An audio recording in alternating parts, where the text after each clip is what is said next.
World Poker Tour is in Montreal. Let's hit the streets and see what this city has to offer.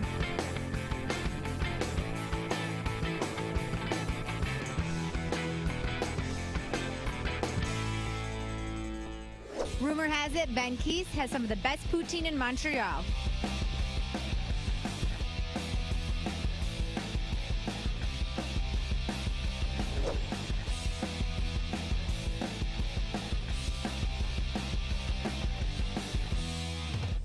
I'm here with Vince Moreno, owner of St-Viateur Bagels. Now, Vince, everybody tells me Montreal bagel, I have to have it. What makes them so special? Well, what you see is what you get. We make every single bagel by hand, 24 hours a day, 7 days a week, 365 days a year. We never close. Actually, we lost the key about 25 years ago. They're boiled in honeyed water, which lets the bagel rise and gives it a little bit of a sweet coating, and then we bake them all in wood-burning ovens. So basically, we don't need technology. Everything's done by hand. Can't wait to try one. Thank you so much, Vin. Meet you.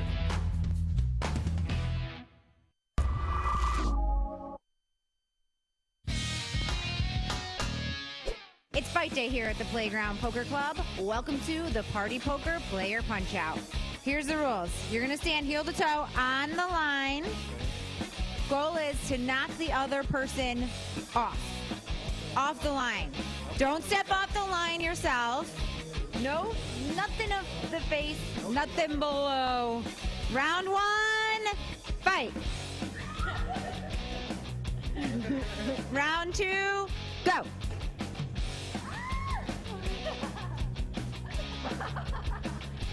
All right. Gary's hands are going to pop the gloves. All right. I want a clean, good fight. Go.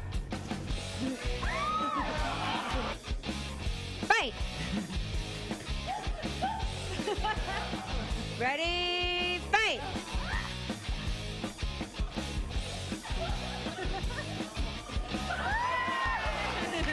No cheap shots. No cheap shots. Go.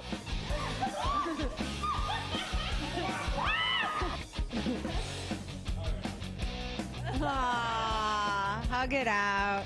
Our two champions right here. This is for the belts. Ready? Clean fight? Bump, bump, clubs. All right. Fight.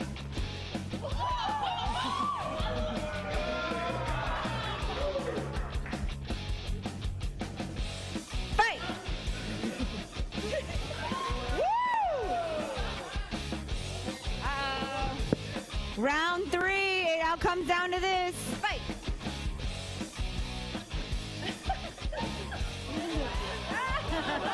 Yes! Yay! Our champion! My shirt down, you're too tall! Okay, with spikes in the ring now that the biggest contestant is out.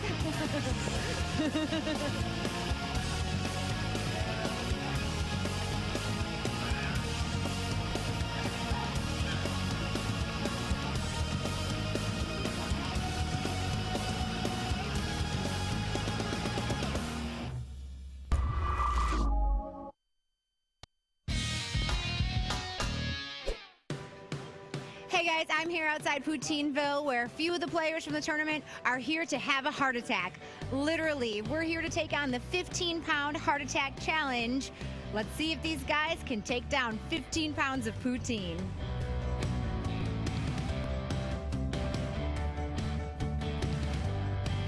I'm here with Costa, owner of Poutineville. Now, you're not so confident our guys can take this down. Well, we know it's hard to win the World Poker Tour, but I think it's even harder to eat the poutine that we have here, the heart attack. It's over 15 pounds. I don't think any one of your players could even come close to coming to finishing it. We got 4 guys here. I don't think your 4 guys can finish it either. When it comes to this challenge, we put on our shades. We're holding the aces here. You guys are not going to win. That's for sure. Yeah, I don't think he's bluffing by the sound of it, but they're so far so good. I think they're might do a little damage. A little damage, but they're not going to finish. That's for sure. A lot of people do a little damage. Has anyone ever taken it down? One guy. One guy. Jamie the Bear has taken it. Bear. Yeah. I mean, you would have to be eating 15 pounds of poutine. Beast. Yeah, he is a beast. What was his record? He did it in 22 minutes. 15 pounds in 22 minutes. Yeah. Did you have to push him out of here in a wheelchair? I think so. I think so. I think he needed a hospital after that, but he did good. Yeah, he's a professional leader. All right, well, our guys are going to give it a go.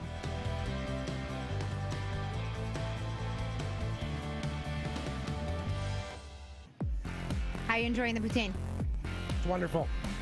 So you're Canadian. Do you eat this all the time? Is this like breakfast, lunch, dinner? I eat poutine on a regular basis.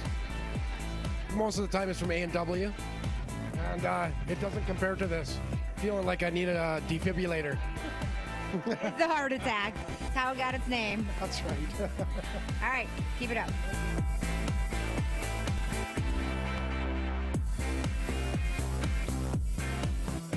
You're doing some damage on that poutine for the very first time, huh? Yeah, you got to make the first one count. You like it?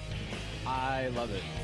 You love it. You were a little nervous coming in, like, I don't know if I'm ever going to like poutine. What is it? What do you think? I think it's really good. Coming in, I didn't know the strategy of how to eat poutine, but I figured it out pretty quickly. How much do you think you've eaten so far? I think I've already eaten 2 pounds. I don't think I'd be able to eat the whole 15 by myself, but, you know, we have some good players here who are digging in pretty well.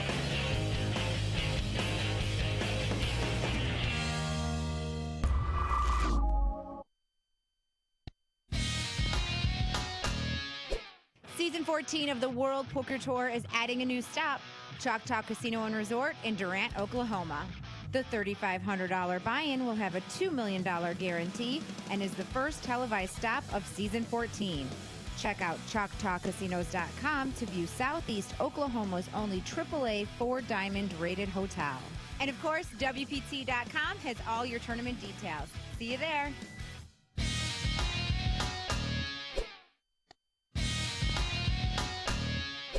The final table is set here at the Canadian Spring Championship. Let's meet our 6 players. Dylan Wilkerson, 765,000. Probably short stack and hopefully run up a big stack and win. I'm Gary Lucy from Amherst. I'm at seat 3 with about 1.2 million in chips and just under average. Trevor Delaney, I'm in seat 4. My chip count is 3.2 million. And I believe I'm top chip stack right now. Shiraz Nazir, seat number 5. Chip count is about 2.7 million. And I'm sitting in a comfortable spot right now. I mean, can't be happier. I hope, you know, I can win this one. Hey, my name is Chanel Lu. I'm at C6. My chip count 2.5 million. You can follow all the action live on our Twitch channel to see who will be the first champion of Season 14 and who's going to walk away with the championship belt. Every chip can turn into a dream at partypoker.net. Every hand into the greatest poker journey of your life. Next stop, the World Poker Tour 500 Aria in Las Vegas. In the center of the ring. He would love to knock this loudmouth out.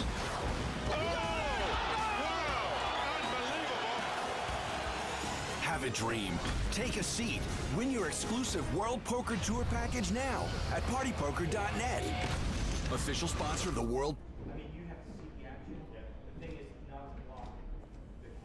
Hello everyone and welcome to the World Poker Tour online live stream. I'm Tony Dunst, joined here by Griffin Banger. Griffin, thanks for joining me in the booth here today. We are coming to you from the Playground Poker Club outside of Montreal, Canada for our Spring Poker Open. Griffin, what's going on? How you doing? Good. My pleasure to be here. This is awesome. It's very exciting. We have an almost full Canadian final table here. That's and, right. Some more experienced players and inexperienced players on the table, which will be interesting to see. And of course, Dylan Wilkerson, who's had quite a presence on the tour lately. Yeah, that's right. This is Dylan's 4th WPT final table. This is the season 14, so technically he made a final table and won in South Africa last year. But also has a two other second place finishes at WPT event, including at the Bay 101. So Dylan here, kind of the favorite in terms of experience, but he's coming in on the shortest stack. We saw the introductions there, and guys explain how many chips they had. It's all the Canadians who have the chips here. Griffin, I'm mostly unfamiliar with the array of players we have here at this final table. Have you had much playing experience with them? Yeah, I mean, ordinarily I don't think that I'd be able to tell you a lot about the players in a situation like this. But having finished 30th in the event myself, I was exposed to some of the players and how they play. Chanel, the only female at the table, was played really well. She actually impressed me over the 2 days that I was kind of exposed to playing her. She obviously played a little more of a cash gamey style, but you know, she played aggressively. She kept barreling, and you know, she kind of she busted me from the event. So did she? She's doing something right. Okay, cool. And yeah, I played with Trevor Delaney a little bit, who's you know, obviously an amateur, but someone who's really reading the situations pretty well. And I mean, anyone who has a chip lead going to WTB final table are doing a lot of things right. So yeah, a lot of new faces for people who are watching, but it should be really exciting. And we've discussed before that the World Poker Tour has never had a female winner on an open event. You know, we've had a female winner on the Invitational. We've had several second-place finishes, but never an outright winner. So Chanel here has a chance to make some history tonight. Now, like you described, she's not a really experienced tournament player. It sounds like she mostly plays kind of local cash games, does some underground games, some casino games, things like that. I'm not sure what we should anticipate in terms of her style. What was the hand? Was it an eventful hand that knocked you out, or was it? Yeah, I mean, my experience with her, and you know, I played a couple of pretty interesting hands with her. One hand in particular, at some point, sort of late on day 2, she'd opened the cutoff, and I defended with Queen 9 off, probably about 70 effective, and she 3-barreled Queen 8-4, Jack, half pot, and then like 37K into 92 on the river, and it was like right before the break, and I ended up tank folding, and she showed aces. And what was interesting about it was because a lot of people won't properly evaluate their hand and be scared to sort of barrel certain textures out, but she recognized that, like, I just had Queen X here, like, so almost often, always. Yeah, and that she wasn't concerned about me having like Jack 10 or Jack 9. Right.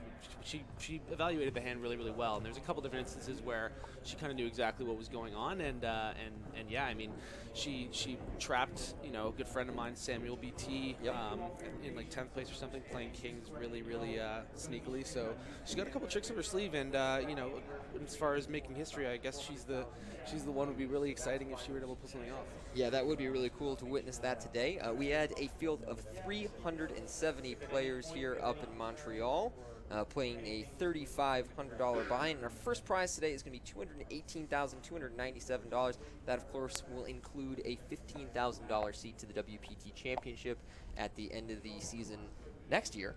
But as for now, this is just the start of Season 14 on the WPT. We also have the WPT national event, the WPT Aria, coming up this summer in Las Vegas. Of course, the Aria, that's a $500 event. I want to say it has a $1 million guarantee on it, but I'm going to double check that momentarily.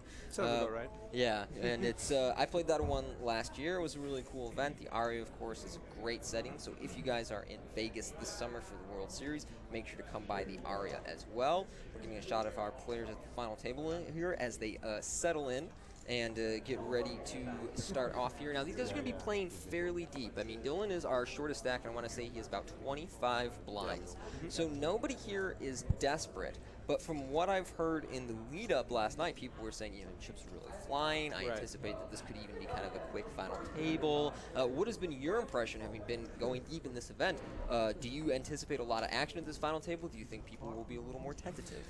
It's hard to say. You know, I mean, the chips were really flying in my experience in the 3 days that I played, and even against some of these opponents. But having said that, you know, I mean, you read the bios on some of these guys at this final table, and you know, this is a big stage for a lot of them. A lot of them haven't been here before, other than Dylan. Yeah. So I think that, you know, as much as they sort of just, you know, I think a lot of players that haven't had a lot of success and are starting to have success in a tournament like this, they kind of ride the wave, and they're even just so grateful to be there, and they're going to trust their instincts. But once they get on the stage and the bright lights, it can certainly you know, make them be a little less gun-shy if they don't have a lot of experience. So it'll be interesting to see how some of these people react, whether or not they can have, you know, the ICM considerations and stuff and that sort of thing. Well, to give you a sense of the experience level that these guys have going into this final table. Dylan is the only one with a six-figure score in a poker tournament. Our largest other ones, Gary Lucci has 37,500 for his largest score. Trevor Delaney, 26,000. Shiraz Nasir, 33,000. So, exactly, yeah. you know, nobody has been in a position recently to make a big score here as they have today. So I'm always curious in a situation like that, does that cause everyone to tighten up? Right. Or does that, you know, lack of experience cause you to put in chips in situations that maybe you and I would know better than when you consider the ICM consequences? Yeah, I mean, like, one of the things that I've always said is that, you know, the way you play poker is often an extension of your personality and things like that. And in a situation like this, where this is already the biggest score for a lot of these people on the final table, and I find that there's really two ways that can go. Either you have someone that's there and is really, really competitive and really wants to seize the moment and make all the best decisions. I mean, they'll obviously want to do that, but sometimes people will be in a situation like this and they're just grateful to be there. I mean, if they bust in fifth, they still get their 60 grand. You know, that's more than they can, you know, everyone's still going to tell them, hey, great job and all this thing. But with someone like Dylan, you know, he's been here so many times before, he's going to have that killer instinct, and it's just a matter of him kind of dodging, you know, the early level coolers of the final table, because I really see him probably finishing in the top 3 or 4 if he doesn't run into, like, lose his first, you know, all in Flip or cooler or something like that. Yeah. I anticipate much the same, and obviously he is going to be playing to win today. For sure. And the most comfortable just overall. I am very curious to see, as you see there, you know, these guys do have approaching 100 big blinds, the top 3 stacks. Now, most of the time when you're at a final table and you have a stack like that, you're not really looking to get it in pre-flop. You're not even looking to bloat the pot pre-flop. Maybe if you're in position and you're trying to apply pressure on one of the other larger stacks. But typically, when you have one of those larger stacks, you're gunning for the people like Gary Lucci and Levi Stevens, who are kind of in the middle there and are going to attempt to ladder. And I'm curious whether a group of chip leaders who are a little less experienced at making final tables are going to try to apply that type of pressure, or really just sort of stick to their game plan. I think my impression is that my experience, my impression of a guy like Trevor Delaney, I don't necessarily think that he's going to know that he needs to be putting pressure on those middling stacks, whereas someone like Lu Zhang, who, yeah, she is third in chips, but with my experience that I've playing with her, I think she's the one that's going to be putting the pressure on the stacks the most, and she's probably going to be the person that appears most like the chip leader. I don't have a lot of experience with, was it Shazar Nazir? I haven't played with him before, but, you know, based on the information I have, he might be more in the camp of someone like Trevor Delaney as opposed to Lu Zhang, and how they're going to react on the final table. But again, I mean, who knows? You know, maybe they have a friend who's going to tell them, you know, really put pressure on these middling stacks, really use that chip lead. So I'm not really sure what to expect, but I expect Chanel to be active, that's for sure. Okay, and what have you been up to yourself lately? You've been playing a lot of events. Of course, we have the World Series coming up in a few weeks.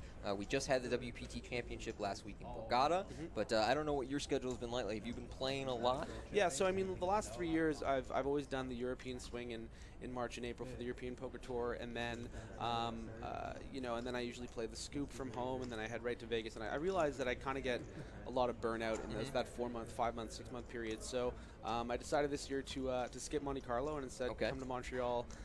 You know, a lot of my closest friends live here in Montreal, and celebrated my 30th birthday last week.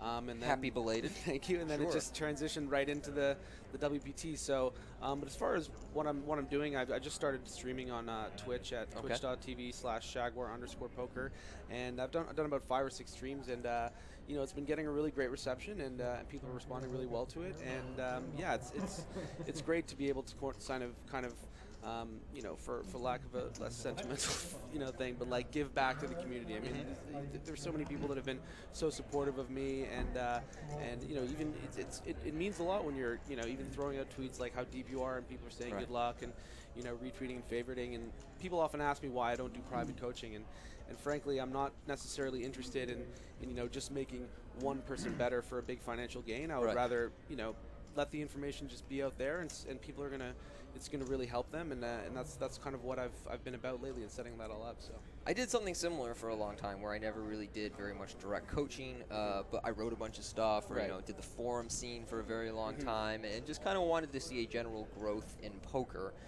It's kind of an awkward moment in poker's history where I can't tell if it's growing or shrinking sometimes. Exactly. Some of the fields are growing. There are events popping up in new places, but then meanwhile we saw WPT Championship and Monte Carlo both noticeably down. Yeah.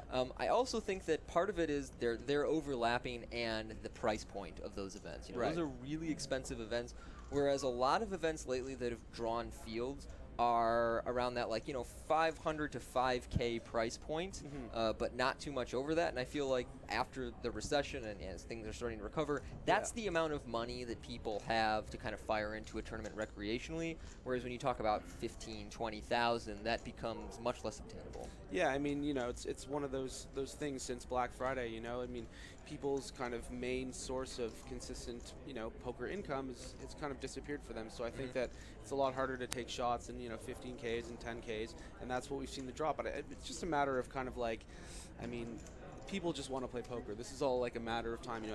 We're going to get back to what we were seeing in 2004, 2005, and right now I think that it's going in the right direction, albeit slowly. And yeah, I mean, this WPT in particular, there was a bit of a drop off in the field size, but this venue and the way that the WPT runs things, I mean, it was just such an amazing experience, and I absolutely love this event and this venue. Same here. Well, we'll take a little pause until the cards get in the air momentarily, so we'll be right back here, guys.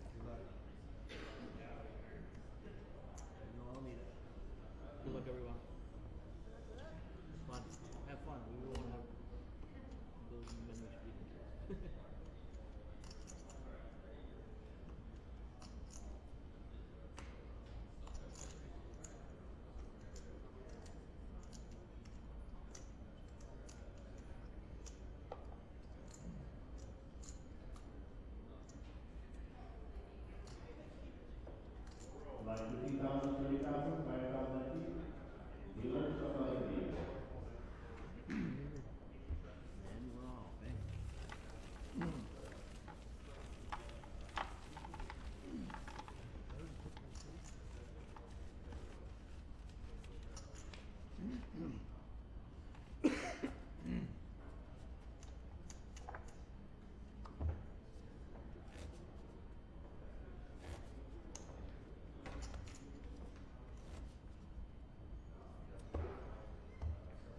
Dead small for the first hand.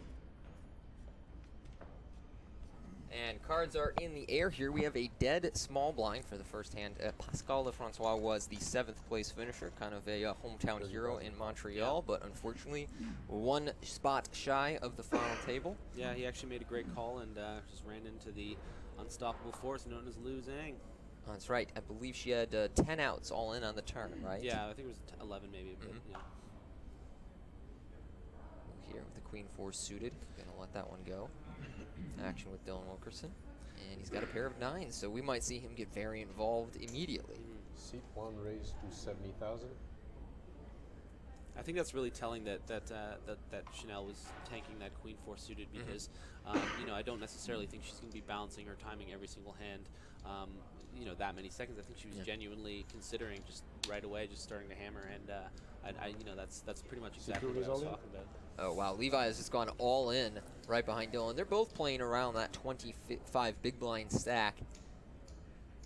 So it's the kind of stack that you could make a small 3-bet with pre-flop. You could just shove it pre-flop. A lot of people right in that range prefer to just go all in. Yeah, this is actually pretty tough for Dylan. I mean, this is a spot where it's hard to know based on their dynamic or anything whether he's just going to snap this. But I think he'll call. He's probably just going to go for it. Yeah.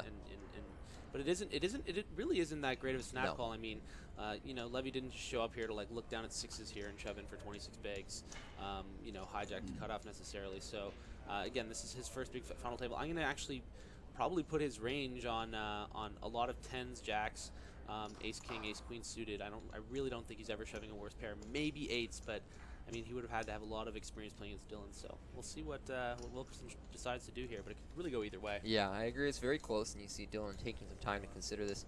I'm inclined to say that he'll call. I mean, 9s are just a strong hand on 25 blinds, and he does make the call here, so it looks like a he's flip in a based on flip. Dylan not being in disappointed looking. It's probably something like ace king. Yeah. I would imagine. I believe I saw a jack, so I'm guessing, yep, there is ace jack suited. Wow, that's a pretty aggressive move there for 25 bigs. I mean, it's relatively standard, actually, but... first-hand dynamic. Yeah, Sometimes you yeah, just expect people to like wheel it in a little bit. Sure. And there's a jack on the flop, so Dylan in the first hand at risk of elimination. And you can see Levi right there. No 9, no 9, no 9. Yep. Just begging. 9 on the river is the only thing that will save Dylan. No, it is a king, and so Dylan Wilkerson on the first hand of our final table is eliminated in 6th place. He's going to take home $40,573 American dollars, although I'm sure it'll be listed slightly differently on our screen here in Canadian dollars. Yeah. Yeah, and I think that was also very telling when that river card came about how much that meant to Levi and the way that he fist pumped and the way that he completely, ignored Dylan there. Like, right, I mean, like, in my experience, if someone's bust me for a tournament, I think right away you should just turn and shake right beside the guy. But he was just whipping around, and I don't think that's not a slight against him whatsoever. No, I know, and we've all, been there for the first time, and we're so focused on that result, but yeah, I think it's telling of how much this means to him and how glad he was to hold there.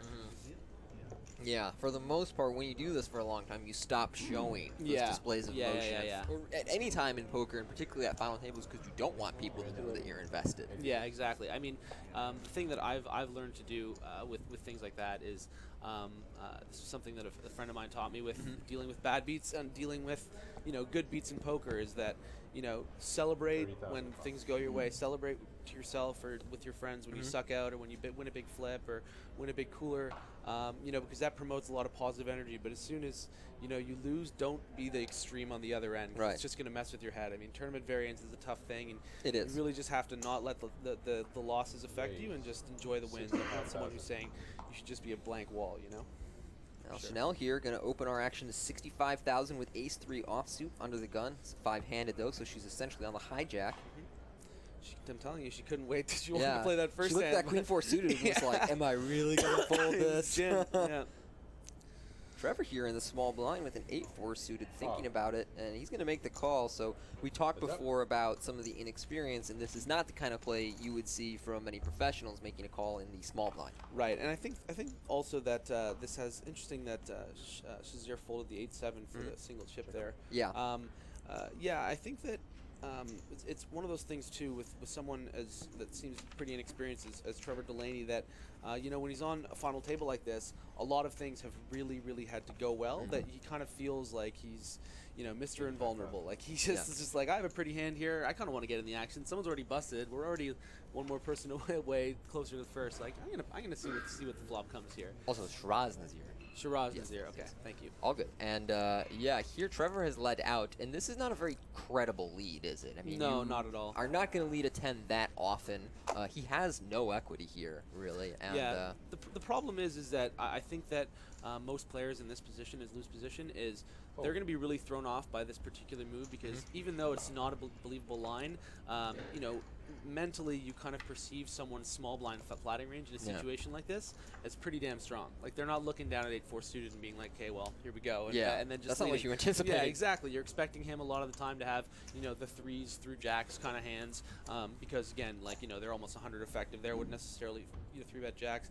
He could have had a 10 there. He can have spade draws, and it just kind of, she's just like, I'm not that interested in this pot. Like I can make it 240K or something, and then see where it goes. But then he just snaps with pocket 6s, and then you don't get a good turn. And she had a spade. She could definitely call there. I mean, she could even call with the ace high. I probably would have called in her position, but I understand why she doesn't. That's the thing that's going to throw her off with that lead.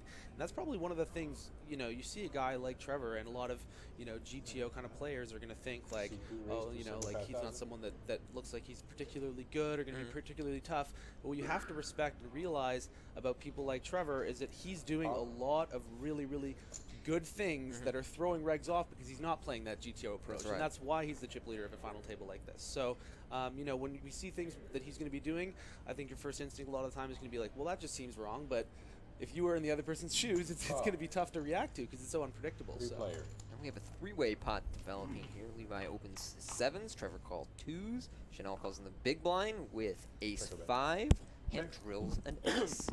So, Chanel out in the lead here. Pretty good flop for her. Yeah. I'm assuming Levi will bet, but he might check. It's one of those spots where people kind of mix in how they play it. Yeah, I think that I really don't mind the check. I mean, he's going to turn some backdoor outs here, and he's just going to basically burn money against any ace-x hands that, more so Trevor's going to have than Chanel. I guess I'm a little inclined to bet just because almost everything is an overcard for us, and if Trevor folds, then we have position in the hand, and and Luke can call with like second, third pair, various draws. But I think the check is fine as well. And it is Trevor who has bet here in position with the underpair.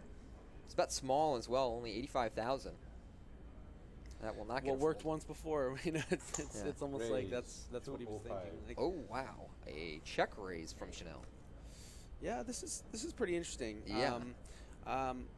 Again, I think we established that she kind of comes from more of a cash background, actually more of like a limit cash background. So this is a very limit play. This is a very limit play. I mean, it's not like she's making it 250 to be like, one and done with this hand. Like she's seeing where she's at, and that's something that a lot of the kind of GTO poker tournament community is not really about, but it can really be effective, especially in live tournaments, kind of seeing how your opponents react. And yeah, I mean, like when she makes this move, you have to understand when she check calls, like she recognizes how range capped she is in that spot, and when she check raises, even though normally you would think, oh, she can only really check raise pocket fours or pocket sixes or aces up here, she knows that he's not going to be like playing back, and like as soon as he plays back in a spot like that, he's probably just going to have like a set or something. He's not just 3-betting flops.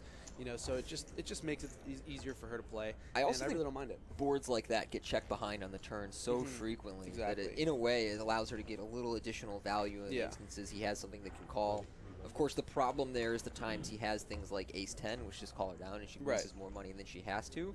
But it's an approach that we're not really accustomed to seeing. Yeah. I think you and I both probably call in her position, but that's not saying that I really dislike the play or think it's a big mistake. It's just we're going to see some things here today that are not what we would expect, say, like a Dylan Wilkerson. It's going to be much easier for you and I to predict what's he going to do next than some of the players here at this final table. Something else to consider, too, is just the people that is doing things like check raising more often with like middling kind of showdown value, Being and then the hands captain, don't, as it were. and the hands don't get shown down. And like that, with my experience with Chanel, was like, I wasn't necessarily super impressed by like these great like advanced plays that she was doing, but she was playing so solid and recognizing when people were weak and check raising in certain spots that maybe other people wouldn't, and I was just never seeing her hand. So I'm like, she's doing something really, really well, and I think that's going to be something. Gary opened the action. Trevor called. Gary's going to follow through on this King Jack X flop, King Jack Deuce with 2 diamonds. Now, was Gary the one that folded the pocket kings? I'm not sure. I read about that hand, of course, and I'll double check in a moment for you. But I was really do more curious. What's that? We should do more research. I did. I read my player bios. I'm thinking it was Gary. For context, for anyone listening. We believe it was Gary. I'll clarify and just check. I don't want to throw the guy under the. There was a raise from Trevor there. Bus, but I'll check that for you. But there was a flop raise figure here. out this hand right now. Check on the turn, which brought a second flush draw. River misses everything, and action is back on Gary. Check. See, we're so used to just the graphic people doing our job for us, so finally we have to be like, oh, let's talk about what they have, and we just change the subject. Now, it looks like he checked behind with Gary had the ace-6 of diamonds, which turned a pair, and Trevor had king-10. So he raised the flop with top pair and a couple of backdoor draws, and then checked behind on 2 streets. Again, not the type of play that we're used to seeing. Many of us would call in his position on the flop and then bet the later streets. Trevor instead decides to raise. I do think he missed some value by not betting one of those later streets. Yeah. The thing that's really interesting, I mean, he basically played his hand very similar to the way that Chanel did. And a lot of people are going to be watching this final table and seeing these people do things that aren't the standard that you would expect. But this is why they've been successful in this tournament. I mean, I think a lot of the time when you see players as a poker player with a lot of experience, maybe a lot of success, and you see players like Trevor Delaney making plays like that, and you just think like, oh, that's wrong, or he's seeing where he's at and everything like that. Like I said, he's doing something right that's making him effective against these kind of players. And he was probably just raise folding the king-10 there. If the guy had shoved, he probably would have folded. I mean, there was a hand which would have been a disaster, by the way. Yeah, absolutely. I mean, there was a hand yesterday where he opened Chanel 3-bet him.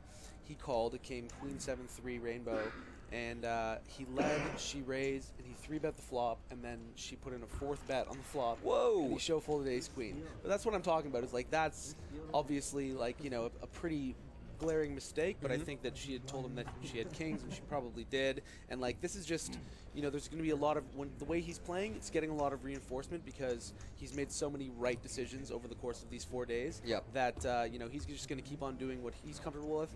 And hey, he's the guy with, almost 3.5 million chips here, leading a final table. So you kind of have to give him the credit. Well, you're correct that it was Gary Lucci who folded the kings yesterday to give everyone a sense of what happened. He raised under the gun to 85,000. Trevor Delaney called on the hijack. Levi raised to 225,000 from the big blind. Both Lucci and Delaney called. The flop came 7-3 deuce, and it checked to Delaney, and he moved all in for 1.2 million. Levi folded, and then Lucci folded kings face up. So pretty much putting him on aces stone or pocket aces. Yeah. And interestingly, in the update, Trevor Delaney claimed he had pocket threes, but then as he was mucking his hand, pass off Francois saw an ace. Correct. So I imagine to be perfectly honest, I know it's kind of silly to say this, when you're playing the blocker game, but he may have actually had aces. I mean, but I guess he wouldn't have said that he had threes. Maybe he just had to have like ace king, but with the two blocker. I mean, it's just a weird hand. Like, for him to squeeze to such a small amount and then overshove like what? It sounds like aces. Yeah. I mean, is he really just going to stuff in the ace queen after squeezing there, like, for his tournament life? I don't know, but definitely an interesting hand and very telling. No, but he didn't squeeze. Levi Stevens raised to 225. Oh, wow. And he was the flat caller, so he could have like threes or something because he went called. Right. I guess he could also have a slow played aces. Either way, fascinating hand. Yeah. And perhaps a missed opportunity by Gary to be the chip leader at this table. Perhaps the only reason that he's at this final table. Yeah, so I think what we're looking at here is an open from Lou, a flat by Shiraz, and then flat on 20 bigs, it looks like, from Gary. It looks like Gary's actually going to be able to take this down on ace, jack, 4-5. Wow. Nice little gear there that we see from Gary. I mean, he's doing something, right? Had a straight draw there, and really needed a pot that seemed like everyone else had forfeited. So he's up to 35 big blinds and a big smile on his face. Yep. As we mentioned before, nothing but Canadians left at this final Reminds table. me a bit of the guy from Up, just throw glasses on him. What was his name? Hold on, I've got it here. No, don't look it up. You need to pick. No. I'm Put your phone trying down. to think. Hold on, I'm going to show you the poker player. I wish I could show this on our stream, but I am going to show you the poker player that looks the most like the guy from Up. This is incredible. I really wish that there was some way to put this on our screen. If my Instagram will load. Here we go. Now, what's interesting is Chanel decided to just fold under the gun there. Oh, wow. That guy looks like the dude from Up. My God. And look, there's even a little Asian Boy Scout in the background. Yeah. Carl, that was it. Yeah. Carl. All right. Gary here, raising up King Jack on the button. Trevor in the small blind with Queen 10. Seems like the type of hand he would call if he was going to call 8-4 suited against an early position raise. Yeah, I mean, sometimes the less experienced players have more affinity for suited gappy, hands, even something cards. as gappy as 8-4. Yeah. So maybe he won't be as interested, but it is against the button open, so it's actually not that surprising. This is what Shiraz would call here when he folded the 7-8. Yeah, that's odd. This is a spot where I would like to see Trevor apply the advantage of his stack and 3-bet Gary pre-flop because Gary's on that stack size where he would have to make a decision for his tournament life. And it would be rather uncomfortable, and I think he would fold something like King Jack. Instead, Trevor just flops trips on Queen 3, and no lead. What seems like such a great sort of obvious 3-bet spot. He decides to flat, and but we do get a lead from Shiraz with King I. Yeah, really not crazy about this. I mean, he's betting 75 into 250 as well. This should never really get through, and he's going to run into a green Under Armour brick wall known as Trevor Delaney. That's right. Damn, he's so lime green. Trevor going to give him a look, too. What's this guy doing? Just turns into the Hulk. Yeah. Did you hear about that guy who messed himself up trying to inject his arms to look like the Hulk? No. That's a real story. He nearly lost his arms. Oh, my gosh. Trevor here. Looks like he's going to make a raise. Should win the pot pretty quick. Going to 225. Yeah, and we have to imagine that Shiraz. This is one of those like low risk bluffs. I don't think he's going to level himself into clicking or anything here. I mean, he took a stat. It's interesting. I mean, we felt like it was a really poor bet, but maybe he decided that, based on his experience with the players, that if they had no like sort of smack hit equity, which doesn't really, it's a pretty dry board. It's pretty dry, yeah. That if he fires a 1/5 pot bet there, that Gary was it on the button, right? Gary was on the button. Gary, Jack. That Gary, unless Gary has, a pair, I mean, he's probably just going to fold ace jack too, and that's what he's seeing, and he probably knows how wide, Trevor's peeling from the small. He took a shot. Obviously, we weren't crazy about the line, but again, it was an inexpensive shot to take. Yeah. So it would be interesting if Trevor had a different part of his like normal range there, which could have been like 9-8 suited, and then that bet that seems so weak would have just taken it down for 1/5. So he's to be results oriented based off board textures and stuff. Once people actually hit them. 30,000. If his opponents aren't calling hands like ace high, king high, and that kind of texture, it's going to probably a get good through bet. and be profitable. And he also has a king blocker, which blocks maybe some king X combos that might call. Trevor here, 9-3 offsuit on the button, but it looks like he wants to enter this pot. Yeah, I'm actually a little interested about maybe he's just balancing his timing every hand, because he was tanking with the 6-4 offsuit. I don't know if you noticed that in the very first hand when there was the raise and the shove. Total. So, but no, he's going for it with the Dougie Gilmore for all you hockey fans out there. You a Montreal Canadiens fan or a Toronto? I'm begrudgingly, I am a Toronto Maple Leafs fan. Yeah. Interesting that we don't get a defend there from Chanel. He went big. He made it 80,000 at 30 big blind. Yeah. Okay, yeah, that's reasonable. I think that's more of his sort of standard open. So it's as you can see the counts here. Trevor Delaney pulling a little ahead of the field here, up to 3.7 million, and he's really interested in playing his style of chip lead bully poker, which is just see a lot of boards, lead when he misses. Flop trips. He's, whatever he's doing right now, it seems to be working. Action's going to be with Gary here. He has at least one ace. Raise 80,000 total. Going up to 80.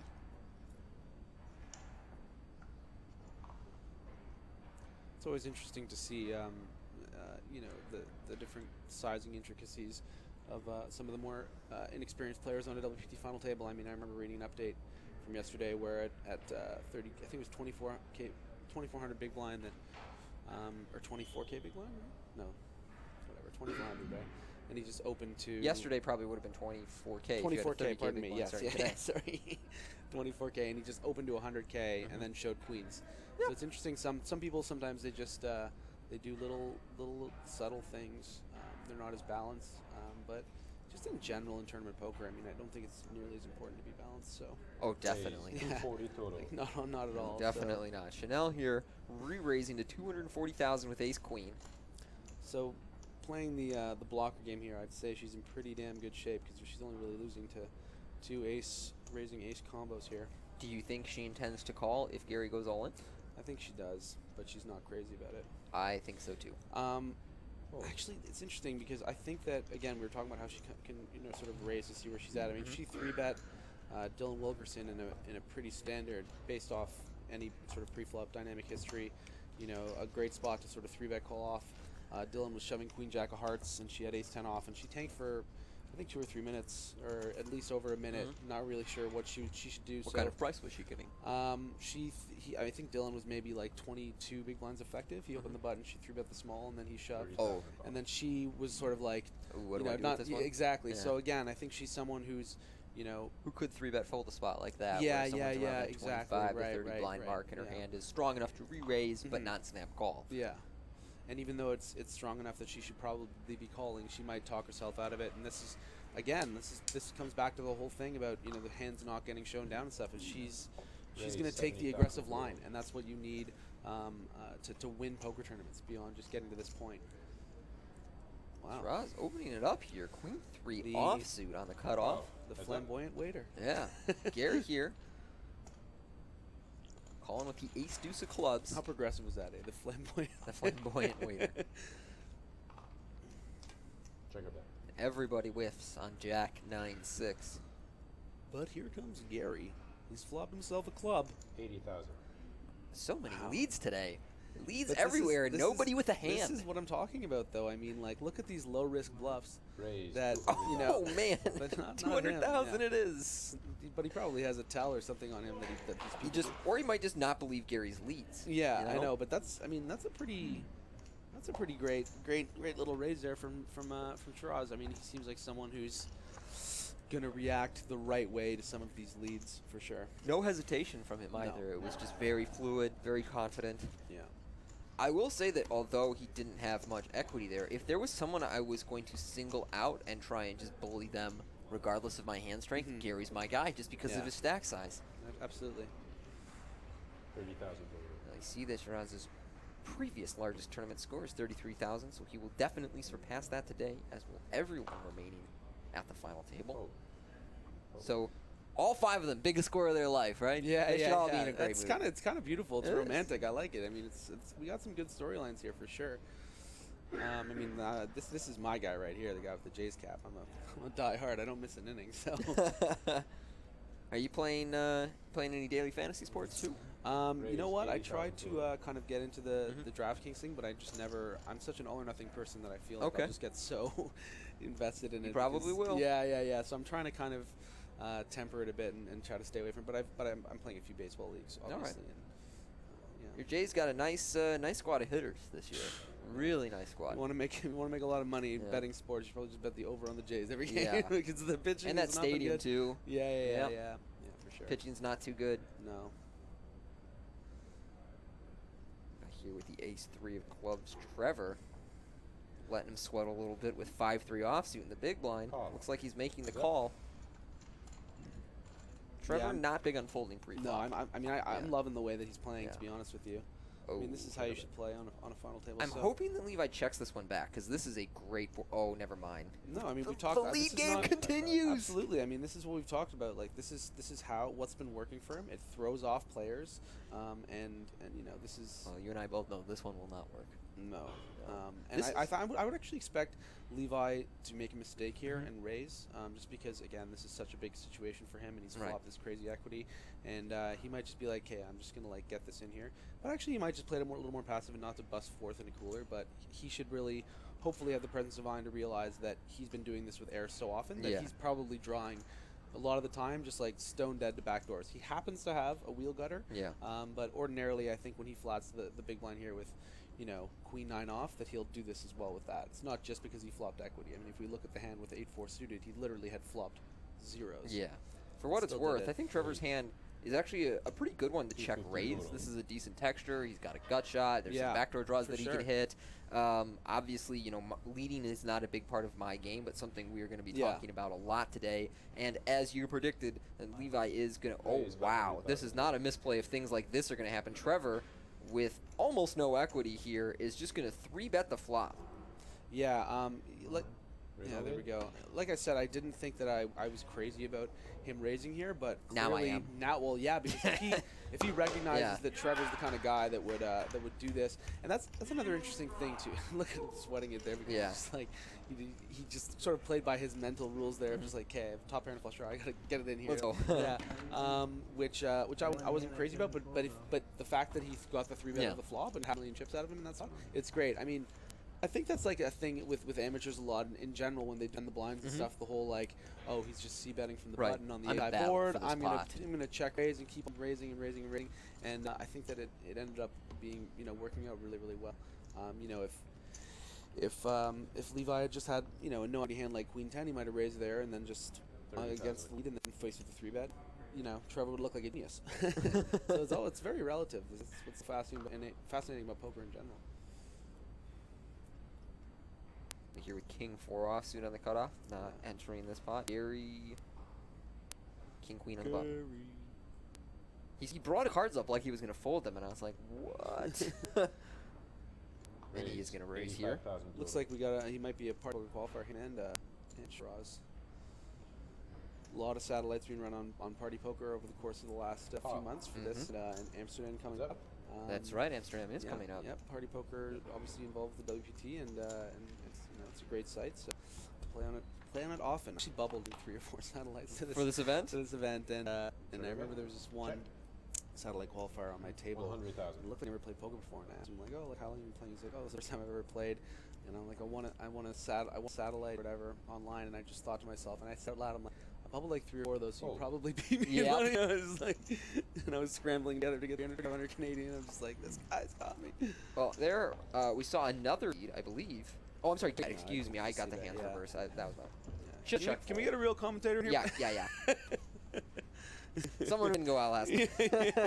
Well, I threw the invite, I guess we both had to go then. Yeah. I was, oh man, no, we didn't end up actually going out and. I didn't go too crazy or anything. We went out. We had a couple tacos, a couple beers. I mean, it was saw each other in the lobby at I 6 didn't want a.m. to, offend. Yeah, no, you can't go around doing that. No, don't be offending people. Yeah, not participating in their celebrations. Yeah, for sure. Doesn't seem like that's a very big thing here in Canada, though. What's that? Cinco de Mayo. Oh, not a huge Hispanic population. The States. Put it this way, I was celebrating May the 4th be with you aggressively a couple days ago, but I didn't even know it was Cinco de Mayo. So Yeah. That's where my priorities lie. Well, you're going to get yourself some new Star Wars movies soon. You got J.J. Abrams making them, so they might be good. They might be. I mean, I'm very optimistic. We'll talk Star Wars in a moment, but Trevor here opening this pot to 80,000 with King Jack. Shiraz calling ace-3 suited in the small line. Both of them make up here on ace-queen-9. Yeah, I mean, everything's pretty standard here. No real reason for Shiraz to be working in really out of position on Trevor the entire day. So yeah, I'm pretty much, this is all pretty standard. Both Expect a bet here players from check. Shiraz. Probably something pretty small based on the way that he's been playing. I expect 85 to 100. Looks bigger though. 125. 125. That's a good size bet here. That's actually a really bet, yeah. It's based off it, but maybe he was just, again, that 75 to 2 something was just sort of a little bitty stab and not really necessarily his standard. Here with just a good shot. Actually, yeah, there we go. Oh. Trevor seems like he just can't enter a pot without trying to raise his way out of it. Yeah, You know? I know. He's always fingering those 100K. Like, I think I could get him. Now there's a shot of the Royal Flush Girls. That is a cat alongside. If you look really close to the picture, you'll see a trophy and a... Yes, that's right. Yes, if you look very carefully. That's the WPT Champions Cup. It bears the name of every WPT champion. Including What hand was it? Okay, like Jack Deuce off. And I looked it up later. It was a bad rip. The guy was short, and I just went on Jack Deuce. As soon as you won, you're like, Yeah. I gotta crunch the numbers. No, actually, Timex machine. He's like, yep, shoot Jack 5. No, he said, I think it's Jack 5 plus. Then he crunched the numbers. He's like, yep, I was right. I knew it. Raise 80,000. I ran so good at that final table. Awesome. It was That's what we need. unreal. Like paradise too, and there's like wings flying over you. Correct. And Yeah. like It was very scenic. Gary here, it looks like he's putting it up here with 9-6 suited under the gun. Trevor. Gary don't play by rules. No, he folding doesn't. kings on 7 high boards, open and suited with 5 as a choice. Now this is a very nice opportunity, and I think she's taking She's it. going to take it for sure, and then she would fold if Gary shoved, which he won't do. So what's your side here? About 320? Just go 4x 80 a little big. call. 300? Yeah, I like 300. Yeah. And Interesting that she calls. Yeah. I think this is And pretty leave much it an ideal just spot. without even thinking about it. It's a big blind. It's such, it's such an incorrect fold, and he, but again, this is one of those, he's playing by the rules that he's created in his head that has been so successful to get him to this point, and it wasn't even half a consideration. For a hand that pretty well, probably has like 1.8 million at this point. He does. He has to call there, but for him, there's. He also doesn't play your rules. Yeah. Now, Chanel here. Again, it's going to have a pretty easy call flop. Though she might just check Raymond before it, try and get it in. He's not very deep. Yeah, I think she'll probably just check call. I would anticipate. I don't expect her to just like decide to spend 800K here. Deuce on the turn. Check a bet. Poor Gary. Don't lead. Oh boy. Oh no. Well, I don't think she'll have this customer for very much longer anyway, but she's deciding to take the initiative here. Get a snap full. Yep. What a damn mouth. So Chanel will take that one down. Originally from Shanghai by way of Toronto. Yep. So maybe the Blue Apparently, Jays fan for it. apparently a lot of experience dealing and stuff in Toronto, and not just a cute poker dealer, also an excellent player, and the leader now at the WPT Montreal final table in Kanawaki. So I'm always worried we do these final tables that I will get table of non-professionals who play super tight and risk-averse and it takes all day, that's not going to be this final table. No, not at all. I mean, in risk of sounding redundant, but they're playing by their own rules, and they're doing things that's just been working for them. They're not, not necessarily, they're just going to keep on going with the flow. And again, I think that can almost be a blessing that, the own pro was knocked out in 6, because you see 5 people that are just now playing for such an exorbitant amount of money that they've never played for before. It's really fun to watch. I don't think a lot of these individuals are necessarily gun shy. They're just so grateful that they're,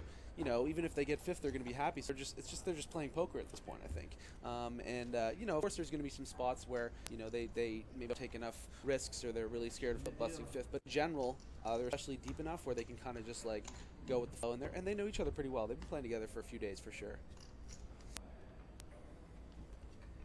Chanel going to button this hand. 30,000 to call. Action with Trevor. You got a lot of nicknames for the hands. You got them all. Yeah, oh yeah. I remember Motown. Oh wait, you don't even know. I got a lot of them coming up. Fold. You know what I started calling aces? Because what you call aces always changes. But yeah. That's just fun poker to watch. And I believe he's eliminated. I think he was the one that was at risk. I didn't quite even pick up on that. I was just so enthralled with the hand itself. Yeah. And Trevor, I want to say, entered this as our chip leader, right? He did, yeah. I'm gonna find him at some point today and shake his hand, because that was great. But that's again, like, I mean, you look at that, and not everyone would have called for that extra 800,000. No. Like, we're talking about a 3-bet on the river with 1 pair on a WPT final table, and again, I mean, I've been talking about things that he must be doing right that are throwing people off, and like, look at that hand right there. Yeah. I mean, that's not a spot that everyone calls it. You're looking down at 1 pair and being 3-bet on the river. Well, his 5th place finish is going to net him $50,717 American dollars. And that is a 200 big blind WPT smile on Chanel's face. If any of you guys are looking, that's what that looks like. It's just a bit of a smirk, like she knows the attention's already on her. Stoic though, I like it. Yeah, yeah, no, I know. She's great. I probably would have just flatted your bet. If he had a little more to start that hand, he probably would have got away with it. I think so too, yeah. But damn, like, good for him for trying. Yep. Just class pick. There you see 59,340 Canadian dollars. Good time for Americans to travel right now. Yeah, absolutely. This was a great event, and it's drawn more people in the past, but I think the more people talk about this stop in particular, the more they want to come and see what all the fuss is about. And I've missed a few in the past here for the WPT Montreal, but I don't think I'll ever miss it again. This probably is my favorite stop on the tour. I think Montreal is an amazing city. I always enjoy my visits to Canada, and I have so many Canadian friends. This city, though, is just everything you want in a poker stop. The food is great. The nightlife is really good. There's a strong sports scene. The players are passionate. There's an enthusiasm for poker. It's a nice venue. So Playground Poker Club here, about 20 minutes outside of Montreal. Beautiful, very friendly staff, too. Yeah, beautiful staff. Men and women. Men and hey, we're not discriminating. No, not at all. There's some really, really good-looking tall men guarding the doors. But mostly the reputation is for the beautiful white staff, of course. Yeah, well, yeah, absolutely. Let me hear with a pair of 7s on the button. 90. Raise with 90,000. Going up 3x to 90,000. And Gary here we right go. behind him with 8s. Expect a shove and probably a call here. This is just a cooler all the way. Call. Open up. For 18-19 effective. And it is a quick call. And there's my dark horse. Not even a doubt. Your dark, you have been so good at just calling it so far. I should probably just admit that Gary's going to win. That's actually something that I'm actually really kind of lucky and good at. I think you kind of have to be to cold hands. And you stuff predicted like the single most absurd hand history I've ever seen, and you were like, maybe he'll just jump the river for like 700K more. One ball. And there we go, an 8 on the river just to make sure. Yeah, I actually had a great hand that they actually reported on the WPT live updates where I cold called Will Molson's hand on like pre-flop on a lip fold. Like he lipped the button, and then I had 20 bigs in the small with king queen, and I shoved, and then it came back to him, and he's like, oh, well, that's why I limped, because I didn't want to raise and just get shoved on. Yeah, and I Jack 10? just go, no, I just go, oh, you had the Jack 8 suited, huh? And then he like looked at me, and I was like, 'cause if you had Jack 9 or Jack 10 suited, you would have been a little more tilted. And then he like starts laughing, and he turns to me like behind the dealer, he's like, I had Jack 8 suited. It just makes you look like, he's like, how does he see my Which is a sweet hand to limp there. Yeah, of course Yeah. it is. Yeah, I mean, that's the thing is that it was a fun cold call. Now I just got to get the suits next time. That's the next level. But yeah, they're like, Jack 8 of hearts. You know, some guy says that to you, you're just like, I would like to withdraw my entry from this tournament. Yeah, there's that actually happens sometimes in my stream where I cold call some people's hands, even like 3 ways in a situation, and people really enjoy it. So, but it's not magic. It's just becoming obsessed with tournament. Yeah. Well, I mean, you do it. The magician does it. Like, of course, you guys are, the real deals. But, Daniel's the all-time legend of calling. Oh yeah, absolutely. Love it here, opening a king 8 of diamonds, first to act. Going with the min raise this time. And over to our chip leader, Chanel, in the big blind with Jack 10, and her mountain of chips. I mean, she just, I can already just see her with the belt. Yep. Like I really, I'm going to just go out on a limb. She's my girl now. Okay. You know what, Gary? What about Gary? No, Gary. You're turning your back on Gary. And a sign of the devil flop. That is terrifying. And I don't know how I feel about it. Very casual little continuation busy. Very, very hard texture for her to continue on, not no much matter. you can do there. 5,000 active. It's always going to be a quick hand when the board comes trips. Yeah, for sure. Unless they both have 20,000, quads. 40,000, they make that on the mid lines. So if you're looking at the payouts there, guys, we got Dylan Wilkerson, by far the most experienced and prestigious, successful guy coming into this final table. Lost a big flip in the first hand. Yep. 6th place. Trevor Delaney, who was our chip leader, exiting in 5th place for just under 60,000 Canadian dollars. And yeah, these are your 4 remaining players, guys. If you're just tuning in, this is the WPT live stream of the Montreal final table, and it's action-packed, a lot of unknowns, but they're playing power poker. This is really, really fun to watch. So we're glad you can be joining us for sure. Party Poker Spring Poker Open here, coming to you from Playground Poker Club outside of Montreal. Just in case you guys are wondering, that was a recording, actually. This is the way you said that, I was just like, this is the... Yeah. I just pressed the button. Yeah. How come I don't get a button? Because you're a guest, not a permanent. All these rules. You just got to get a button. It's the what up now, sweets. Yeah. yeah. Except yours will just be a fart noise. 40,000. Oh, man.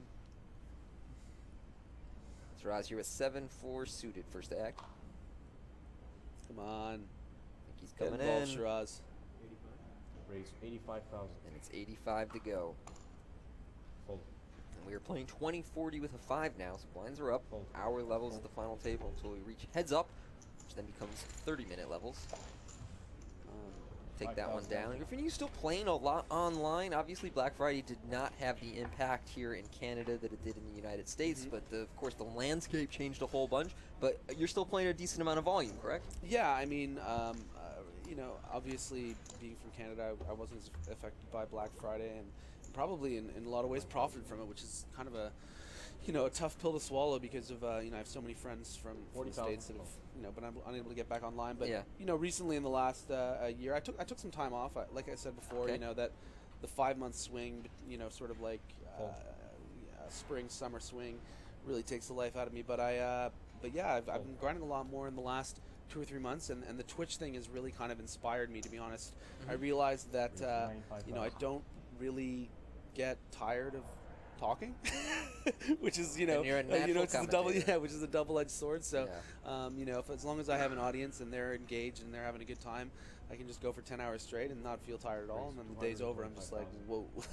Correct. You realize how draining it is at the end. Absolutely. Yeah. And it seems very easy from the outside to just sit around and talk all day. And even when I think about like my day coming up of work, I'm like, oh yeah, that sounds easy. And then I go and do it for 8 hours. Right. Wow, I'm pretty wiped out. Yeah, and that's the other thing too, is that something like Twitch, you're essentially just talking to yourself. I mean, you're talking to your audience, but you don't get to have that sort of interaction that you and I have. Meanwhile, Gary here opened in the small blind. I want to say to 85,000. Shiraz 3-bet him in position with Ace King. And Gary made the call out of position, and this, of course, is a type of play that really can get you in trouble when you're one of the shortest stacks. Yeah, and this is interesting because we had a very similar texture to this where Gary had led ace deuce of clubs, and then he had raised queen 3 off with like a no equity hand. And I feel like ordinarily someone with ace king would be scared of a board like this, but if he was willing to raise the queen 3, he's certainly willing to c-bet and not turn his hand face up and just hope that Gary didn't flop much equity. And he actually has flopped the bottom end of his equity here, and we are going to see a fold because he doesn't have a lot of chips to work with. And that is a perfect demonstration of why you don't want to call re-raises out of position with even smaller suited connectors when you don't have a stack that has the big implied odds of making a flush, making a straight, things like that. You're just going to get blown off the pot on the flop so frequently that it just can't be profitable. Exactly. Yeah. I mean, that's just that's just a golden rule. You gotta kind of play by in tournaments, just in general hands like 7-6 suited, pocket 5, stuff like that. Like you gotta be careful not to commit too many chips without the implications of what's to come if you were to hit. You need a lot of chips behind for sure.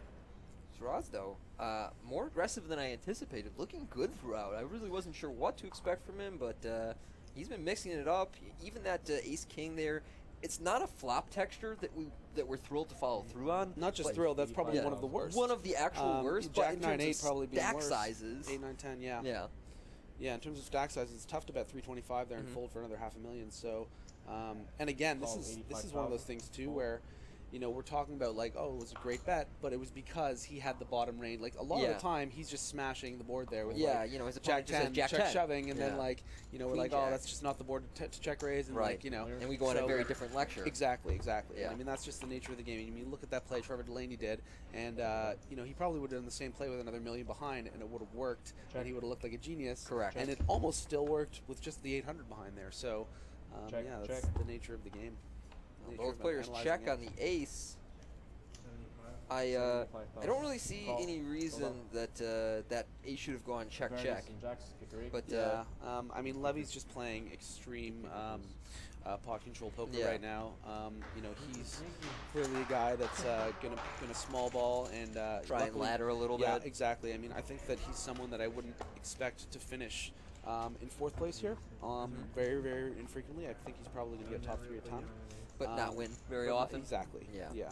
Whereas, obviously Chanel's my favorite right now, and then Shiraz, like you said. I mean, like a lot of the times on these final tables like this, you'll see a guy like Shiraz who hasn't been that involved and hasn't been that engaging, and then suddenly you realize like, oh, actually he's been chipping up and winning almost every pot he's played, and then suddenly there's 3 left. But much more quietly. Yeah, exactly. So he's definitely someone who has a chance at that belt and the picture with those 2 beautiful Royal Flush girls, and yeah. But you still haven't given up on your man Gary, have you? Oh no! I mean, this is all just I'm just speculation. I just don't want to look like wins. an idiot if he doesn't win. But most of the time, I'd say he's like Gary's probably in like an 88.7% favorite. Gotcha. Shiraz with the 10-9 suited on the button. Day 10-9 a day gets it through.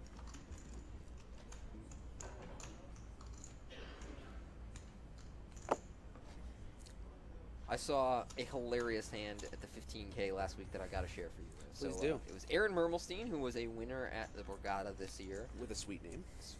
And I want to say it was day 1 of the tournament. And Aaron had been pretty aggressive against the casual player on his right. Classic Mermelstein. Yep. And then he'd become short stacked at some stage. And during this hand, I want to say he had about 15 blinds. Okay. And it goes, casual player limps the small blind. And he only has maybe like 20, 25 bigs to start this hand. Aaron quickly shoves in the big blind. Casual player snap calls 9-8 offsuit. Just instant call. Trapped him, got him. Right? Aaron has 10 deuce offsuit and holds. On 10 high just holds? Just 10 high holds. Oh my god. That's great. That's for you, Doyle. That's the 15K. Wow. I guess I should Meanwhile, go play that sometime. What's that? I guess I should go play that It was a little better than I expected. Obviously, a lot of really good players show up for it, but fewer of them made the trip this year, and there was still probably an equal amount of casual players as last year, so I thought it was a pretty good spot this year. So we've got a really ambitious defend here by Gary, and I'm expecting a check shove here probably. And he's been snapped by the wrecking ball. She came in like a wrecking ball, known as Chanel, who has a massive chip lead here, and if she holds here, We're going to be three-handed, and but you've already predicted Gary is the inevitable winner, so I'm yeah, sure I mean, he'll. it's 5 on the turn. Boom! There it is. I said that before it landed. You know I did. And it just, so he does make it straight. He sits 7 right cards back straight, down. no big deal. And he parked his house with his balloons outside, but he's not ready to go. Not ready to go to the top of that mountain quite yet. Good call by Chanel there. Didn't even question it. Just yeah, okay. Yeah, that I'm one. in. That one, she knew what was about to happen. Yeah, but Gary there at the start of the hand only had about, 13, 14 blinds that he defended the A4 offsuit with, and that's just not a plan that's going to work out very well. We're at 40 big blind now, right? Correct? Yeah, 40 big blind. 645 total, yes.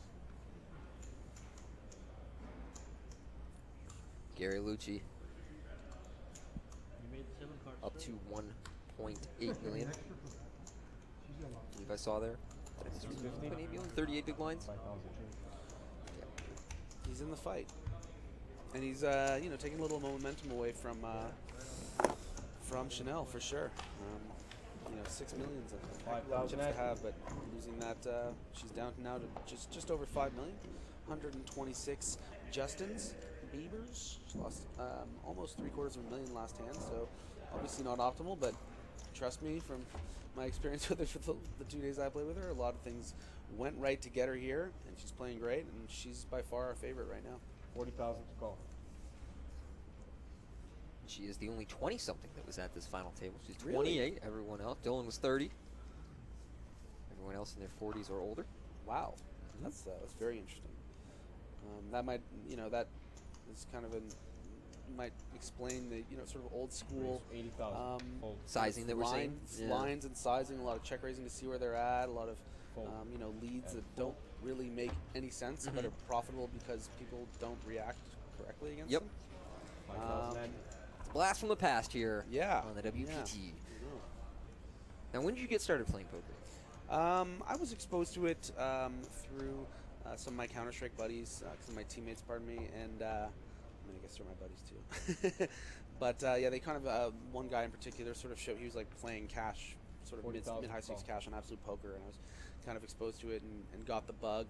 And then, just super fortunate, I guess, around like 2005, 2006, 2007, around those years that I just kind of stumbled upon the right people. And I'm I'm a sponge, and some people are really good at absorbing information and transferring it to themselves. And I think that's where a lot of my success came from. So Gary here. Opening up the kings on the button, gets a call from Shiraz in the small blind with ace-3 suited, and he flops a gut shot on 7-6-5. Now this is an example where I think that with Shiraz defend here, that I wouldn't be surprised if he would ordinarily consider check raising here, but he snap folds to the bigger sizing, and that's a bit surprising. With if you're gonna flat ace-3 suited, you got some backdoor opportunities. You're still drawing to a straight. Usually your ace is gonna be good if you're behind. So, but there was also the very automatic and confident bet, right, and a large bet too. By no means am I suggesting that I don't like the fold. I think that it's a testament to how well he knows the players. That as soon as he saw the sizing by Gary, he didn't even contemplate continuing in the hand. That's probably something that he's just aware of.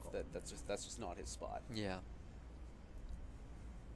So the stack's definitely evening out now. Gary making things interesting, making his straight with his 8-4 off. It was 1.5 million. I was wrong. It's 40 big blind, not 50. Yeah, 40. Yeah. And Levy with the Jack-10 suited in the big blind will take a walk. Always disappointing when they walk you with a hand like that. 5,000. So damn nice, Jack-10. Will you be playing a whole bunch of events at the World Series this summer? You're going to do like the full schedule? I know you Canadians are kind of disincentivized from playing our tournaments. And and also, like I talked about before, I just I kind of burn the candle on both ends when I'm out there in Vegas, and I just think it's in my best interest not to let that city swallow me for my entire summer. I haven't spent a summer in my native Toronto for 4 years or something like that, and it's the best time of year. I think it's some of the best weather you can find is the summers in Toronto. So my intention is to go up sort of towards the end of June and just go up for EDC and then the last. That's right. You were there. Were we in the same limo? Yeah, right? we're in the same limo. We had some great conversations. Yeah. But I'm very forgetful. That was my first EDC. Was that your first? Yeah. No. I think I went once the year before. Yeah. But Yeah, I was only going to go one night, and I think we went Friday and then took a day off, and then we weren't even thinking about going, and then we just were like, what are we waiting for? Like, Yeah. I'm 29. Like, I'm going to be 30 next year. I'm going to have so many more reasons not to go again. I'm 30 now, and well, I guess you're 30 now too. Yeah. So as you know, it's over for us. Yeah, no, it's completely. For those of you out there that are under 30, enjoy your swinging lifestyles while it lasts. Yeah.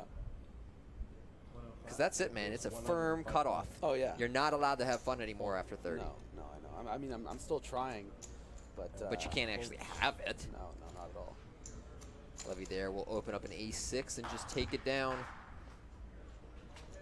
So a little lull in the action here at the final table. Yeah, I mean, you can't always. It's just sort of the nature of card distribution. You're not going to always get the kind of action that you'd hope for watching any poker final table, but definitely a bit of a lull here. But I mean, if you look at guys like Gary, are going to make almost every hand interesting. I mean, with the 8-4. I mean, look, can we also talk about the fact that he doubled up with the 8-4 defend, and he also just randomly limped the button on 25 big ones with 8-4 off? Like, there's an affinity with that hand. Like, it's no coincidence, Like, I mean, I don't think I've ever seen that. Doesn't matter how inexperienced. At the 8-4 limp on the button, it's just like.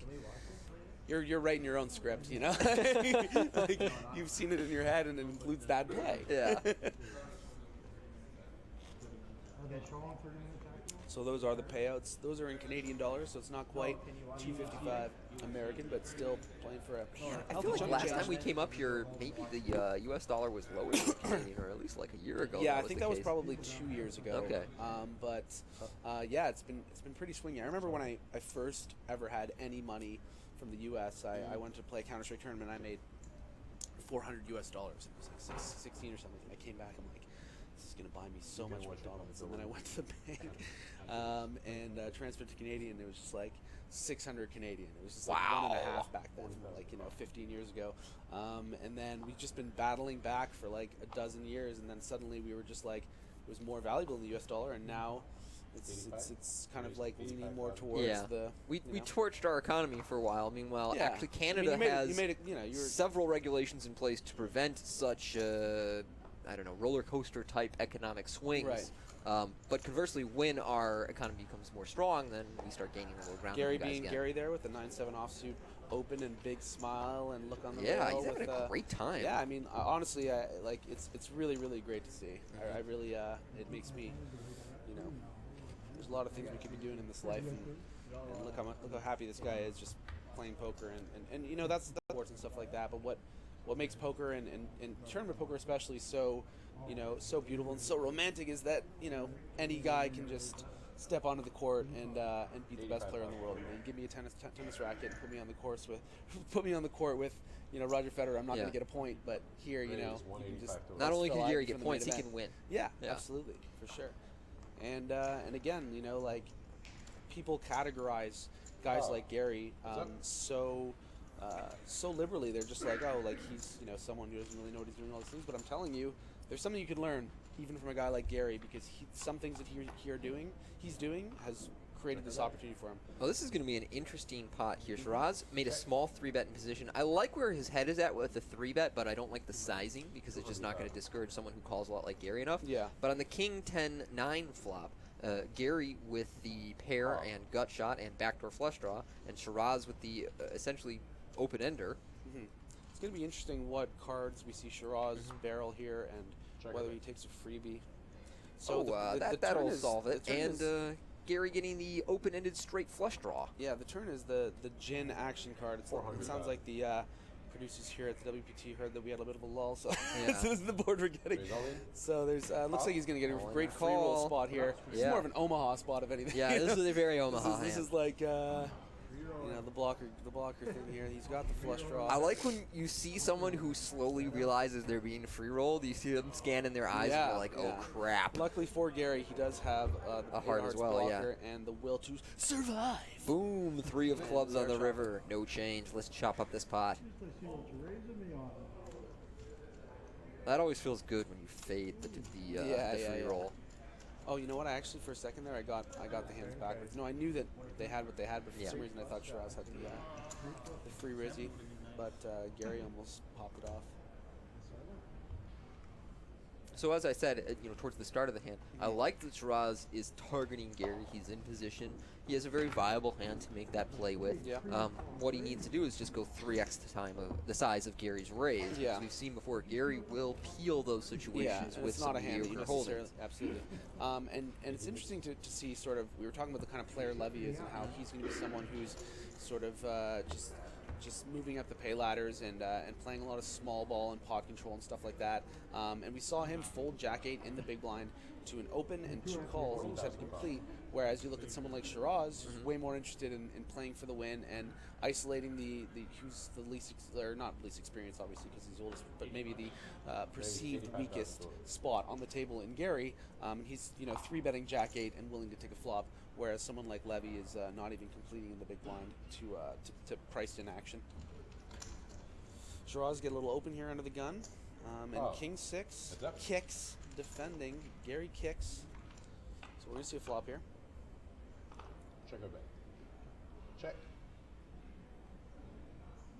Got 4-4 jack board. Probably just expecting a c-bet takedown here from Shiraz and a snap dump from Gary. How much time we have left in the level here? Probably quite a while, maybe a good 45 minutes because it changed over fairly recently. If you guys are just tuning in, this is the Party Poker Spring Championship here at Kanawaki Playground Poker in Montreal.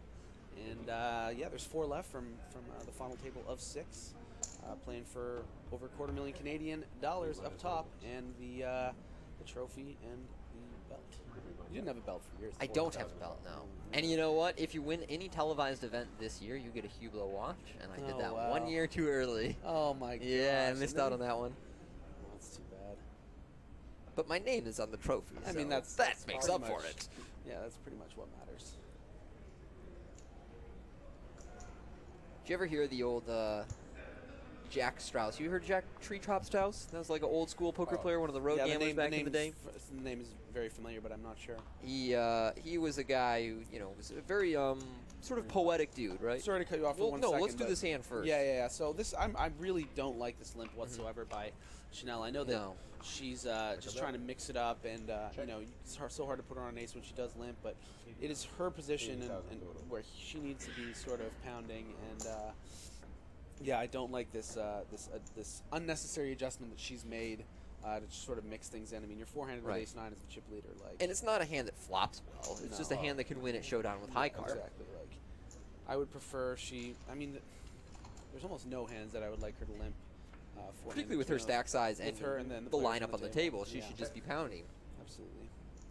So this is interesting because I think that Chanel's float here is not with the intention of just checking back and trying to win it with ace-high at showdown. I think that she's going to know that Shiraz is leading air and 5s here on the flop. I mean, she bets 1/3 pot, and Shiraz pretty much snap calls her. Right. River's the 8 of hearts, and we're probably going to see a check, but if she decides that she wants to bet him off of 5, she'll get it. She's going to have to probably pop it more than 280. I agree. I think she'll get it. I'd be shocked if Shiraz called, but it wouldn't be completely crazy. No, yeah. There's king. I don't know. It's one of those hands where she shouldn't be peeling the flop with that much, so starting to put her on a hand after the flop is a little tricky, but she does bet 300,000 with the 5, and he snaps! Wow. Wow, that's 280. That's what I said. You are so good at this. Why am I even working? You all got to be good at something. You're good at snap calling too. I mean, you're good at winning. You're good at winning these things. You should be playing this. You should be on this final. I wanted to play this. I had to attend a family wedding in Michigan, but otherwise, I definitely would have come up here to play. Oh, you didn't even play? No, I'm a huge Montreal fan, as we discussed before. Yeah. Obviously, love the property, and this is a great event. I would have been here playing, but just couldn't this time. I guess if you were here, I would have known. I mean, you're so enigmatic. I would have felt your presence in the room, but you weren't here. No. Which I think brings us back to Star Wars. Clearly. Yeah, because you would have felt the disturbance. Yeah, no, yeah, absolutely. There's a disturbance. Have you felt it? Levy here with a pair of 6s.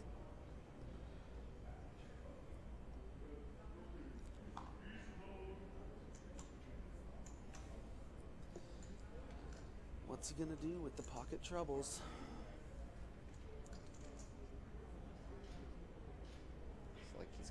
just over the mid. Raise 5. 85,000 total. Over to our man Gary, who's excited about something. 85,000. Call. Just doesn't. Yeah.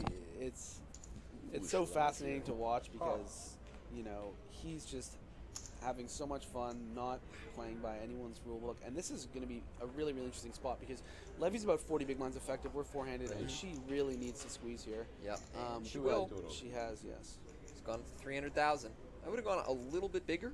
Or she's gone to 280, excuse me. Would have gone a little bit bigger, but I agree that she needs to squeeze here. I also think there's an argument. I agree with you normally, but if you really kind of break down range-wise and what's going on in the situation, this should never be a situation where it goes call for 280. It's definitely not enough. Shouldn't be, but might at this table. Exactly, because if he does decide to peel for another 200, which is in the realm of possibility, but again, I think that she probably recognizes that he's going to fold a huge portion of his range, and that there's an opportunity where if she makes it cheap enough, that Gary might peel just because it is that cheap. Whoa! That was unexpected. Yeah, a really, really bad fold by Shiraz, but we just saw refuse to fold anything to Chanel. Yeah, but again, it's interesting. People play by, they create their own guidelines in their head of how they play and how they've been successful, and it's it stems from the experiences that you have on the table. And in that particular situation, we're kind of chastising a bit for making that fold because it is, with that price and how deep you are. Yeah. We're not asking you to call there with king queen suited and get too crazy involved on a queen high board or anything like that, or overplay it on like a paired spade board. It's just but again, if she had just aces, which kind of looked like with her sizing, to be honest with you, he just looks like he's a genius dodging the bullets. Well, kind of. I mean, king queen suited is just one of the best hands we can my have favorite in Hold'em. Yeah, it is. It's my favorite hand. Here he's going up to 100,000 with its cousin, king jack suited. I actually had a really abstract thought the other night when I was drunk playing Mario Kart, and we were comparing and we were comparing all the different abilities you can get in the game to different again cards. Levi folding a spot where I think we clearly want him to defend with a 7-5 suited. 7-5 suited. Wow. To a 2.5x. Yeah. He needs to open up a bit. Look at that flop for him. Yeah, 7-5 of clubs. So I mean it's unacceptable for if he wants to win.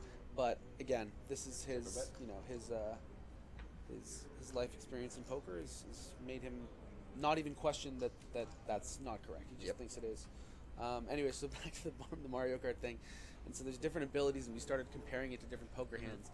There's certain abilities in Mario Kart that are just like you get when you're in 10th place or something that are just ridiculous. Like a rocket. Like there's literally a rocket that's like aces. I've Mario Kart. Oh, you've Mario Karted. Okay. You should come by and play. I would like to Mario Kart. So that's obviously the rocket's like aces, and then you have the Infinity, which is basically kings, where you get 8 different abilities. And but my favorite of all the abilities in Mario Kart on Wii U is the plant. Okay. Because I love that it turbos you, and also you can just eat people. It's just such a fun ability. You know what I'm talking about, right? When you get the plant. I think so. Wii U. Okay, so it's like this. It's like this turbo plant where you just sort of can hit people as well as speed up. And I'm just this is just the king queen suited of abilities. It's clearly not as good as the rocket where you don't have to touch anything; it just takes you.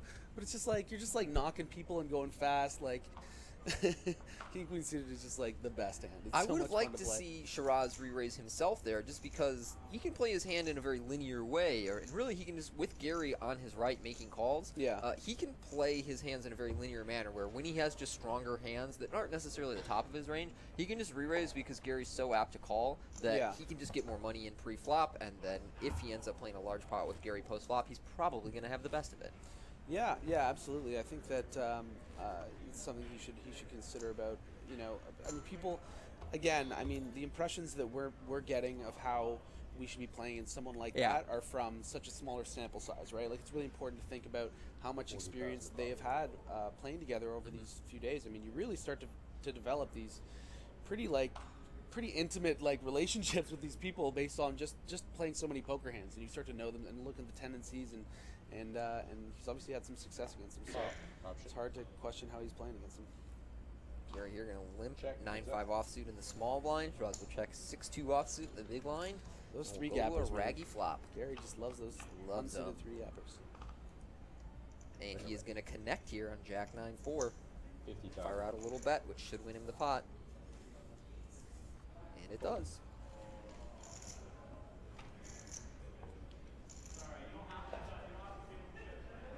Gary still smiling. Always good to see. Speaking of 9 to 5, Gary is actually retired. That's right. Prior application, he was a bus owner batteries. Is that what that says? Excuse me? Bus owner batteries. But he is now he is currently retired, and he's currently single according to this bio. Correct. I saw that as well. For all you ladies. Heads looking up, for a ladies. Silver Fox. Yep. Yeah, he's actually from I guess New Brunswick. It looks like. So I assume he maybe won a qualifier and head down here. But he actually had the second biggest score of anyone at this at this table. About 33.5, wasn't it? 37.5. 37.5 actually. 37.5. You should do your research better. Greatest poker accomplishments. He had two $18,000 wins. He's saying. How did you get started playing poker? As a kid. As a kid? Hey, I started as a kid with my dad. Just liking up. Once a kid. They're showing Ace of Hearts. Years playing poker, he wrote down 3,500 times 2. Yeah, I saw that. I figured which is just probably how many entries did you have or something. Yeah. Which that like blip that he messed it up is pretty adorable. He said he's played about 10 or 20 WPT events. So I guess he's probably traveled around the East Coast maybe. Yeah, a I mean little bit. this is someone who is obviously retired, probably has a little money put away, and just seems to love the game for sure. Obviously, I mean you can see him. He's the blush in his face and the big smile whenever he wins a pot, and he's engaging with his friends or family, whoever's on the rail. He's having a great time. And he's gonna enter this pot. And Shiraz making a quick call. It's 2.5x tier on about 40 blinds. Everybody with mystery hands.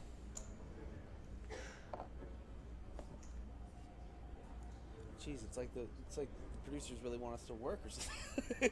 We were there. There was all. I there was all didn't there. come here to work. Yeah. Heads up. Maybe we'll let it go. I would love to know what Levy's just tank folded there, like Yeah. it's like King 10 suited or something. I just like go Now over you're there and being just like. Queen 8 deuce 2 spades is the flop. And no hesitation from Gary here. It looks like just checking. It does seem like if you can get post flop with Gary, you're going to be able to like read his sort of mannerisms, his enthusiasm for the hand pretty consistently. So Shiraz is the opponent with Gary here. Just flatted the button to the 2.5x. I'm surprised Shiraz checked behind this flop. That seemed like a pretty good flop for him to bet on Queen 8 deuce with a spade. Yes, and it's a surprising button defend and not bet there, and then playing it this passively. We certainly hoped that he would bet, but now he just got the run out where he can't really bluff. Yeah. And Gary is probably just going to snap if he were to bet. So really not liking Shiraz's line there. Yeah, I don't like his line. I like that he didn't bluff the river with so many missed draws out there, and your opponent likely to call with ace high, but a clear missed bet on the flop. Yeah, a bit of a small misstep there, but again, he's just going to be doing his thing. Shiraz Nazir, he's actually born in Pakistan. He's an accountant, and his favorite game is cricket. Favorite poker player is Martin Jakobsen. Hard not to love Martin Jakobsen. What a stud! And this is his first TV table, and doing real well. Yeah, I met him right before the final table. Seemed like a really nice guy. Yeah. I had one interaction with him on day 2, I believe. Talking about a hand, seemed like a good soul.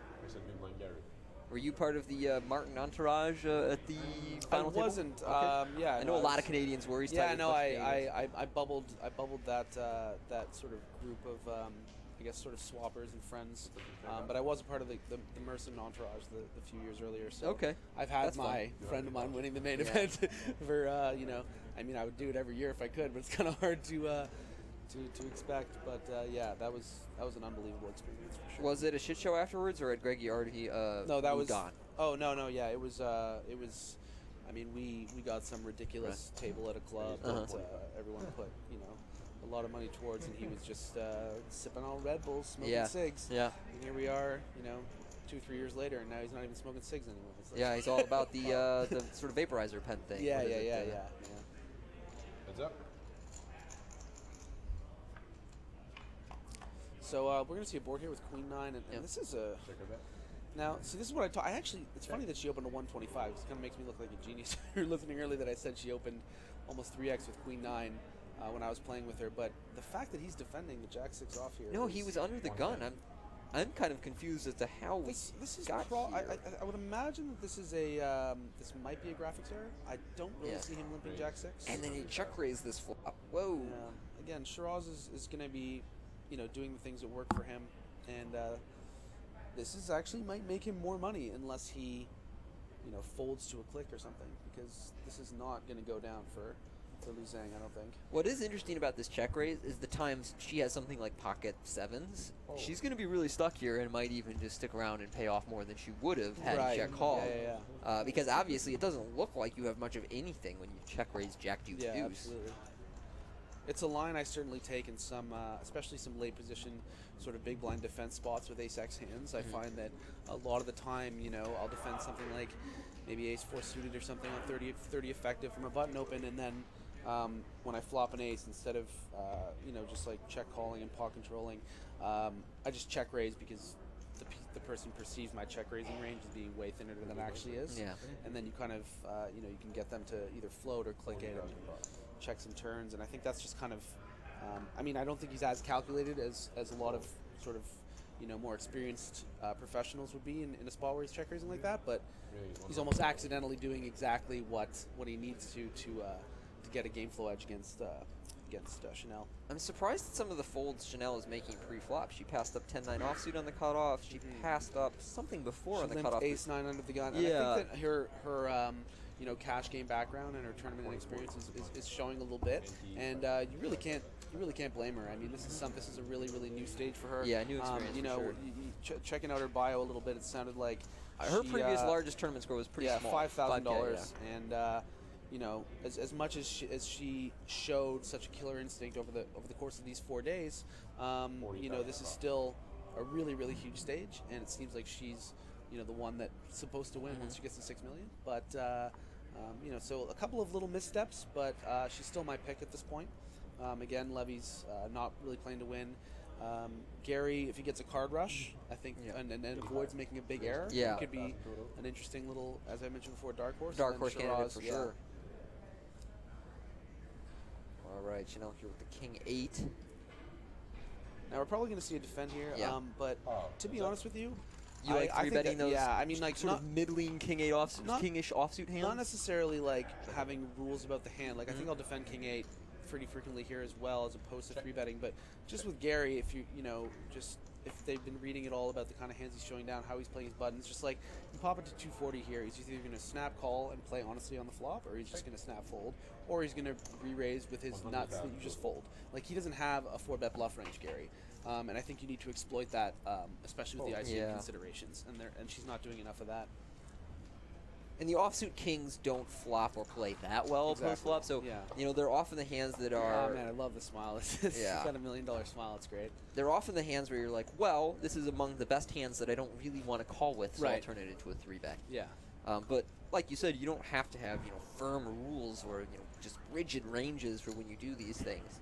And when I run into players like Gary who are going to have some exploitable patterns after the flop, I kind of throw the rule book out pre-flop and just try to get post-flop with them as often as possible. Yeah, I think that's a big mistake a lot of, sort of good tournament players make when they're playing with guys like Gary is they're so focused on the idea of what different plays mean with someone's range, but especially with live poker, you need to put yourself in the shoes of your opponent, and for lack of a better term, and it sounds very crude, like dumb yourself down a bit in the sense of just like, okay, like he doesn't have as much experience as me, seeing all these different situations. Okay, how would I react if I saw someone 3-bet me and then down bet super hard on a board, and then I just thought he didn't have anything? I would just check raise, even though I'm not really repping it. You know what I'm saying? Like, you really have to kind of think outside the box and not, what is he repping here? It's just like, like he's not aware that he's repping nothing. Exactly. He's repping nothing because he has nothing, but you're still thrown off because, like, he should know this is so bad. You know what I mean? So we're looking at the chip counts here. I did that to myself for years, by the way, where I just refused to level down a little bit and admit that a guy, had it in a certain spot. Because nobody should have it here. Yeah, for sure. I think that's actually one of the things that I've been able to translate well from my online to live game, is taking some of just like my social skills and realizing, just empathy, having to find success on the live circuit. Heads up. Shiraz here, So opening Shiraz the is gun with 10-9. making the open that we all know Lou should probably wouldn't. made a few hands ago. And we got the Gary defend. Ooh, a nice flop for him, too. Not going to get much action here. No, we're going to see a check snap fold here. From Gary. Indeed we do. Come on, Gary, just one more smile. Shiraz doing his thing. So what's your next next stop and everything? I'm going to LA tomorrow to do filming for this job, but there's no poker involved. Okay.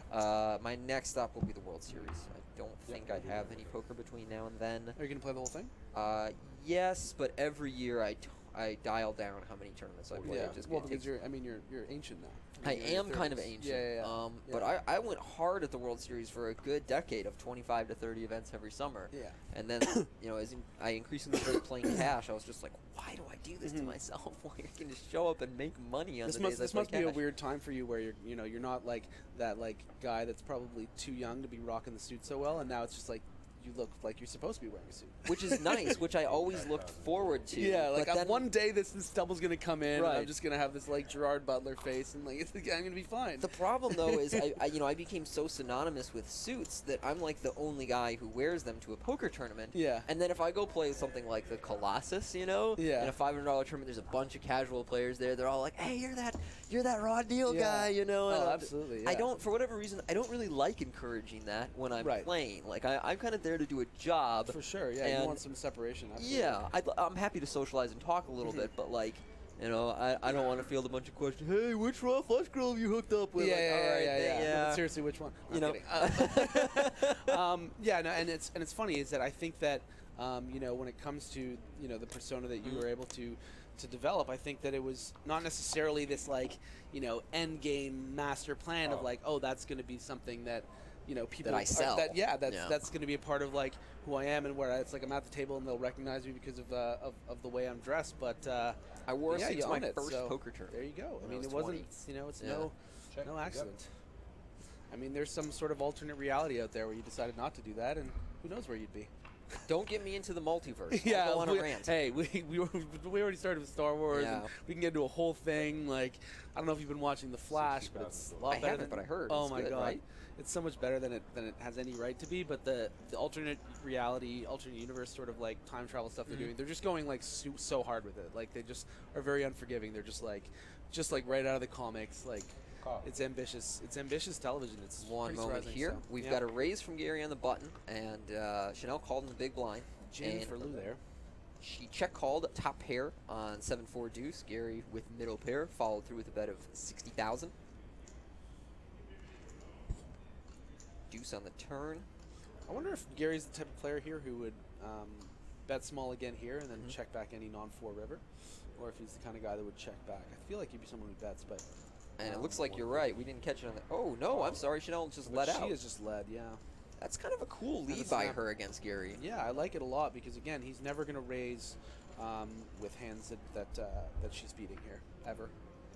In my experience from being exposed to him, so the gin river there for Chanel because he's now made 6s and 4s, Whereas she has the behind 7s and 2s. But I think even though that 6 doesn't change very much, it still might sort of make Gary feel like he should call, even though it's I actually think a pretty actually bad card. He's going to be snap calling. Yeah. I would say pretty much any amount under $1 million. Like I don't even think he's going to ask for the. Yeah, amount. he He's just snapped gonna it, call, and yeah. you know that's Get some really actually a value. very bad card for his hand. Yeah, You know, no, completes absolutely. straights and completes the flushes. straights, completes the flushes, and he's going to have to quickly do the math in his head. I'll carry the 2. Yeah, Yep. That's my 2 pairs, not as good as hers. But a nice another little small bet from Chanel. She does get paid off there, She's so getting well some played cheers hand. on the rail and a little WPT chip leader 4 left smile. My God, how powerful was yours when that happened? Which one?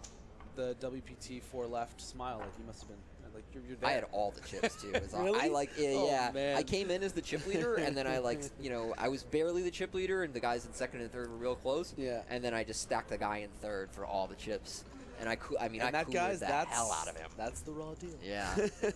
Yeah, exactly. So as you can see on the display there, she has played poker for 11 years, resides in Toronto, Ontario. Dealing background.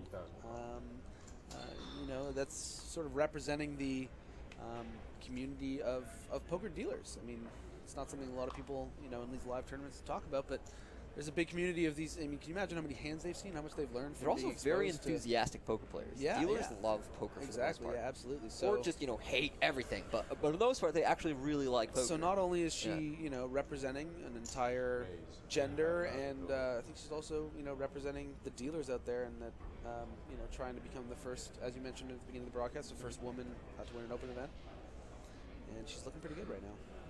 So again, same thing, just the min raise blind on blind. He actually has the same hand that he had the other time, and he's still folding. Yep. So she should not be getting away with these sizing, out of position sizing, small blind to big blind leaks. But I think she also recognizes that he just does not defend nearly wide enough, and she doesn't need to invest that Draws much. went AWOL.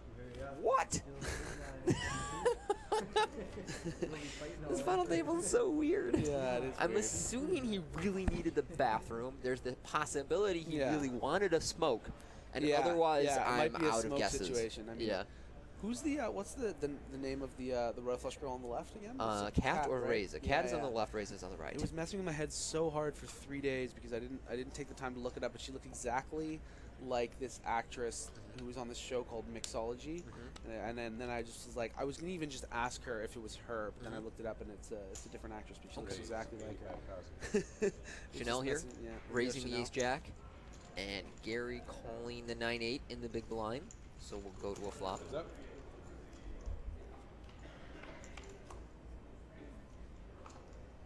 Ace, queen, 4, all Chanel. And Gary leads for... No. I was like, what? No, you gotta check. This is a great check by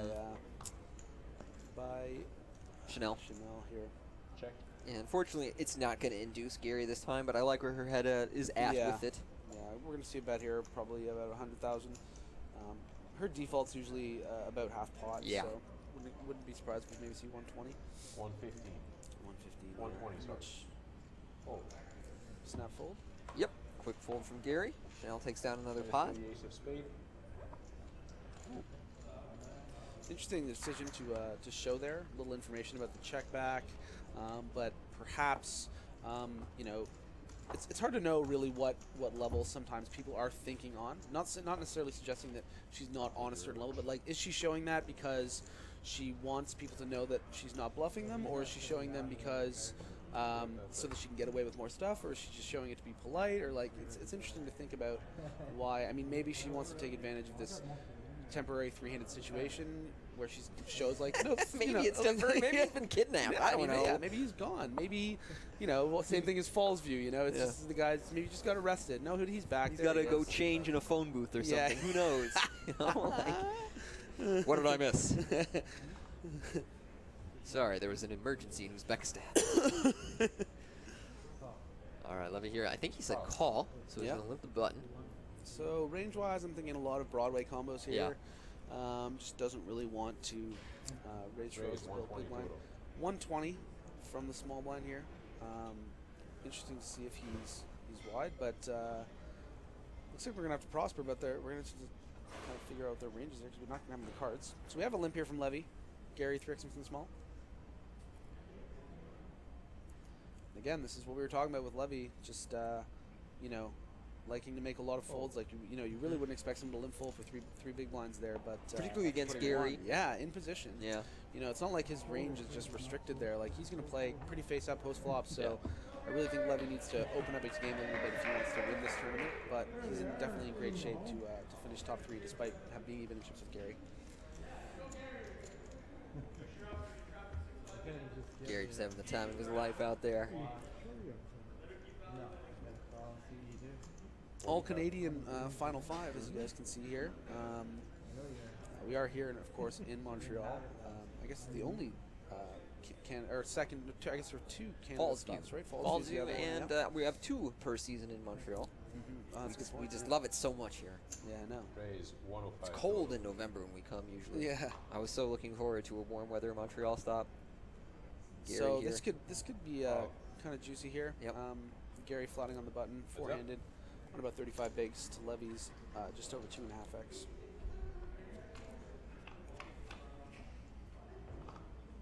Check it back. He flops second pair on Queen Jack 5.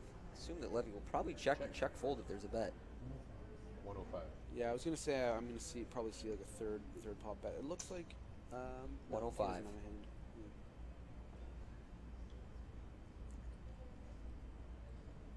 A little surprised that he's going to peel here. It's one of those spots where I feel like someone has a good hand pre-flop and they're like, I'm not ready to fold. Yeah, I mean, I think it's also really relative though too, right? Because Gary's someone who just kind of flies by the seat of his pants and just if he's checked to in a spot, you know, he happened to have flopped mid pair here, and that's why it feels like, oh, like really, like you're just gonna check call here, but. You know, at the same time, Gary could just as easily have like, you know, 6-7 off, 7-8 off. Yeah, I wouldn't mind, especially at this price. I wouldn't mind. Check calling, but the way Levy has played, I'm surprised. Exactly. I think that ordinarily against this opponent in Levy's shoes, I like a check call. He just happens to have actually flopped it. I think a lot of the time he's not necessarily.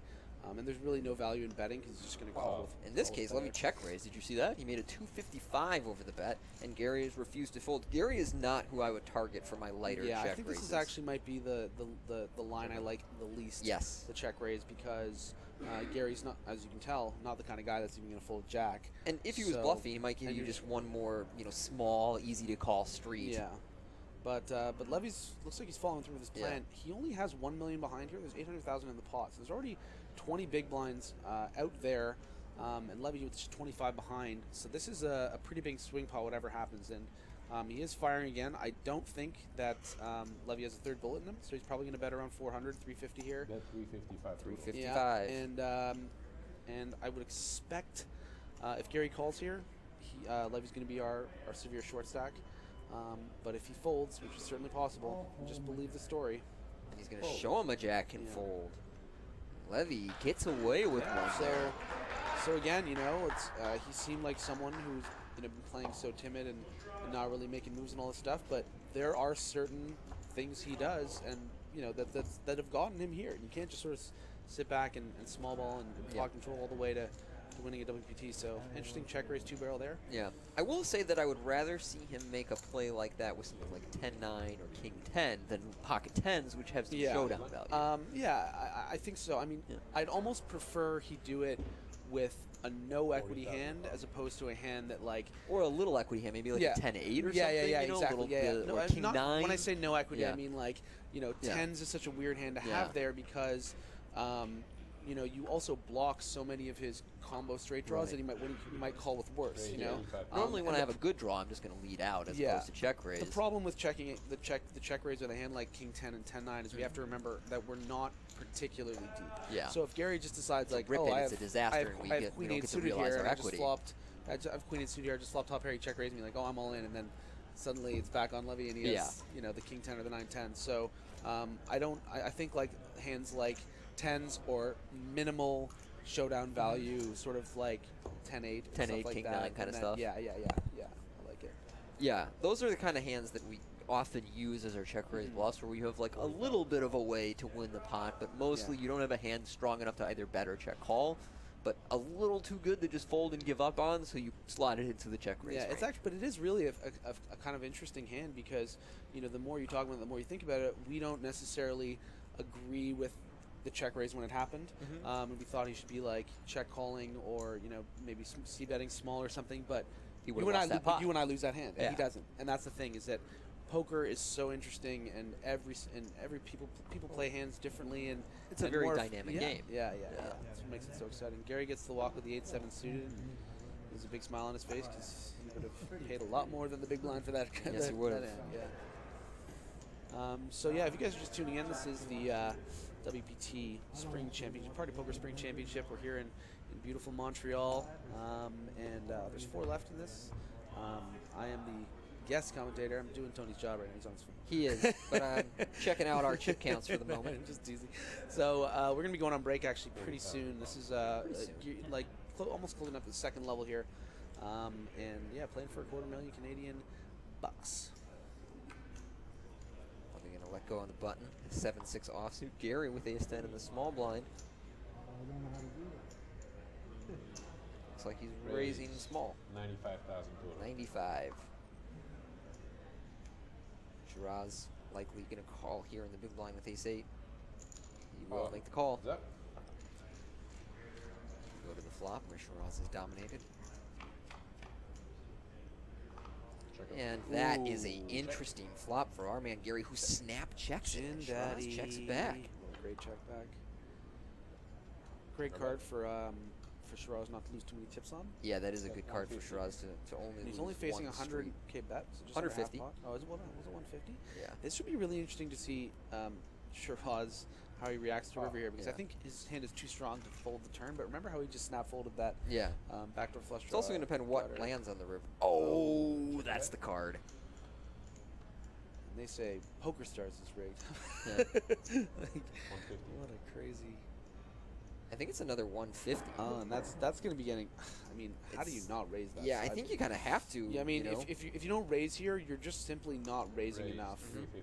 I like his and you're not sizing too. He's gone to like valuing yourself enough. 375. Yeah, I think that's great because he doesn't value himself too hard. And if Gary he was losing, snap but calls. He probably thought he was winning like over 90% of the time. Yeah. Levy with the wow. But Shiraz not too bothered by it. I like how he Definitely played in his hand. control. Yeah, he's in control. I Yeah. mean, it's so easy to punish yourself when you kind of make a value raise, valuing yourself. But I think that he has enough presence of mind to realize he just got cooler than, lucky that he didn't just double. That was only 30 big blinds effective. Right, and that was only a very small bet on the river too. Yeah, yeah. Now there is our beautiful Royal Flush Girls accompanying the WPT Champions Cup and the championship belt that will be handed out to one of our remaining 4 players here. WPT Spring Poker Open here at Milwaukee Playground Poker Club. Back over to Levi. And if any of you have not been to the Playground Poker Club, I don't just go around saying this. This is definitely the best poker club that I've been to anywhere in the world. I mean, I'm not even just... It's the service, how accommodating they are, how much they care about concerns that you have or recommendations or anything. It's just very, very good energy, good vibes. Check out this hand, though. Here we go. So, raise and 2 calls. Livy opens 5s, gets 2 calls from Shiraz and Gary, and Chanel, who squeezed this exact same scenario last time, is going to get another opportunity. The hand distribution here is unbelievable. So, and again, she's not someone who's necessarily scared of going multi-way. I mean, like the way that she sized the 10. So I could imagine her making it a sizing that we're going to see at least one caller if she makes it under 450. She's gone 4 1/4. I like her.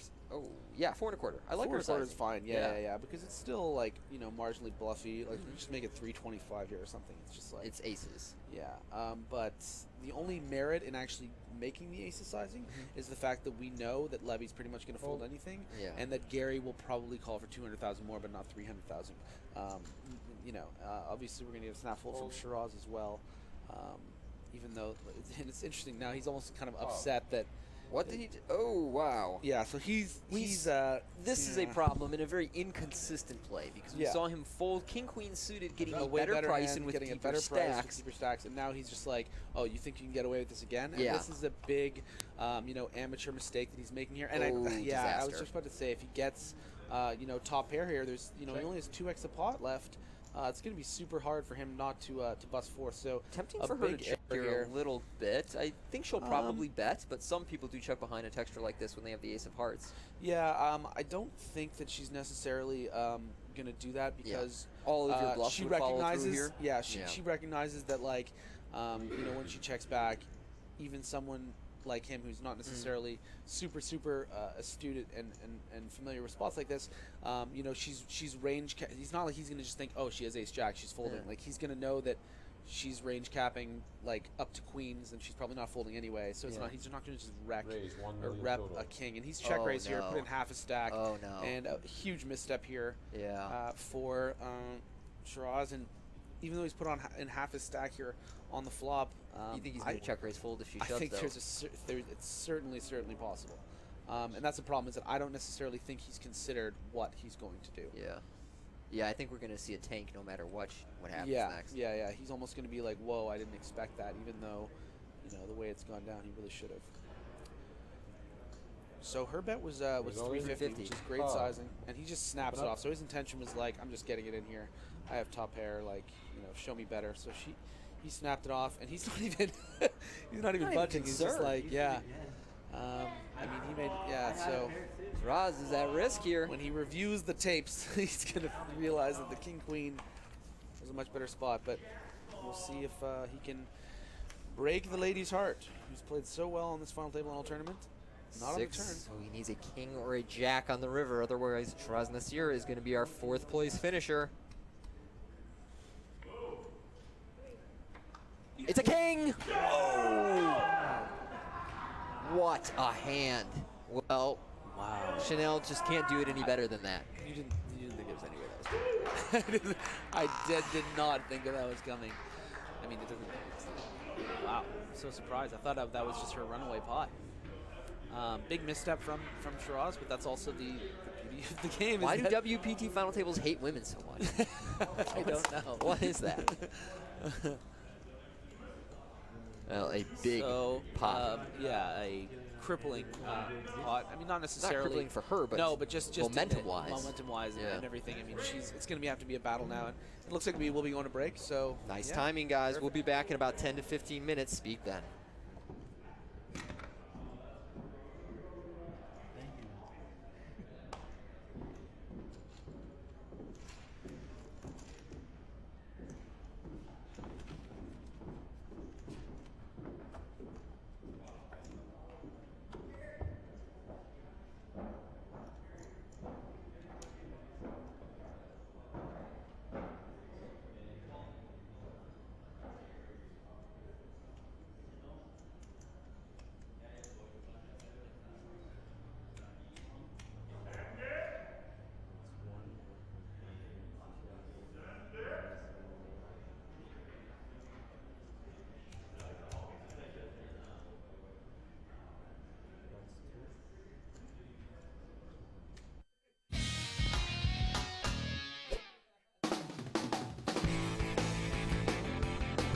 The World Poker Tour is in Montreal. Let's hit the streets and see what this city has to offer.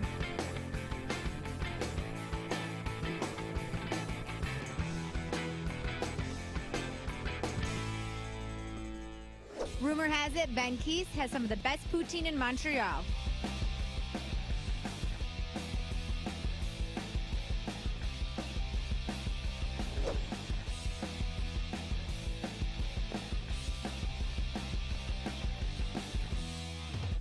I'm here with Vince Moreno, owner of St-Viateur Bagels. Now, Vince, everybody tells me Montreal bagel, I have to have it. What makes them so special? Well, what you see is what you get. We make every single bagel by hand, 24 hours a day, 7 days a week, 365 days a year.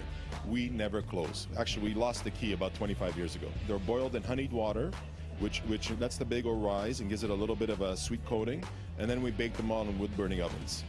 So basically, we don't need technology. Everything's done by hand. Can't wait to try one. Thank you so much, Vin. Meet you.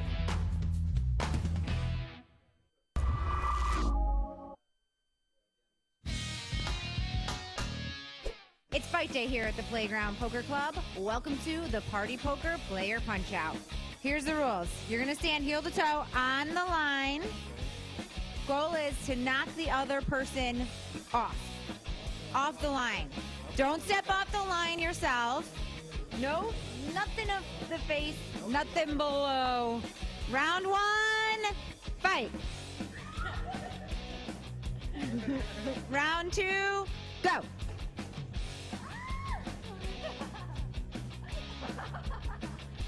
All right. Gary's hands are gonna pop the gloves. All right, I want a clean, good fight.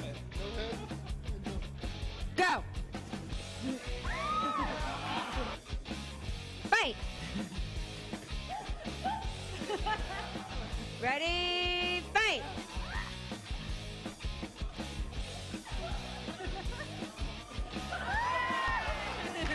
No cheap shots. No cheap shots. Go.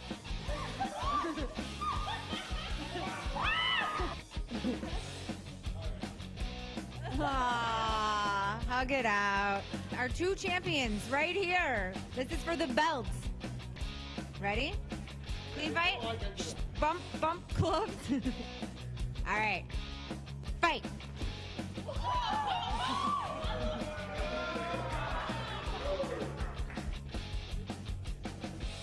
Fight.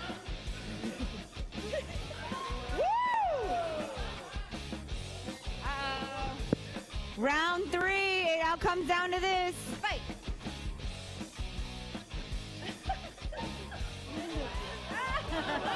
Yes! Yay! Our champion! My shirt down, you're too tall! Okay, with spikes in the ring now that the biggest contestant is out.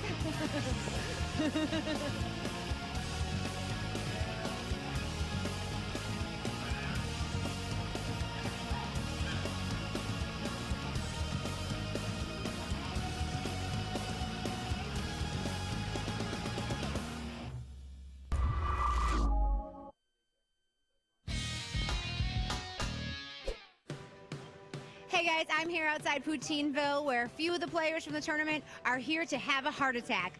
Literally, we're here to take on the 15-pound heart attack challenge. Let's see if these guys can take down 15 pounds of poutine.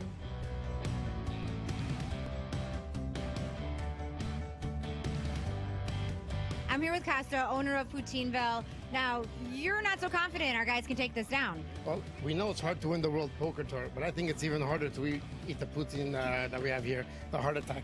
It's over 15 pounds. I don't think any one of your players could even come close to coming to finishing it. We got 4 guys here. I don't think your 4 guys can finish it either. When it comes to this challenge, we put on our shades. We're holding the aces here. You guys are not going to win. That's for sure. Yeah, I don't think he's bluffing by the sound of it, but they're so far so good. I think they're going to might do a little damage. A little damage, but they're not going to finish. That's for sure. A lot of people do a little damage. Has anyone ever taken it down? One guy. One guy. Jamie the Bear has taken it. There. Yeah. I mean, you would have to be eating 15 pounds of poutine. Beast. Yeah, he is a beast. What was his record? He did it in 22 minutes. 15 pounds in 22 minutes. Yeah. Did you have to push him out of here in a wheelchair? I think so. I think so. I think he needed a hospital after that, but he did good. Yeah, he's a professional leader. All right, well, our guys are going to give it a go.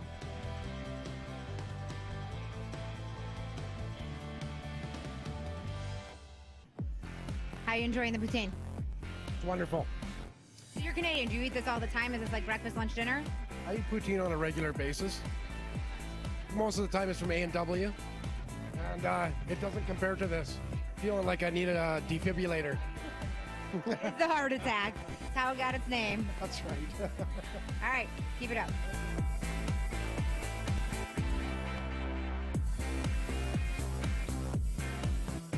You're doing some damage on that poutine for the very first time, huh? Yeah, you got to make the first one count. You like it? I love it. You love it. You were a little nervous coming in, like, I don't know if I'm ever going to like poutine. What is it? What do you think? I think it's really good. Coming in, I didn't know the strategy of how to eat poutine, but I figured it out pretty quickly. How much do you think you've eaten so far? I think I've already eaten 2 pounds. I don't think I'd be able to eat the whole 15 by myself, but, you know, we have some good players here who are digging in pretty well.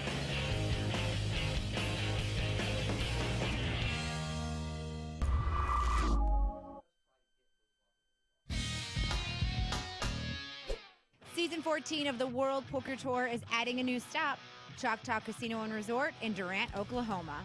The $3,500 buy-in will have a $2 million guarantee and is the first televised stop of Season 14.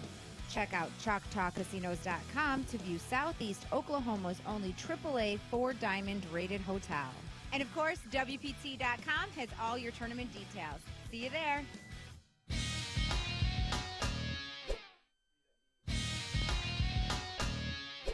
The final table is set here at the Canadian Spring Championship. Let's meet our 6 players. Dylan Wilkerson. I'm in seat 1 and I have 740,000 chips. Levi Stevens, seat 2, 765,000. Probably short stack and hopefully run up a big stack and win. I'm Gary Lucy from Amherst. I'm at seat 3 with about 1.2 million in chips and just under average. Trevor Delaney. I'm in seat 4. My chip count is 3.2 million, and I believe I'm top chip stack right now. Shiraz Nazir, seat number 5. Chip count is about 2.7 million, and I'm sitting in a comfortable spot right now. I mean, can't be happier. I hope you know I can win this one. Hey, my name is Chanel Lu. I'm at C6. My chip count 2.5 million. You can follow all the action live on our Twitch channel to see who will be the first champion of Season 14 and who's going to walk away with the championship belt. Every chip can turn into a dream at partypoker.net. Every hand into the greatest poker journey of your life. Next stop, the World Poker Tour 500 Aria in Las Vegas. In the center of the ring, he would love to knock this loudmouth out.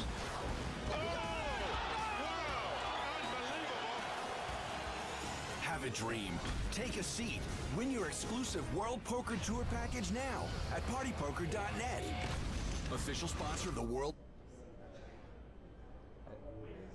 What was the run up? I didn't see from far, but I heard you hit the straight or something.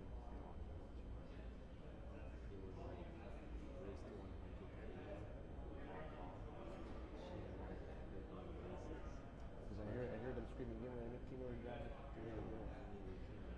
She makes it 425 with aces when they 4-4.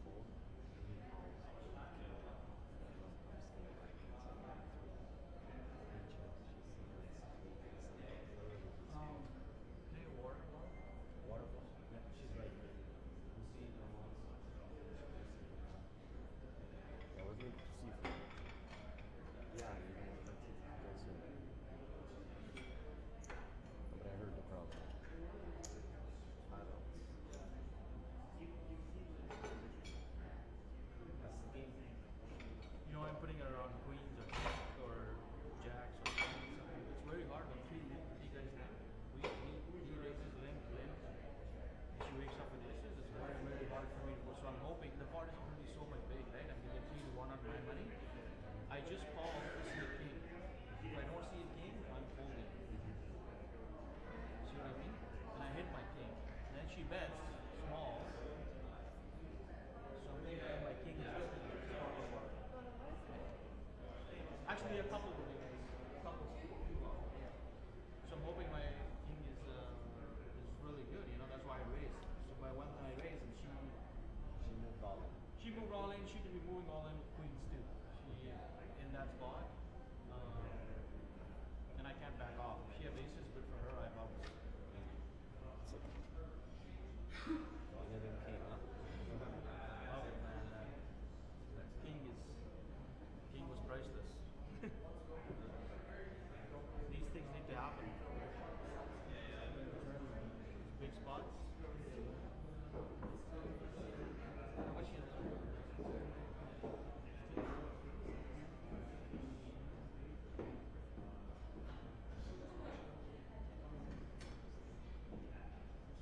Still above 2 million.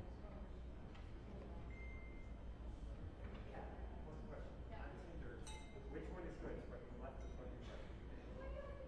Because you probably know. You know?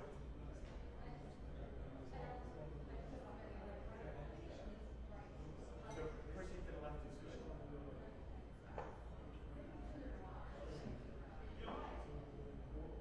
We're coming up with a question. Should we have a full ticker to it?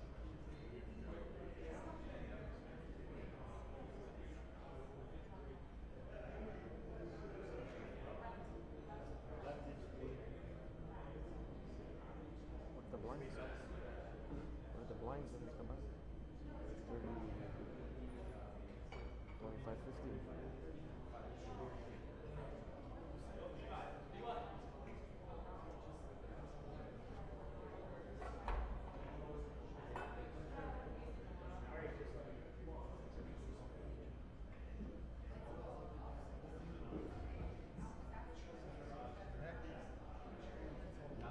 What's the ratio of the tech?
carries there.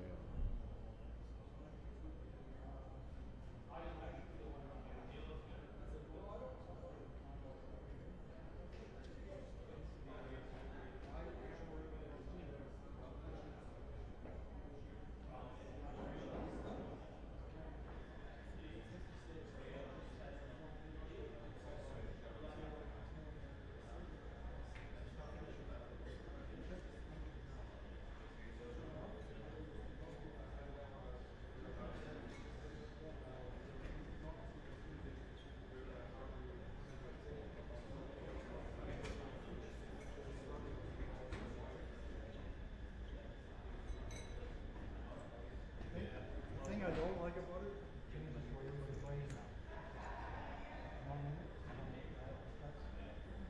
I was happy with the 49,000 or 47.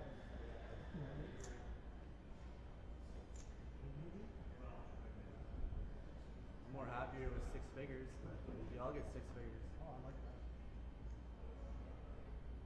Because really, it could go any way. At least if we make. So the thing is, if anyone of you gets out right now, you get, what do you get? We only get 78. We're not even making the 76, yeah. So you lose like we lose 50,000. 50,000. I know. Anyone who goes out loses 50,000. You don't want to make a deal, eh? You want to shoot first.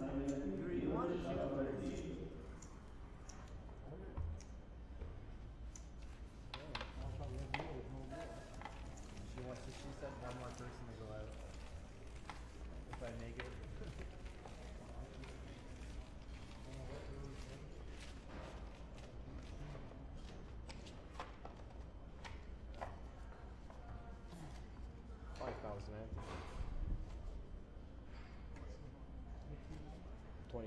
All right, action about to resume here. Our blinds are going to be up to 25,000 and 50,000. We also have a third commentator joining us, Gaël Jolon, who is a presence in the French poker media. Thank you for coming and joining us today. You're kind of the aspiring gossip girl of the French poker media. So we're going to talk some stories about what's going on. You're here in Montreal very frequently, but originally from Paris. Yeah, I'm from Paris and I've decided to move to Montreal because definitely people are nicer here than in Paris.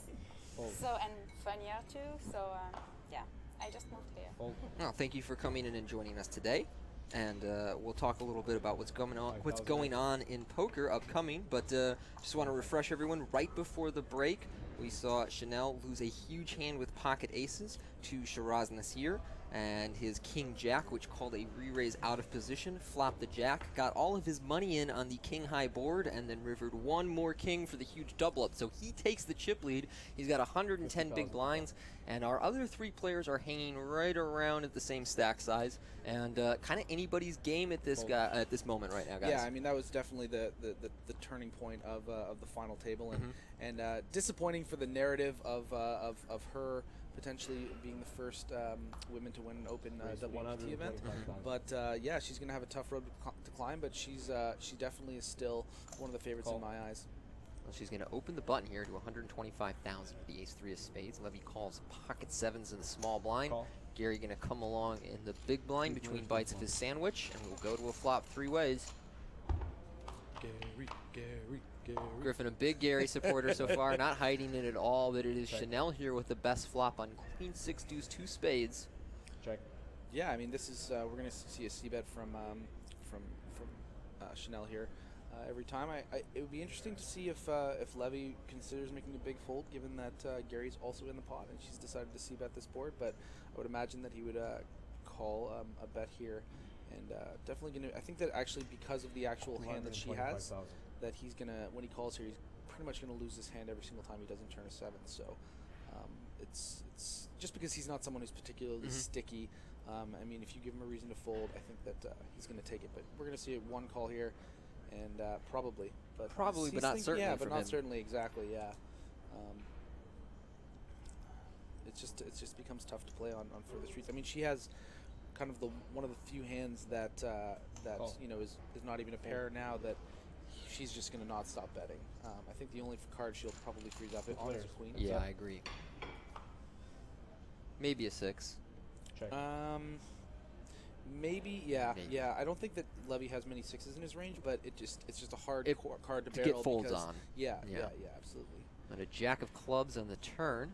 Yeah, so in my experience with her, I would expect her to bet probably just under 400,000 here. Maybe even 450, 420. I don't think she's ever really expecting a check shove here. And when he does have those sevens through nines, he's probably going to fold. She's also a player where if she has sort of a close spot whether she should check back or she should bet, in my experience with her, she always goes with the more aggressive option and bets, and that's what can kind of make her tough to play against. And I think that's quality play, too. In a situation like this, she absolutely should be betting, and we see that the times that Levy doesn't have a queen or even a strong queen, his decision is very difficult. Yeah, and the sizing right on, just under 400. I'm expecting a fold here. I think it's a great line. She's going to take this down and get a little more momentum back, but he is counting out chips. Yep. Which is super surprising, and he has made the call. So not what we expected from him Levy's at showing all. some different gears here, not buying what Chanel is selling. Gail, what do you think about this? I don't know. I'm just looking at his style right now. Yeah. So that's it. that's the nuts. Yeah, that is the. It's actually absolute the nuts because she has the three of spades. That's blocker. right. It Yeah. is the nuts. I did a double take too. I was like, yep, it's the nuts. I'm gonna be the nuts snob I'm now. definitely supporting her because I really want to see a woman finally win at the WPT. It'd be nice. So, and this is the problem with calling twice there. As much as we were impressed because he happened to be ahead, she's now made her hand and he has, almost under half pot left. Yeah. He's committed so many chips here that, he's going to be folding here on the river, but, it just depends. I mean, it would be interesting to see if she had missed whether or not she had bluffed, depending on the card. It would have been a reasonable spot to go for it. And I don't think that she's necessarily put him all in. And this is what I was talking about earlier. Yeah. Even though it's so standard to, put in for just over half pot here, he's going to be way more inclined to just call because it's not for his tournament life. And so I think this is a really, really good bet by Chanel here. I would be so surprised if Levy paid tight through this entire final table and then just kind of this was called down with, third pair on a board where the most obvious draw got there.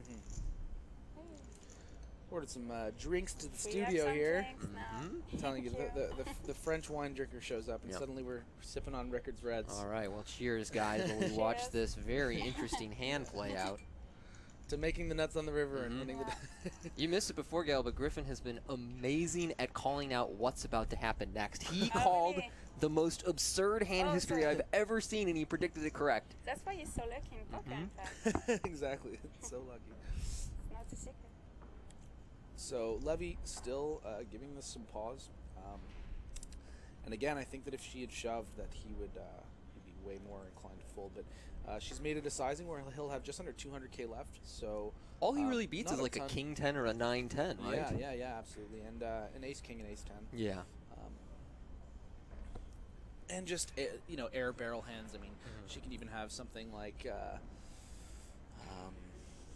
any kind of air hand, whether it's maybe she has like maybe even a 5-4 that she turns into a bluff or something. Or something like 9-8.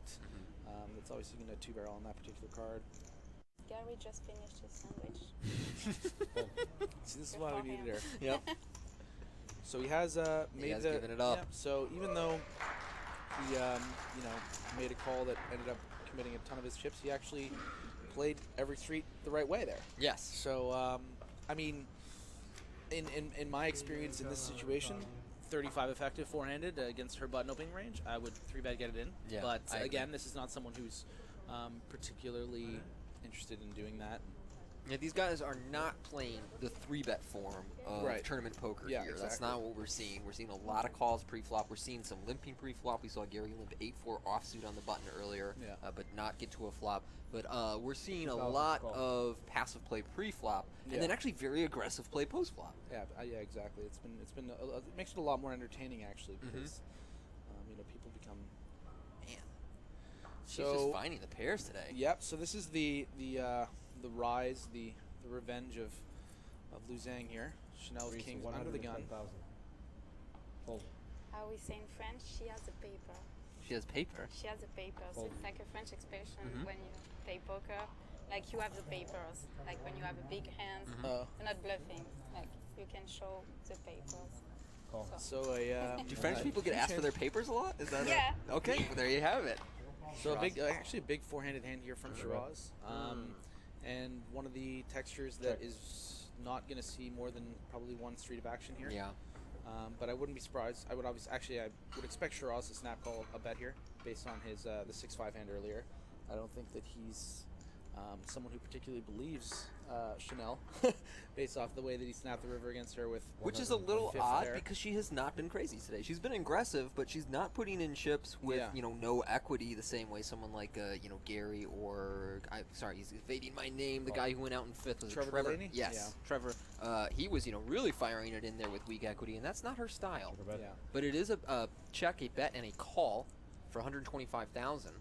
So kind of a turn card that's going to shut down the action even more. Should expect to see a check back here from Lou. And there you see it. And some potential for interesting heart rivers if Shiraz would decide to turn his hand into a bluff.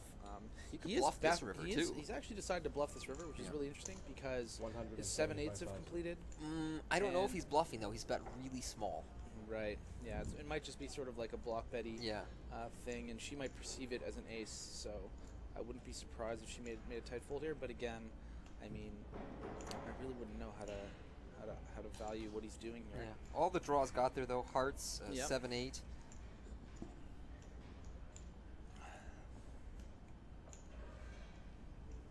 Tough position for Chanel here. If you know your opponent tends to make blocking bets, then you can justify a call. Otherwise, with that much out there, I think you have to let kings go. The problem with this particular blocker bet on this board texture and this run out is that it seems completely silly for him to be block betting. Yes. Something like a 6, which 9s essentially is. 9s is just a super version of six. Call. She calls. Queen 6. So she does call. And she's going to take down that near a million chip pot, 865k pot. So nice little takedown there. Big pre-flop, cooler, but got the run out that shut down the action a bit. So Gal, you do a radio broadcast for Club Poker, correct? Yeah, right. I do the gossip news, poker. So what kind of subjects come up during the course of your podcast, or what have been some of the largest or most popular ones thus far recently? Most popular broadcast that we have? Sure. It depends of the guest, in fact. And we had like Elke or Jonathan Duhamel. Like they are very famous. Can you say that again? Jonathan Duhamel. That's amazing. They're really famous in France, so it's always good broadcast, good guests. Didn't think I could be more attracted to Jonathan Duhamel. Right, than hearing his name pronounced like that. From someone from Paris. Levy there just folds. Yeah, French are really they really love poker. They're definitely not the best players in the world. We know that, but they love poker and they love the show. They have we have many shows, and we have also a reality TV show about poker in France. So it's really popular, and we have lots of fun. So. French poker players, that's really funny because there are really many expressions about poker that you don't have. It makes absolutely no sense. Like if I have to translate it, it's going to be really stupid. But we just love poker and all the show around the play, so party. Like 125,000. You know that, Griffin? Yeah. So an interesting defend here from Gary. From Chanel. No, excuse me, Chanel, Gary raised a button as he's shown to do with pretty much his whole range. Yeah. And she's defended the Queen 7. And see some more leading. There's been a lot of leading going on today. No, he raised. Led. I'm sorry. I just didn't see. I didn't see the action on her first. I'm just hanging out here drinking, guys. What am I supposed to be working? No, not at all. That's check on the turn. 4 of spades. I really think that that Chanel should be mixing in some more big blind free bets to his button opens. If she's been reading some of the hands that he's been opening and playing on the button, he doesn't really fold buttons. So I really think that with a hand especially like this, where like pretty much Queen 8 plus, I would probably just defend. But he also doesn't 4-bet light, which is a great player to go after. Exactly. And she just, she's just willing to call down against people on these rivers, and she continues to be correct when she does it. And Gary there made a very quick bet on the river. Yeah. 2-pair. And that's going to drop him. He's still third in chips after the big pot that Levy lost to Chanel. She's not wasting time though. No, she's going after it. She was at $2.5 million when we came back a few hands ago. Yeah, I mean, she definitely has the winning mentality right now. She's battling back, trying to get close to that chip lead there. She's just under $4 million, which is Shiraz, the big suck out with the King Jack, chip leader with just over 100. Gary now at 1.1, and Levy, they're pretty much even around $1 million chips. She seems to be very confident, so that's good. She's looked very poised throughout the final table too. Even when something really bad happened to her, when she lost the aces hand, you could sense a little frustration. Of course, but there wasn't a release of it. Or when she wins a huge hand, she's not looking elated. You know, she's exactly professional. She knew it wasn't the end of the world. It was it just sucked because she wins probably 90+% of the time after that pot. Yeah. But she's willing to fight and willing to come back for sure. So this is really, really interesting. Levy's now defended 6-5 off on 20 big blinds when he was folding blind on blind 9-7 off for a min raise and in position. So yeah, Levy maybe a little frustrated after the last hand and trying to flop some equity and does he has flop flopped bottom a bit. pair. But based off my read of the way that he's been playing, I wouldn't expect him to peel here. Even though I think once you peel this, you kind of have to call any pair. Having said that, because he played the sevens the way he did, he might consider, but he just lets it go. And so yeah, that's really the problem with if you're gonna defend hands like that, you kind of need to peel certain textures of that nature, but doesn't do it, and yeah, not going well right now for him. Miguel, who is the sort of like biggest name or biggest star in French poker? Is that still Elke? I know that he was it's very still much Elke. okay. Yeah, even if I didn't win like big tournaments since a long time, I think, but he's still like very popular in France and so sick. Yeah. So sick. And yeah, I really like the French Canadian players too. Right, of course. They're really funny. They're the best party people. They are. They're the actual best party people in poker. It's true, and they're very talented players here. Yeah, they're very, very good. I think I remember. I think it was this past PCA. I think with like 80 players left or something, there was something silly like 7 or 8 French Canadians left. All in call. Like, well, guys, we got an all-in and a call here. A snap, and Gary just has the aces. The stone. What is the nickname for it this time? That's the problem. Is that it's a red bird and a black bird. Okay. So all right. How about in French? What's the nickname for aces? Just monster. Monster. Well, 6-5 4 flop, no help to the ace jack of hearts. Queen of spades ends it on the turn. Gary is doubling up here. So, Varian swinging back in the face of Shiraz there. A big time cooler for 1 million chips, 25 bigs. 20 bigs, actually. No, just 20, yeah. 22. But, I mean, he's counting his blessings still, I'm sure. Just happy to be there. And Gary with a nice little double up. My little dark horse. Your man, Gary. Throwing some balloons on that house. 1,090,000. This guy won't quit. Nope. I don't know. He seems to be very sympathetic. He's very what? Sympathetic? Yeah.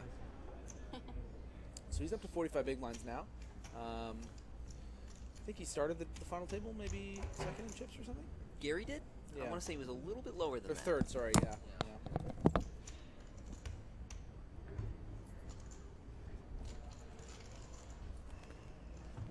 It's a little breath of fresh air there from Gary. Just these are the brain work. It's emotional. It's it can be draining. So he's just took a nice little breath there. It's like, there we go. Now I got some breathing room. Levy's falling apart a little bit after those few hands. So no fault of his own though. He correct read on every street there. Yeah. It must be really stressful for all these players too, because it's their first huge final table. Yeah, they're not exactly. used of the camera and to be on a streaming, and it must be really stressful. So. They're all handling it very well. Yeah, absolutely. Levy is the one that seems the most, be it positive or negative, the most emotional at the table. Right, and you see Chanel, and she's just, she's just cool as a cucumber. She's just cold-blooded. She just, it was really unfortunate what happened to her in that hand. And here she is, chewing her gum, got her glasses on, just raising under the gun. And yeah, she might even be chip leader again after that hand that she lost. Yeah, I think she actually would be chip leader right now. Or I guess it's just sort of just short. If she wins this pot, she'll be chip leader. And she is a favorite to win the pot, so on ace 9-3, I like her chances. Especially no backdoor hearts. This will be a check fold from Shiraz, pretty much. Should be every time, but we will see. She casually tosses out her 120 c-bet. Quickly folds, and we have a new chip leader. A new old chip Seems to be leader. like some more pro at the 120. table. She was really quiet and self-confident. I like it. I also think that her play has the most consistent patterns, and I mean that in a good way. Not predictable patterns, but just like when I anticipate someone doing something, she follows through, whereas the other players, I'm like, I think he's going to do this, and they do something completely opposite. I'm like, well, I definitely would have never guessed that Levy was going to check raise those pocket tens on a queen high board. Right, yeah. Or the queen jack board, yeah. He did win that pot, but it was not the play I anticipated from him. So we don't have the whole cards here for Levy, but I think that he might be opening up his game a little more and be a little frustrated. So I wouldn't be surprised if this is a lighter open. And it is King 8 of Hearts. You're so good at this. So it's like why did I even come? It's pretty much the lightest we've seen him open. Jack 3 shooting from the big line for Lou. In my experience with her, I would see her defending here. She made 2 pretty ambitious defends against me with about 30, 40 people left. That a lot of people wouldn't recommend defending against me, and then she ended up coolering me on Jack 10-10 with brush that shoulder off there. And she gets the gin flop too. Yes, she's someone who's not gonna fold a hand like pretty much any 2 suited cards for a min raise, just regardless of the stack size behind. So she's flopped gin for days here. Yeah. Very exciting flop. Yeah. Do you think she will raise or call on this flop? I think that she will probably raise because he's too short. She'll probably just shove. I think she'll go for it too. It's also a board where she can represent some draws by just ripping on it, which is nice. Yeah, and might get a call from like something like ace 9 or pocket tens. Yeah, if I were in Levy's seat with an ace 9, I would be betting with the intention of not folding. In this case, he just has a King 8 of Hearts, so he'll quickly give up there. Yeah, you can see the frustration now in Levy's body language. And this is something that happens also to people that are here for the first time.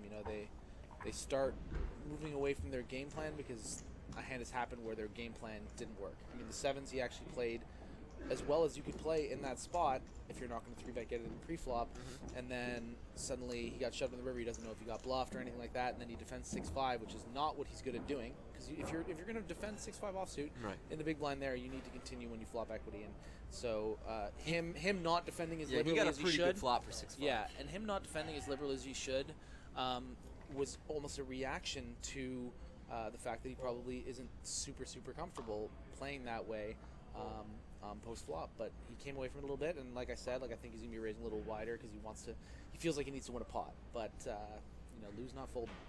No, and she got the flop. So. Not scared. She's been winning a lot of these hands where it folds to them in the small blind, and he just does not defend wide enough out of the big. Although we've seen him start to change that now with the 6-5. Yeah, no, this is interesting too. He's only on 10 big blinds, and he's really considering taking one off here, even though she's 2.5xing when he was folding the min raises plus 5,000 earlier. Yeah, that's right. So he's getting away from his game plan. I'm really curious to see what he has here because I don't think that he would really trap anything but aces here or kings. So he's looking for a texture. Yeah, so that's he probably has quads. You've been really good at predicting this stuff, so he probably just has quads. No, I mean that's the thing too is that his hand range is so face up when he just decides to defend here. It's just always equity flopping hands like 9-10 suited or 10-8 suited. Jack 10. Exactly. And I like her bet sizing here. Yeah, it's perfect. It's just like it doesn't really matter what she bets. She could bet 60K. So he's shoved. So this is a flush draw pretty much always. Yeah. I would love to see Lou make a king high call here. Maybe it's not a gear that she's necessarily interested in going for, but her range is super wide blind on blind here with the ICM pressure. But she probably should have just shoved for the 11 effective. Yeah, you're right. She probably should. He could also have something like King 5 of spades. Something like I agree. That. That was the only other hand that really occurred to me was a strong King 5. So the fact she's tanking, I think that she has either. It's hard to really think about what level she's on, but if she's on a really really strong level, she might call with Queen Jack with a heart. I think is like the bottom of the range she might consider calling. But most of the time, I think King High and then pairs. Did she call? Yeah, because cards are up, and he so does have he a has 5. the 5, and she I think has a king. Yeah, she has a king 10. Yeah, I like her high. call. Yeah, no, I would call as well, but that's not her turn card, and it's certainly not her river. And you are right that she could have just shoved pre-flop and saved herself. Yeah, no, but she was actually just inducing and almost wanting him to peel with something like that, you know, because he's getting away from his game plan, and he happened to get the one board that, you know, the money's going to go in. And she has a hand that on many textures can just get it in post-flop. So like there's so few that you're like check folding hate, on. you know, like 4, 5, 6. Yeah, no none spade. of your spade. Yeah. So a little trip up there for Chanel, but basically a cooler. And Levy's back in the hunt with 23 big blinds at 1.15 million.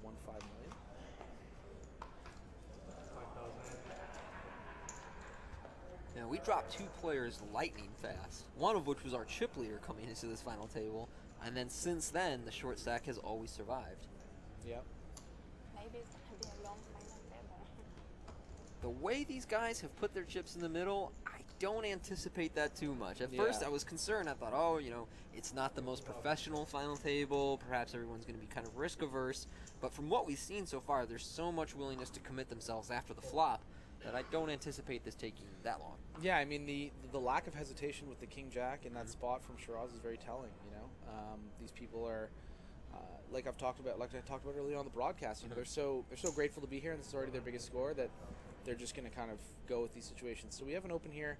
I'm going to expect a shove for the 21 bigs here. He should shove, but this is a bit of his inexperience. This is a pretty significant leak here. This flat. If he had shoved, I think that she might have even folded ace 10.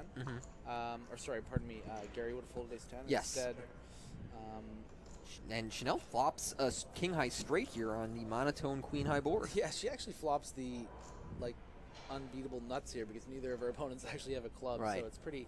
When you look at the percentages, she's a massive favorite here. So we're probably going to see a bet here of about 200K. From maybe even a little more on this monotone on all texture. The clubs, yeah. Nope. Is it 205? I think it's 175. Nope, 225. Yeah, I would expect her to bet a bit more. Just over half here, and we're probably going to get 2 snap folds. But Gary, I don't know. Is an interesting. Yeah, Gary getting sticky here, and we have seen this type of thing out of him before, where he makes calls where it's going to be very difficult for him to win the hand. Right. I mean, he's basically just thinking, I want to hit a 10 or a queen, or 10 or an ace, and he's going to be folding the turn. So yeah, and not it's not clubs. as disastrous as it seems because he's really only making one street mistake here, right? We believe. Yeah, I mean it's also relative. Like when he does hit a 10 or an ace, he's still way behind. Doesn't know that, but it's going to happen so infrequently, and there's going to be sometimes there'll be clubs, and he has to fold anyway. So another bet here. I wish she would bet a little bit bigger. Thus far, I've really liked her bet sizing, although ironically, she has bet the perfect amount to get calls from 10s. Yeah, it's funny how sometimes that kind of like lines up, you know. If the river is an 8, should just go check, bet fold. And you talked before about Gary potentially only making a 1 street mistake, but you know, as we see there, but because of her sizing, like so, I would expect her into the 1.3 million to bet. Probably just like under 700K, I think, because she wants to make sure she maximizes her value against his Jack X combos, which are so many. Jack 9 with the Jack of Clubs, Jack 10, Queen Jack. You know, there's so many Jack X combos that he can have. He might even call the turn there with Jack 7 with a club. You know what I mean? Especially if it's a Jack of Clubs. So she's going to probably bet a bit bigger than normal.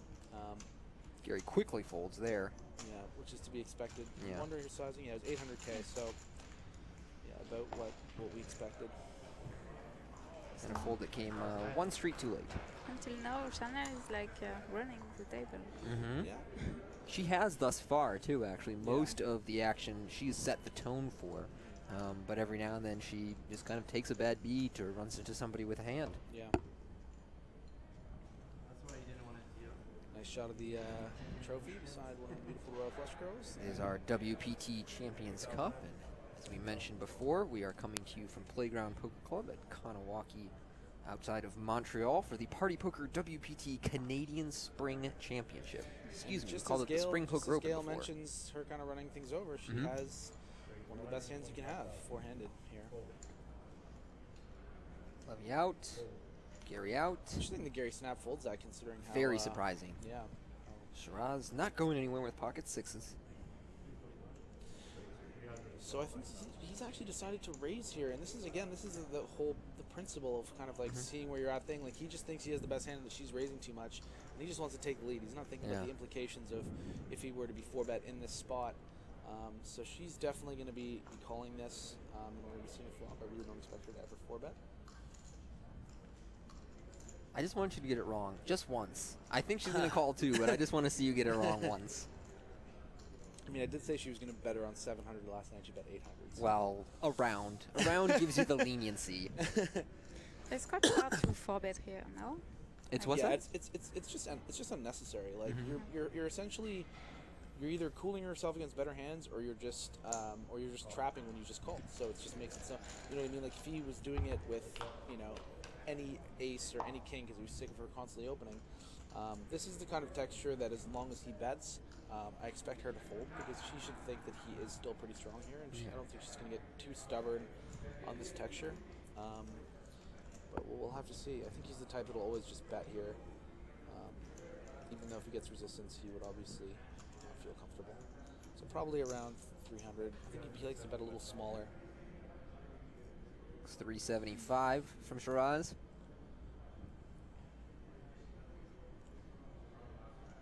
Should expect to see a pretty quick fold here. It's just one of those spots that's not going to play to her edge. You know, she's going to do so much damage just raising so much, and she just doesn't need to get involved with like the other chip leader who happened to 3-bet her in the strongest spot on the table.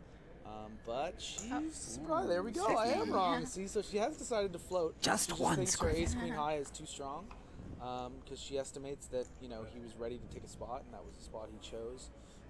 It's a nice card for him on the turn. It's just tough on like a 9-8-4 board in particular. Like if it was 9-7-4 or 9-6-4, I would like it a lot more because when she turns queens, it doesn't complete anything, right? I mean, 10-jack is a very specific hand for him to have, but just in general, it's so much easier when it comes like 9-3 deuce. Like I would float 9-3 deuce, but 9-8 in particular is tough because when you do turn a queen, it's not always that easy to get value from it. Yeah, and also you can just get rivered by 10x jack-x hands. She's gonna bet here. Looks like a pretty small bet of 475, so about 1/3 pot. Yeah, it's a very interesting spot here. I would imagine Shiraz is probably gonna snap call. Getting a great price. He did turn a gutter. I think that he's the kind of guy that's gonna put her on a lot of the 10-jack, queen jack kind of combos. So he's actually going to win a pretty sizable pot here if you really think you about can fade it. What's going on here. I mean, this pot is now inflated to what, over two and a half, almost 2.5 million, which is more chips than either of the other stacks at the table. Board pairs at the 9. We're going to see a check here, and Lou's going to lose a pretty big pot. Well, I will say she would probably win if she shoves, but I don't think that's a reasonable thing to do. Yeah, it's unreasonable, especially for someone how quickly he went put the king jack in. If you decide to play something like kings like this, he's just not going to fold, and she's not going to give away her edge and a chance at a trophy by shoving here. So, and she does check. So Shiraz is going to take down this pot with his 6s and 9s. And that kind of the way that the hand ended up going down kind of lends itself to what I was saying about how I wouldn't float that flop. Even though there were opportunities for certain runouts where she could win, I just felt like it wasn't in her best interest to float that particular texture in that situation because she needs to keep those chips. She can't lose another million there, which is what happened. Like she she called 375 and she bet 475. That's like 900K. That's she needs those chips to keep her separating herself from Gary and Levy. But not a huge misstep. It's a bit of a cooler. We were four-handed, a decent pair against ace-queen, so not too out of the ordinary. Still four-handed here at the Party Poker WPT Canadian Spring Championship, coming to you from Playground Poker Club outside of Montreal. It's the biggest poker club in Canada. I didn't know that. Yeah. Makes sense, though. I don't know too much about what's available in, say, obviously I've been at Fallsview. I played that one as well, but outside of that, I haven't played too much in Canada. It's been here or there. Yeah, I went to BC once for the BCPC, but I think that's I'm pretty sure they don't do that anymore. I mean, I had a good experience out there, but in general, there's not a lot that Canada has to offer, unfortunately, when it comes to big buy-in kind of main events and stuff like this. So it's great that we have sort of this staple of especially the East Coast Canada, and everyone looks forward to this. And it was great. So many memories I created this week. Just great people, great club, just great vibes here. Yeah, all the French poker players that came to Canada to play here were really impressed, and they say it was the biggest poker club they ever seen after Vegas. Yeah. And everything is really nice. You feel good and comfortable chairs. Yeah, I mean the people that work here are so interested in making you have a good experience, and they're so prepared because they take the comments or concerns people have, and they instantly try to figure out how can I help this person because it's going to help people in the future. It's like if you have a Samsung phone and your phone dies, you just give it to them. They have the chargers ready to go. You don't have to give them your charger. Like they have everything ready to go and set up here, and it's really, really refreshing. It's really nice to see. So we have a raise here from Shiraz, blind on blind with the ace deuce off. Chanel defended and flopped a gutter and went check. Not crazy about her check back here. I kind of understand it. Her draw is kind of under-wrapped, but the problem is when she doesn't bet and then the board kind of bricks out like the way it started to do, he can really value his ace high because he knows now that she would never flop. So that was interesting. Twice you got it wrong. Yeah. I'm going to keep a count now. I was surprised that he folded there, but maybe it was one of those things where he just wasn't particularly interested in that pot. I do agree with you that I prefer a flop bet over the way that she chose to play the hand. It worked out this time. Yeah. But it's interesting because his hand, ace deuce, is really not at all different from just having ace king or ace queen. Would he have played ace queen or ace king like that? No way. He would have check called 100K on the turn. No problem. Right. So it's a little surprising. It's probably just a little bit of a brain fart from Shiraz because things have been kind of going well, and he just got away with a kind of a pot that he shouldn't have won that much with, which is the sixes, but he found a way to maximize his hand by 3-betting and then getting 2 streets, which effectively turns it into a 3-street pot, but 3-bet pre. So I think he was just like, whatever, I'm not going to mess around with her here and just give it to her, which is a nice little small pot, nice momentum for Chanel. Your favorite guy, Gary? Opening this pot with king queen. Shiraz looks like he's going to enter, makes the call with ace 9 offsuit on the button. Chanel will fold king 4. Levy will probably fold 8 deuce suited. He will definitely fold. Unless someone talked to him on break, it's like, Griffin Bencher keeps saying you need to be defending your big blind more. Something like that. But 8 deuce is a little ambitious. So we will make that fold. I know I'm supposed to be impartial, but Gary. Very impartial. Not Gary's flop here on 9-6 deuce, so top kicker for Shiraz. Snap check from Gary here. 200,000 from Shiraz. And Gary gonna get himself in some trouble here and check call the king high. Go to a turn. Now 6 pairs the board. And if you're in Shiraz's position, you're just going to try and bet 3 streets and, get his stack in. For sure, yeah. I mean, your hand is just way too strong in this spot. He should really be folding this turn. Yeah. But you never know, man. He's a wild card, Gary. He is a wild card. In order for his hand to be good, Shiraz would have to have something like 7. It's difficult for Shiraz to actually have much better than king queen. Like he happened to have ace 9, but a lot of the time when he flats the button in that spot, he's actually going to have some worse Broadway combos. I know that Gary isn't thinking about that. He's going to have some pairs too. Yeah. I guess you could have like some sort of deuces through 5s. I mean, I'm not saying I'm kind of playing devil's advocate, right? I'm not justifying the line, but it's ironic that he was if the guy was trying to barrel with like queen jack or queen 10, he would have won a pretty fun pot, but again, it wasn't the situation. I would have liked to see Shiraz bet like 100K on that river. Yeah. If you can be confident that your opponent is just never going to bluff you. That's the thing too, is that these are lines that sometimes that they're very abstract kind of lines, like the min bets on the river to induce raises when you're, at spots like that. But Shiraz feeling very comfortable and he's not really interested in thinking outside of his box right now because what he's doing is working, right? Correct. I mean, he overplayed King Jack and he sucked out, and ever since then he's overplayed sixes and then got way more value because of it. Like, things are working out for Shiraz, but she's still my favorite for sure. Well, she's going to take down this pot by raising ace 10 on the button. No takers out of the blinds. We are playing 30,000, 60,000 now. And she's playing poker since 11 years. So I really wonder how old she is, because she looks... Okay. 28. She was our only 20-something on the final table as well. So an older final table here in Montreal. Older for poker. This time she has a 9-4 suited and we'll let it go. Levy on the button. 9-7 offsuit, also folding. Back to Griffin's man, Gary. He's got an ace 3. Again. Yep.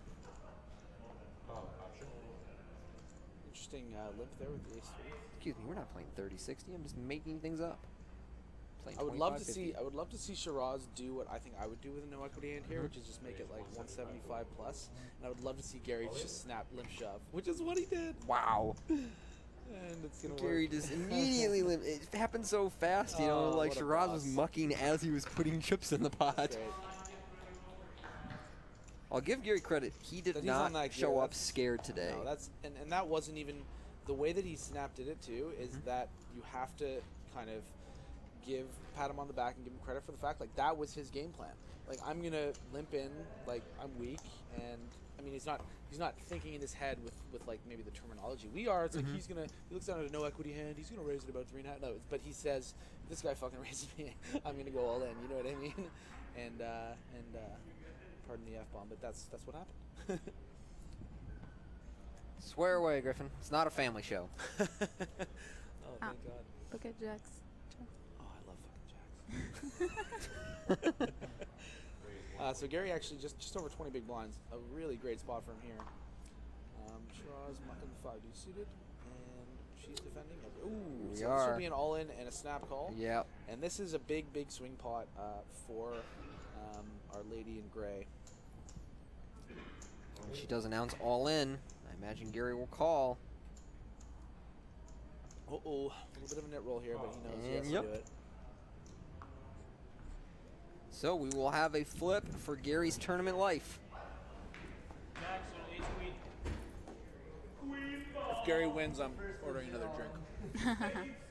And if Chanel wins, I'm ordering 2 drinks. Okay. Hope to see a nice old queen. Just me and Gail doing broadcast while you're passed out on the floor. No, Gary, no. visibly disappointed. Gonna go start up the balloon house. Up and away. And no jack on the river, so Gary is our 4th place finisher. He's going to get $67,632 US for his efforts here this week. His biggest tournament cash to date, and a guy who really enjoyed himself through the duration of the final table, so best of luck to him in the future. And a big smile from Levy there, as you can tell. Things were falling apart for him a bit there, 5-handed and 4-handed, pardon me, and he was able to get the page on. And that was something that I remarked on. I thought that he was playing to get top 3, and now that he's here, perhaps we'll see him gambling a little bit. Now that we're in this sort of 6-digit, at least Canadian dollar pay jump here. And then there were 3. You see 79,130 Canadian dollars for Gary Lucci. Not a bad payday for a retired car battery. What was it again? That was awesome. Buses and Bus car owner batteries, right? batteries. Yeah. Bus owner batteries. It's always disappointing, but it's still like good memories for him. No, For sure. He had a really great day. And yeah, Levy feeling better now. Yeah. Now he literally has not much to lose now. He can definitely go for it here and find some shove spots. And you're supposed to order 2 drinks, no? Yeah. That's not the deal? Okay. Yeah, I'll get just one for me, and then I guess Do you want another Rickards there, Tony? I'm not gonna say no to you. Yeah. 2 Rickards white. Yeah. Thank you. This is gonna be the slurriest final table commentary of all time. Yeah. Pretty disappointed with, I heard stories about Gail, like she could handle her own, but like, has she even taken a sip? Yeah, That's the look at her question. wine glass. It's lonely. Yeah, I have to represent France. Seriously, like, this whole like, I'm from Paris, look at like the light wine, even take a sip. Listen to me say Jonathan Duhamel. Yeah. No, seriously, please say it. Yeah, but no, really.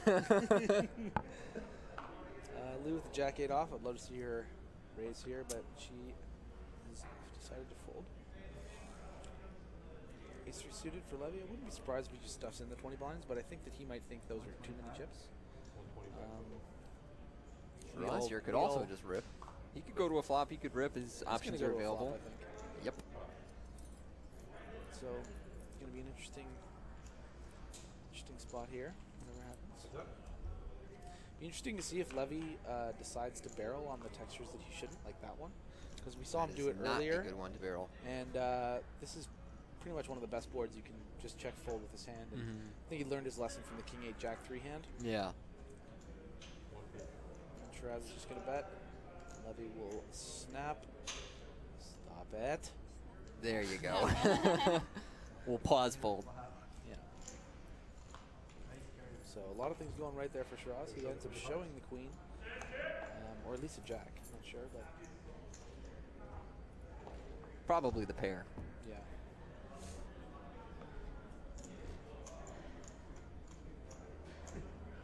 We should speak in French now. Huh? Yeah, talk to the French. Talk to the French people. Tony and I'll chill. Yeah, we'll hang. We got drinks coming. Okay, You got some work so to do.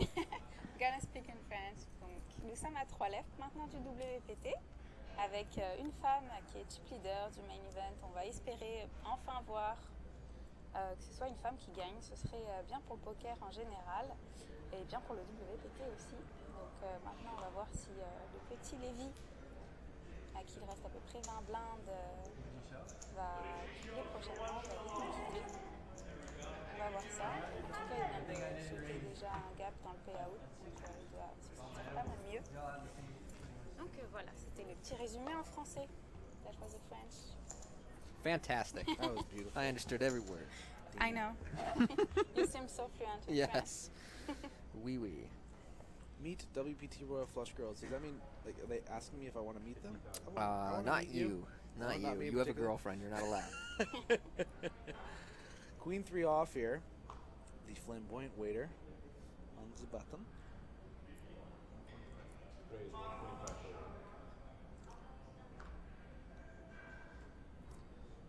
And these are always the interesting dynamic spots, three-handed, when there's two massive chip leaders with a short stack. Because Shiraz has a bit of a chip edge, it's kind of like one of those things where, I mean, ICM-wise, it's kind of like his, he can kind of run the show, but because they're so close in chips, she is going to be, you know, valuing an A7, especially with coming from a limit background. You know, I don't think she's going to be three-betting this spot. I think she's going to be calling. Well, nobody connects on this 9-3 deuce Shiraz two actually spades flop. popped off at Oh, the- excuse the me. You're tray, right about that. So I'm going to expect probably a Shiraz to bet here, protect that 3, and probably see 2 folds. If they were just heads up, I would expect Chanel to be check calling this board sometimes. But with Levy back there, who can check shove any spades combo or any 9, she's just going to be folding.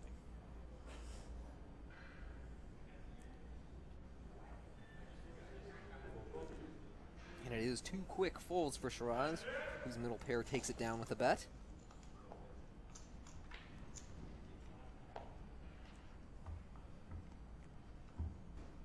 But by far my favorite French or French-Canadian person to impersonate is Sam Chartier. Oh, Yeah. Oh my God. wow. I heard he did really well in the cash games here actually this week. She's playing some good big games. Yeah, sounds like Happy to something hear that from him. something has come together, and Sam plays very well and is a regular in our tournaments on the WPT, and has one of the most distinctive voices you'll ever hear. Really a showman. Always very classy too. He is. I vividly remember him saying the way that he talks to Jason Duval. He just calls him Bébé Chen. Bébé Chen. Bébé Chen. People are unfamiliar. Bébé Chen is baby dog in French. It's Jason Duval, but he calls him Bébé Chen. So there's been a shove by Levy, and Shiraz has asked for a count. I think he's just kind of trolling him. And he has 8-5 offsuit. Maybe he's one of those guys that just decides that. I mean, that's the thing too, is that you never really know what kind of pre-flop leaks someone might have. Like he might think that this is too few chips to actually call. If he's actually asking, I don't really think that he was kind of just trying to mess with him there. He might have thought that it might have been too. Like maybe he really would have called 400K with 8-5. You never know. So that might be telling of something.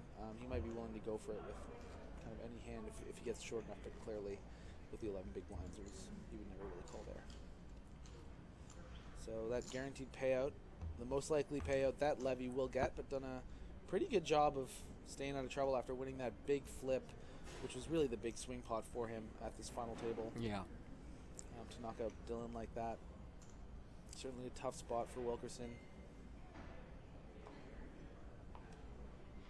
Always frustrating to make the final table, you know, have to do all this lead up and everything, feel really excited, and then bust first hand. You're just like, damn it. Yeah. Chanel there. These guys have slowed down a little bit. Yeah, I know that feels when I make like a day 2 or a day 3 and I come in and then it's just over right away. I can't even imagine like a WPT final table. You know, you fill out the bio, you sit down, you're doing all the like, you know, little things, and then first hand, done. Check In high general, floor. I just noticed that all the poker players are always very frustrated, no matter what, except when Right. they win. So, Yeah, like, and it it's just always happens so frustrating, infrequently, like- yeah. Well, guys, we want to take a moment to remind you about the upcoming WPT Amsterdam. That's coming up in May 11 through 16. That's a €3,300 buy-in event at Holland Casino Amsterdam. And then we have a new event on the schedule this summer. That's WPT Choctaw, July 31st through August 4th at Choctaw Casino Resort. And that one is a $3,700 American dollar buy-in, so that's got a $2 million guarantee on it. Should be a really soft event in the Midwest. I've heard some great things about the events that go off there, though I can't say that I've ever played one in that region. But I might get my first chance this summer. I'm not sure about you guys.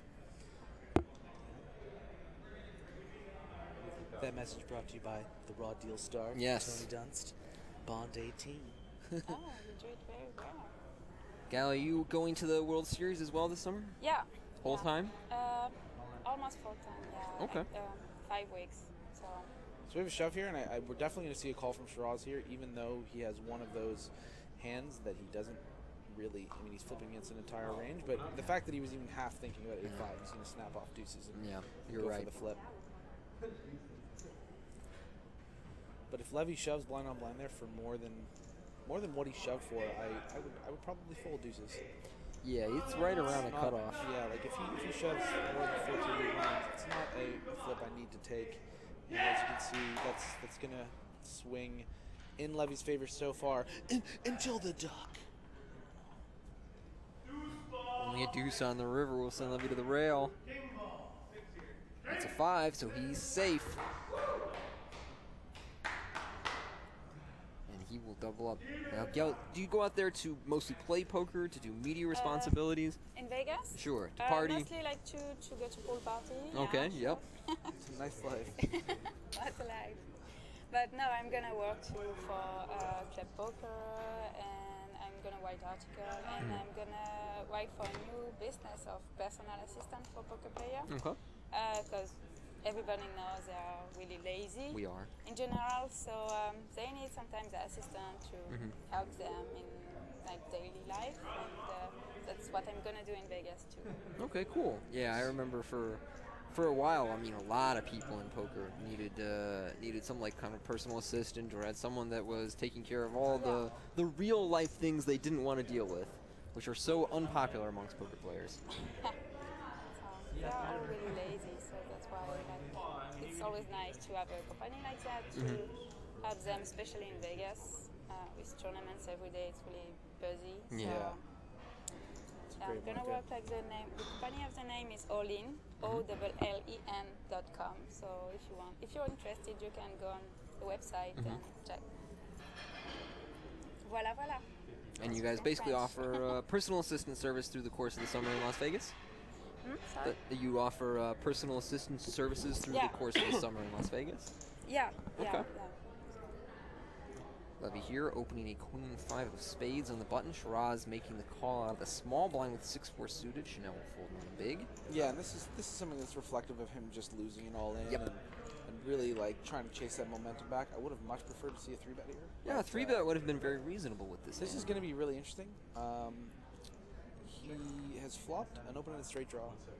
And I'm going to expect a check call here a lot because he doesn't have a diamond and he's such a check call, but I wouldn't hate a check shove here if there was at least one diamond. And he happened to flop fives up, but so he has 7 makes turned it straight. And he's not the kind of guy to lead, but it would be a really, really cool little lead to do.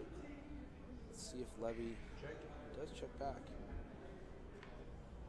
Cinco. I was going to say a queen's a disaster on the river, but it is of clubs, so that should cost only 1 bet for Levy. Yeah, I think that Shiraz might.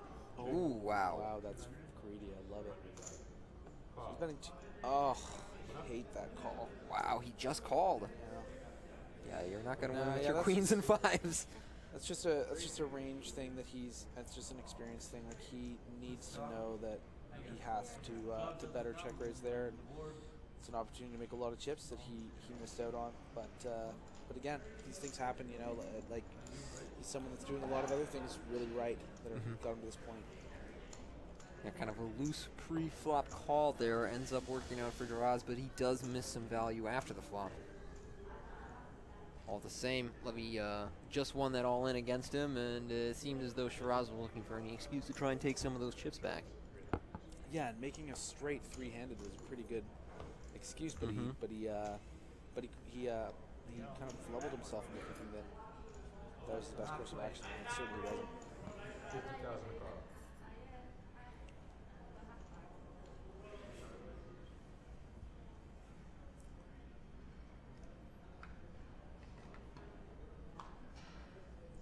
Should expect to see a raise here from Shiraz playing his buttons pretty liberally because Chanel has not been attacking it at all. Again, like you were saying, a lot of post-flop play, not a lot of pre-flop play. Very little 3-betting. I don't think we've seen one light 3-bet at this final table, have we? Yeah, I don't think we have actually, which is telling not necessarily of the skill level of the final table, but of just the play style of the less experienced kind of amateur table that has pretty much dominated the whole presentation of the final table because it was 5-handed after the first hand. The only real pro, at least tournament player, was Dylan Wilkerson. Shiraz and Chanel battling it out for the top spot. Levy has ran out of people that he can just ladder by waiting them out, so now he's going to have to accumulate if he wants to win more money here. He's going to complete in the small blind with 10-7. It's actually Shiraz. raised. Oh, I'm sorry. And I really don't like this particular raise here, because I think that Shiraz calls too liberally, as we see. And even though he actually has the best hand here, I don't know how he's even going to proceed here. Is he going to bet call? He's going to bet, and then I hope that Shiraz just goes all in. No, he's going to shove. Yep. And then Levy might convince himself he should fold. He hasn't thought about this at all, and he's made a really, really poor decision there. He needs to be bet calling, check shoving, or it's that was a pretty grassy mistake. But again, it's not something he's comfortable doing, even though he's so far. Like he probably hasn't played a ton of tournaments. You know what I mean? And even though they have so many more chips, he doesn't realize that that's the spot. He just needs to, make sure that he's the aggressor and he end bets there. Yeah. Bet folding there is just it's a mistake for sure. Yeah, Levy doubled up and had 1.1 million just a minute ago, and a couple of misplays, and he's right back where he was playing the push-fold game. Yeah, definitely hasn't played the best final table, but he's definitely played the safest. He hasn't been all in many times. Yep. Wouldn't be surprised if he shoves this. Yeah, he has. So, simple jack in the muck for Shiraz. And a fold from Louis impending. So a quick pot for Levi. Levy. King 6 on the button.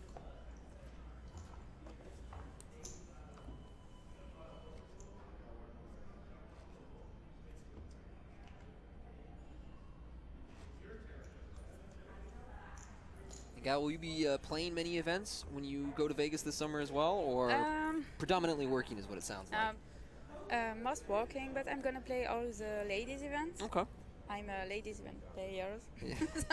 Ladies event specialist? Yeah, ladies event specialist. I love it. It's just fun, and I don't anyway. I don't have the pretension to become like a pro poker player, and Gotcha. it's not anyway what I want to do. Right. So yeah, just playing for fun.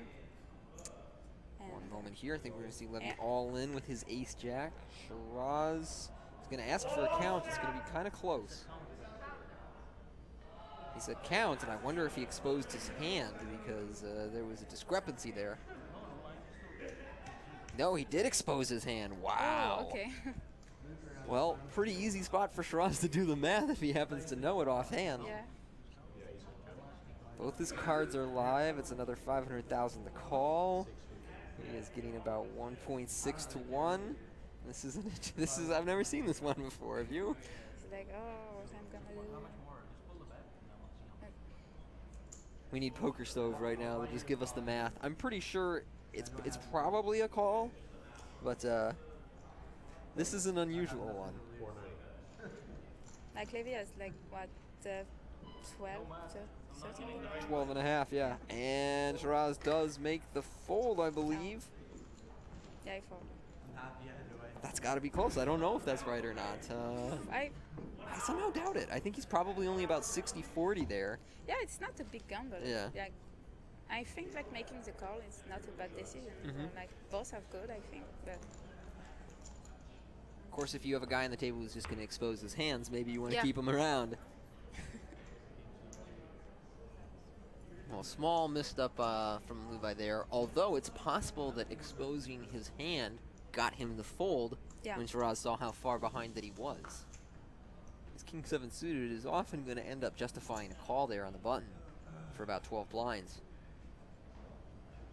Odd play. Maybe we'll have to fold there in the small blind with 8-4 offsuit. Shiraz with a real one in the big blind that gets a walk. And it sounds like our blinds are going to be going up if that beeping is any indication. I want to see like Chanel is in action again. Well, Griffin, you stepped out for 1 minute. You missed a very strange happening there. It went Shiraz opened the button with King 7 of spades, and then Levy shoved in the big blind with ace-jack for 12 and a half blinds, and accidentally exposed his hand thinking he was called. He had ace-jack offsuit, and then Shiraz was getting like 1.6 to 1 or something and elected to fold.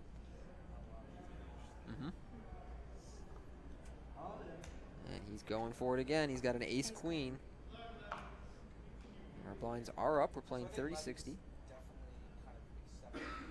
Now, I think that we're noticing now that Levy's kind of accepted that just his body language is just like, wait a minute, like I don't really have anything to lose here. Yeah. Maybe he's thinking about that 10-7 hand, how he should have played it differently, and how he needs to be taking more spots, and he really doesn't have much to lose. I mean, there's a certain almost inevitability of his third place demise unless he just starts really kind of cramming it in there. You can't blind out in this spot. It's just not the move. There you see our updated chip count. Shiraz has been our chip leader for a while now, but Chanel trying to chase him down. Yeah, I mean, Chanel is definitely the crowd favorite, I would say, at least in the booth in regards to how everyone's played. I think she's been the most deserving of the title, but it hasn't always worked out. 10-4 off in the small here, and a rare walk given to Levy, and it actually was a great decision. And I think also it's, normally with ICM considerations, like she was very liberal with her small blind to big blind opening, almost too much so because of her sizing. Like earlier, Tony, when she was opening hands like Jack 5 off, but I think she now recognizes that, he has nothing really to lose, and that she doesn't need to. There's no point in putting pressure on with a no equity hand there. So it just gives him a walk in the big blind. He had ace jack, so great fold. Everyone here going to have their largest lifetime cash. Chanel will fold on the button. Levy in 10 deuce in the small, lets it go. And another walk for Shiraz. Man, it feels good when you get walks. Everyone just, you're playing for free at that stage. Yeah.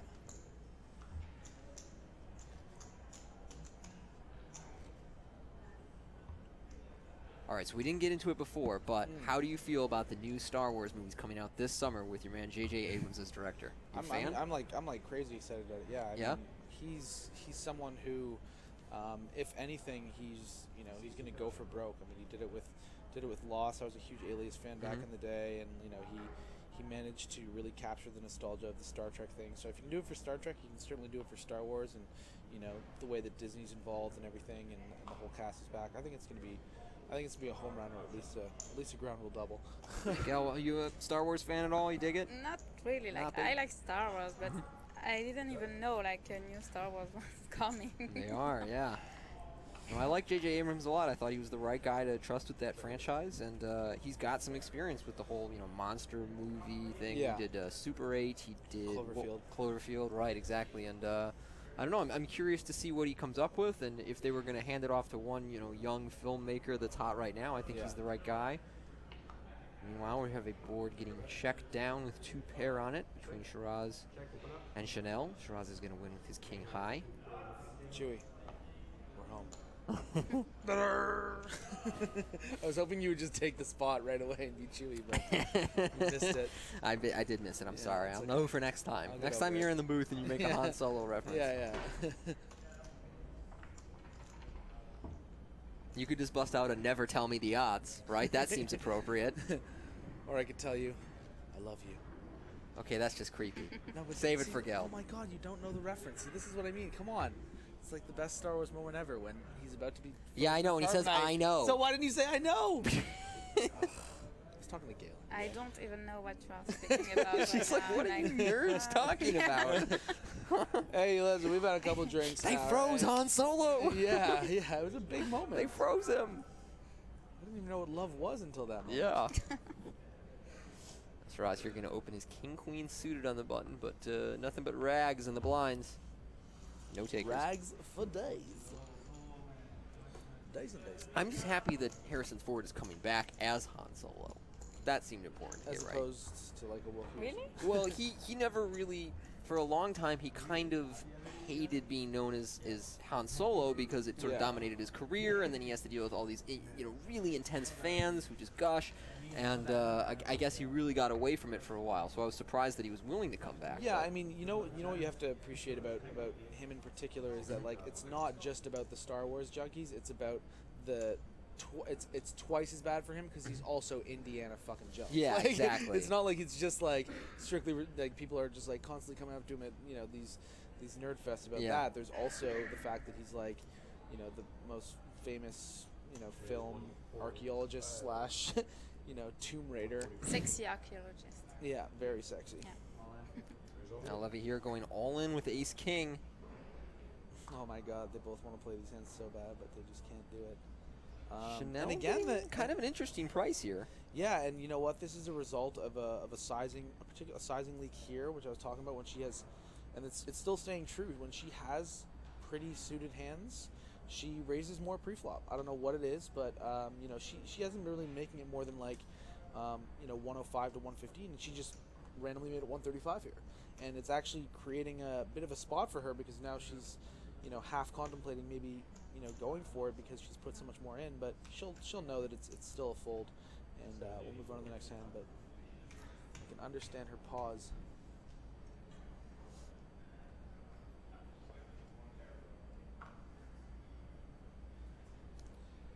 Still hasn't folded, and this could come from a place of just tournament inexperience. Her feeling maybe like she's owed one, and she's just like, you know what, I feel like I'm going to win this hand. Well, screw it. I mean, even calling here is not that unreasonable. I mean, are we at 60K big blind now? Yeah. Yeah, so it's 13 certainly not completely out of the question. Yeah. But it is also a result of her sizing. I mean, she made it 2.7x. She does let it she go. has folded, yeah.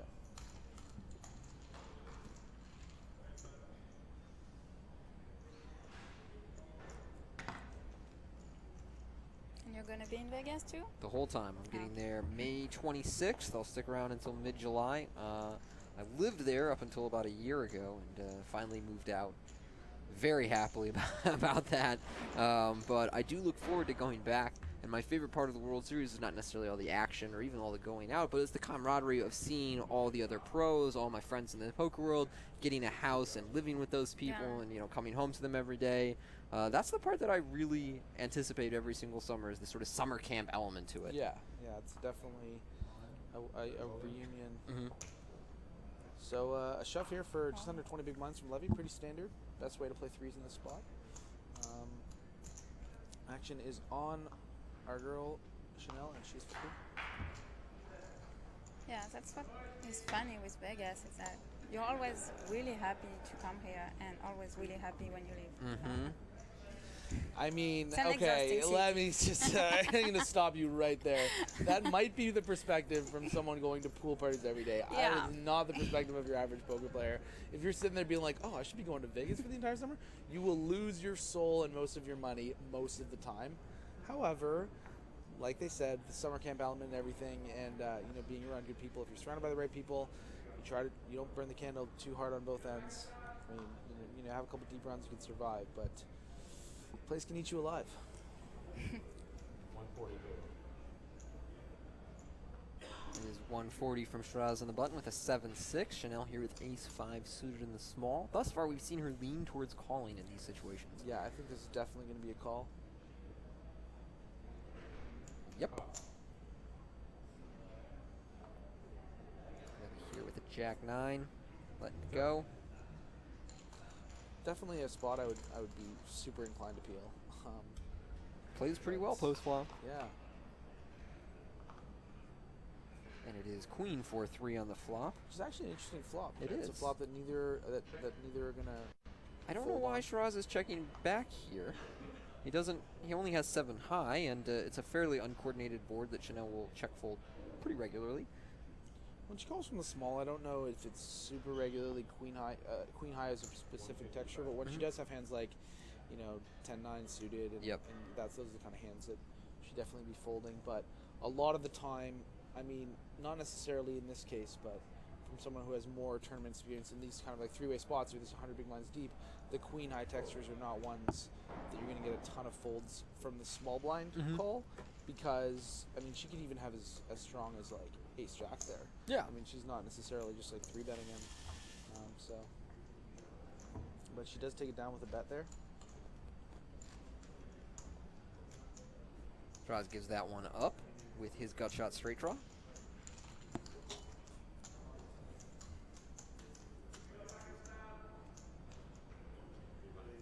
See shot of our Royal Flush Girl Cat and the WPT Champions Cup. Gal, you're pretty good friends with Cat as well, right? Yeah. I have her in LAPC. One of our newer Royal Flush Girls.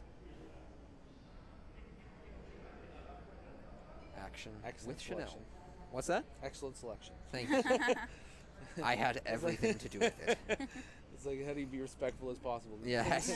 Excellent selection Yes. of the Flush Girl. She seems very, very nice. She is. Yeah.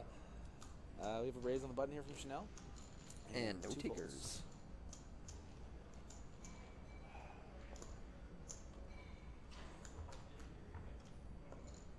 Things have slowed down here a little bit at our Party Poker WPT Canadian Spring Championship at Playground Poker Club outside of Montreal.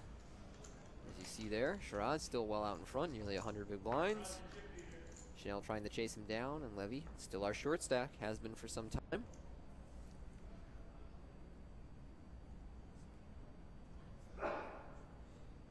It's definitely a trend that I've been noticing in a lot of, WPTs and EPTs and stuff like that. That the final tables leading up to heads up will play pretty quick, and then just exhausting heads up matches. And I think that's a little bit what we're being set up with right here. And maybe it's Nope, that won't happen here. We got 30-minute levels for our heads up matches, so you don't have to worry about it. No way. Yep. Really? Real thing. That's brilliant. Wow. For production, it is. It sucks when you're a player and you're like, oh man, I really wish we could play forever. Like, but yes and no though, because I guess you're right. Actually, I guess I've never played for an actual like WPT or EPT or World Series title heads up. But I thought you were the Shambhala Bala. Oh, I mean that's the high roller. Oh, okay. Yeah, no, when we're playing for a lot of money, it doesn't count in the same way. Yeah, that's interesting. That's great. That's really smart.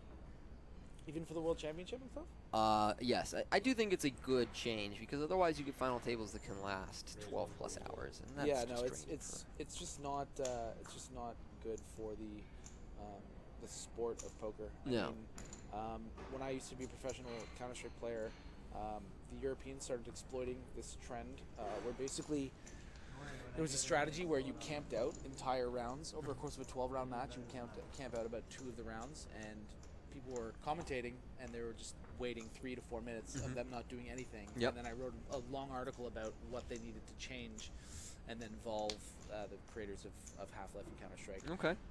Heard all the feedback, and they did a petition and everything, and they got it changed. But that's what I mean is that, like, you know, I've been noticing the trend of these final tables where it's just too much. They just go too long. The heads up is just it's just too much, and they're too deep. So it's great to hear that the WPT has sort of found a solution, constantly ahead of the curve. It seems as though. So that's great to hear. Chanel here with a Queen Jack on the button, raising it up. Levy out. Shiraz with 9-3 suited in the big. Lets it go. Griffin, I don't know about you, but in spots like those, I'm just not really folding suited cards to a basic min raise in the big blind. Not at all. No. Yeah. But I think that's another thing to think about is that when you see them make, you know, folds like that, and just how nonchalantly he does it, the same way that he's nonchalantly made other folds or other like snap calls with the 6-5 or whatever, is that, like we've talked about, they have a different idea of the way they're supposed to play in their head as you or me or Gail or anyone listening on the commentary. So even though it's like, hey, you should have thought about that, it's not even a thought to him. You know, it's like I wouldn't even consider, 9-5 suited, 9-6 suited, he would have, but it's 9-3, it's just no, I'm not doing it. He is all in here with ace-4 suited and not going to get any takers, so he'll live another day. He's a survivor of this final table. He is. And that was his game plan coming in. It was pretty apparent. He got that early double up, and then he really stayed out of the fray. Well, yeah, I mean, like, I wouldn't necessarily say that it was his game plan to start the final table, because you saw him go for it right away. Like, there was no hesitation. Yeah. But once he won that pot, I think that was something I said to him. Like, he's going to find a way to guarantee himself third place, and that's probably where he's going to finish. I mean, I don't know if I said that exact thing, but I definitely felt like he wasn't going to be someone who was trying to, like, play for the win. And that's his prerogative. I mean, he can still very well win, but more than likely he's going to finish third place. But it's a great result. It's a great score, and it's the biggest one of his career. It's over $100,000 Canadian. So and he is all in here with King Queen. Should expect a fold, but Shiraz is just kind of like, I'm going to go for it. Like the same. He's a guy who gets over it with people. He's like, I'm over you doing this. I'm putting a bunch of chips in. Exactly. He's also someone who you can tell he just doesn't really give a shit what people think either. Like, I mean, he knows he's on the live stream. He knows people see the updates, and he's just like, I think I'm gonna win this hand. I call. You know what I mean? Like, I mean, I don't really think. I don't think he's gonna. I think he might do it. And it's like 15 big blinds, but I actually think he might do it. I think he might just get spike called here. No. Nope. Just sweating it. Yeah. Jesus. At the point you don't get snap called with King Queen, you kind of want to call. Not really unless your opponent has ace rag or something, but other than that. I had a spot in this tournament we were in the money on day 3 with about 35 left, and I had 11 big blinds with King Jack of spades in the small blind, and Ari Engel opened the cutoff, and I knew that my hand was like obliterating his range. You had King Jack of spades, you said? King Jack spades for 11 bigs. I knew my hand was like obliterating his range, and I knew that it was a great spot obviously it's a great spot for me to shove, but it's a great spot to just get called. Like, if I don't get snapped here, I kind of want to talk him into a call. Yeah. Because he's on my level where it's like he has 100 bigs. He's probably going to snap off almost any ace. So as soon as he doesn't snap off, he just has a worse king or a worse jack, and I kind of need to convince him to kind of take his equity. Along. So I kind of was just like made a couple of jokes to try to get him to call, which I think, when this guy shoves the king queen in a spot where he's probably getting folded so often, he should be thrilled when he does get called as long as he doesn't get turbo snapped. Yeah. He's just like, whereas you know, the experience of someone like you, or in my case with the King Jack. Once you we know, don't get snapped, we're like, yeah. The ranges, you're just like, okay, this is plus EV. I want him to call here, and I basically talk him into going for it with 8-6 of hearts for 11 bigs and doubled up. But it's interesting how the different. So this is when he busts for sure. It has to be. I mean, or he hits a 5. Who knows? Ooh. What a dodge. Narrowly escapes. Fingering the chips and just nah. Yeah, I mean that should just be like a cooler. Like he has a great non-big ace too. Like I prefer to have ace 5 than ace 6. You know what I mean? Like he has the wheel ace against someone who's gonna be opening pretty liberally. It's pretty tight fold, but ended up being correct. Chanel will take that one down without any competition. How would you feel about ace 5 there on like 19 big blinds? Do you feel like you would shove on Chanel?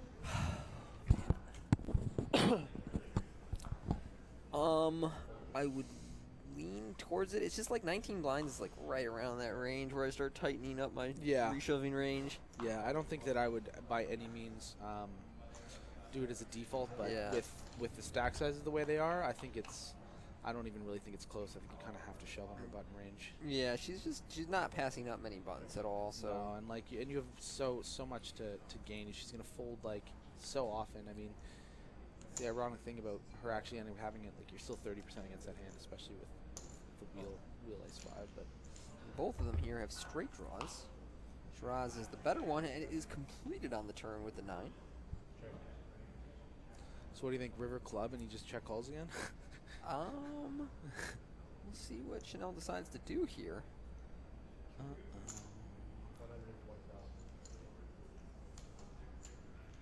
Pretty small bet. I think if she's going to bet this turn, she needs to bet larger because a small bet's not going to fold out an 8 or a club draw. And obviously a 5 is not going to go anywhere. It's just not a very good spot to bet. It's just not a good bet. Yeah. I mean, there's no really two ways about it. What was this, like limped pre kind of thing? And you know, but that's the thing that makes her kind of tough to play against and really successful in this tournament is that when she has, you know, a spot that maybe she doesn't really know what she should do, she just bets, which is a tough style to play against. But and a good default. Yeah, exactly. And a default that I've definitely used and prided myself in with any tournament success I've had is most of the time if I don't know what I'm going to do, I'm just like, well, I'm going to bet then because they can like fold and then I win the pot. It's just like, so it's good that she has that instinct, but in that particular spot in that texture, she needs to check back that turn. But she's laughing, she's having a good time. We haven't seen her crack too many smiles. No, the first time I see her smile. After losing a hand. I remember seeing her smile when she busted me. Sure.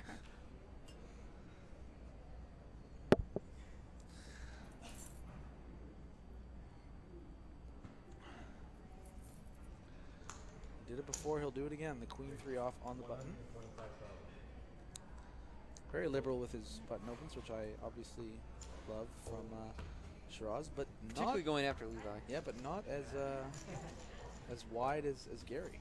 Gary was the button master. Button man this final table, but lost the big flip to Chanel. Yeah, Gary was compelling poker for a while there. Yeah. Yeah, you don't really realize what you're missing until they're gone sometimes. Although Chanel and Trevor played the hand of the day. That was one of the wildest hands I've seen in my entire career. Yeah, that was awesome.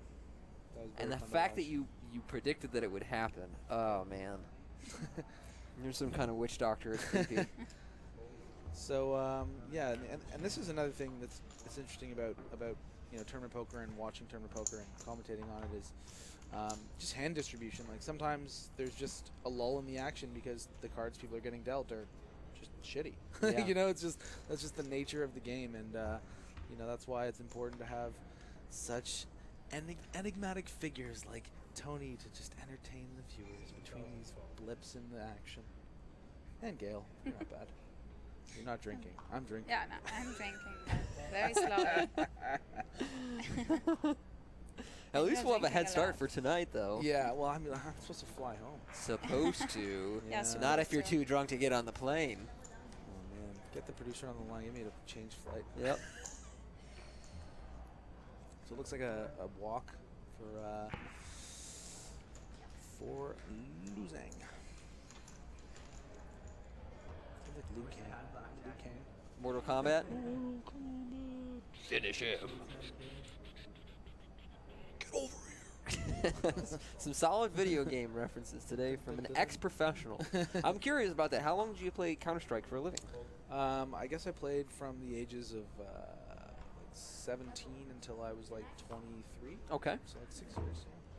And what was your peak or pinnacle of Counter-Strike? The pinnacle, I basically retired as soon as I hit my peak. I was part of a team called it's actually a franchise called the Chicago Chimera. So basically, the people that, I think it was the NASCAR people, decided they wanted to get into the video game market, so they created this league called the Championship Gaming Series, where they had a combine with all these franchises and a draft, and then you had 5 different divisions, and then you battle each other's divisions. So it was like the Chicago Chimera and the New York Now, and then you were playing for a first prize of $500,000, which was like beyond anything that like I could even comprehend. Like the biggest prize pool I played for before was 5 ways, $50K split, right? Right. And so this was like $500,000 split 10 ways, and it was just like, whoa.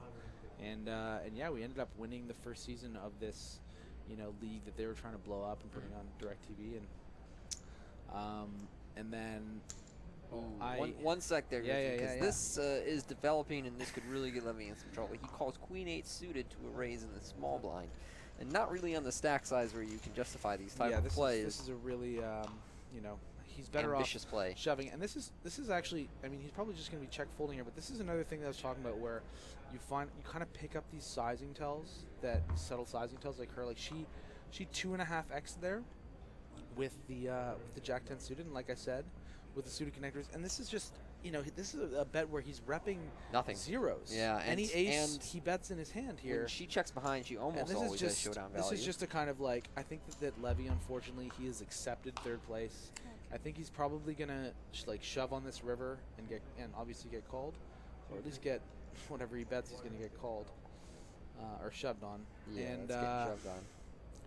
And yeah, it's just a really it's just an amateur play, but he's come this far and he's done a lot of things well to be as successful as he had. But that's a mistake, and he needs to it's like he's not. It's almost like he's not taking it seriously enough because he's achieved his goal, exactly. as it were. Yeah, and he's also just so far behind, right? Like he's not prepared for like the uphill climb that he needs to do. Like, I mean, he just flatted Queen 8 suited and then bluffed off half his chips. Like that's with no equity. Yeah, exactly. That's not the way on a texture that's terrible for his range. Yeah. So yeah, like I just think that he's accepted his fate, and he's going to collect 106,000 probably in the next 4 hands. Interesting. Probably 3 hands. Well, maybe this hand. Oh, yeah. I just played tens of thousands of tournaments, so I've seen it happen so many times, right? So she's going to go off on the big blind here with ace 10, maybe. Call, I think. Ace 10. Yeah, Ace 10. Call. And call. Ace 9. King, Jack. So Levy is all in to get back to 1 million chips. She's called King 10, yeah, and he has the one off, Griffin. There's the 10 in the door, and that is it. Pretty much going to seal it. Spade. Or Jack of spades. And no, it is over. Card, and for some reason he's still banging the table. Yeah, Levitt Stevens is going to be our 3rd place finisher after winning a big flip initially and then just kind of hanging out for a while, doubling up, getting short again, doubling up, but eventually he does fall to Chanel. Yeah, obviously a great result for Levy in a pretty good performance, and I think this is going to be a big learning experience for him, and he'll be a better poker player for it, and he'll maybe think about more of the decisions that he made and realize that as great as this result was, that he could probably be better, and next time he will be. Now he'll take home 106,820 for his efforts, and we will take a little break as they get things ready. Oh, excuse me, we are not on break. Normally we are heading into heads up. We are on break. We are on break for about 20 minutes as opposed to our normal 10-minute. So we will see you guys back here in about 20 minutes for the heads-up match and the possibility of crowning our first female champion of an Open WPT And if you're event. at Playground, we'll be at the bar in 20 minutes. True story. I will be at the bar.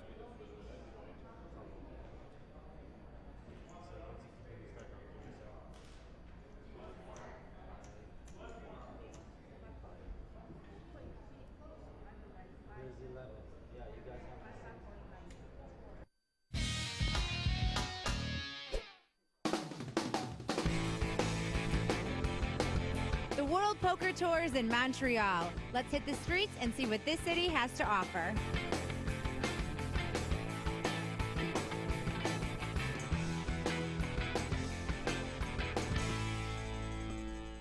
Rumor has it Ben Keith has some of the best poutine in Montreal.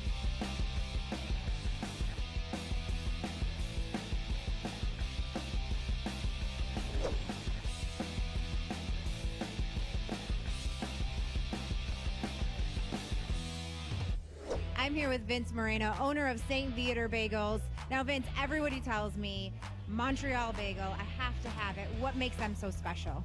Well, what you see is what you get. We make every single bagel by hand, 24 hours a day, 7 days a week, 365 days a year.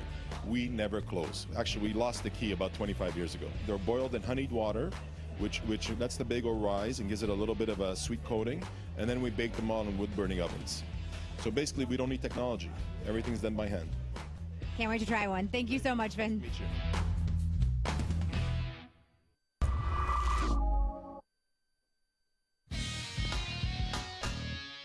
It's fight day here at the Playground Poker Club. Welcome to the Party Poker Player Punch-Out. Here's the rules. You're going to stand heel to toe on the line. Goal is to knock the other person off the line. Don't step off the line yourself. No, nothing of the face, nothing below. Round one, fight. Round two, go.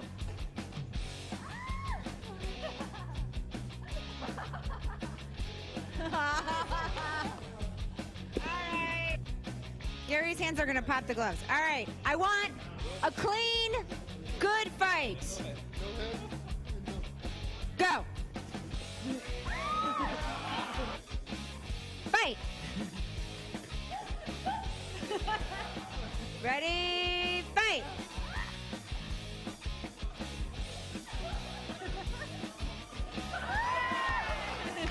No cheap shots. No cheap shots. Go.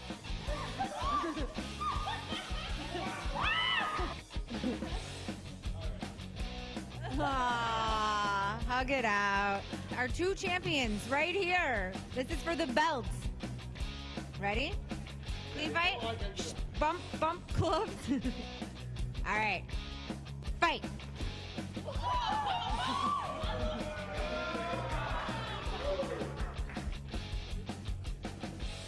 Fight.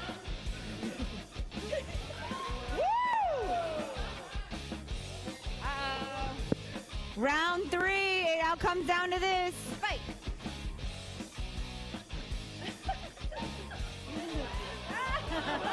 Yes! Yay! Our champion! My shirt down, you're too tall! Okay, with spikes in the ring now that the biggest contestant is out.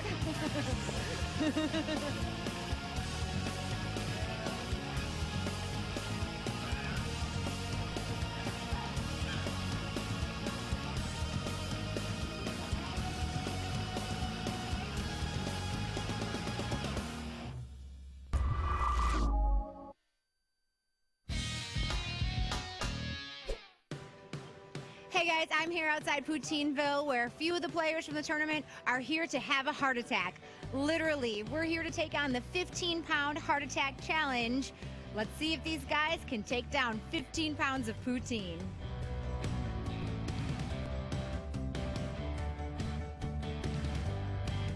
I'm here with Costa, owner of Poutineville. Now, you're not so confident our guys can take this down. Well, we know it's hard to win the World Poker Tour, but I think it's even harder to eat the poutine that we have here, the heart attack. It's over 15 pounds. I don't think any one of your players could even come close to coming to finishing it. We got 4 guys here. I don't think your 4 guys can finish it either. When it comes to this challenge, we put on our shades. We're holding the aces here. You guys are not going to win. That's for sure. Yeah, I don't think he's bluffing by the sound of it, but they're so far so good. I think they're might do a little damage. A little damage, but they're not going to finish, that's for sure. A lot of people do a little damage. Has anyone ever taken it down? One guy. One guy. Jamie the Bear has taken it. There. Yeah. I mean, you would have to be eating 15 pounds of poutine. Beast. Yeah, he is a beast. What was his record? He did it in 22 minutes. 15 pounds in 22 minutes. Did you have to push him out of here in a wheelchair? I think so. I think so. I think he needed a hospital after that, but he did good. Yeah, he's a professional leader. All right, well, our guys are going to give it a go.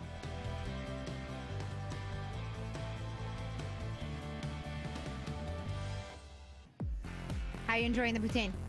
It's wonderful. So you're Canadian. Do you eat this all the time? Is this like breakfast, lunch, dinner? I eat poutine on a regular basis. Most of the time it's from A&W, and it doesn't compare to this.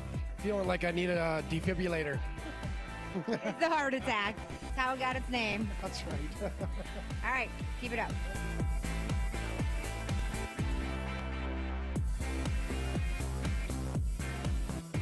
You're doing some damage on that poutine for the very first time, huh? Yeah, you got to make the first one count. You like it? I love it. You love it. You were a little nervous coming in, like, I don't know if I'm ever going to like poutine. What is it? What do you think? I think it's really good. Coming in, I didn't know the strategy of how to eat poutine, but I figured it out pretty quickly. How much do you think you've eaten so far? I think I've already eaten 2 pounds. I don't think I'd be able to eat the whole 15 by myself, but, you know, we have some good players here who are digging in pretty well.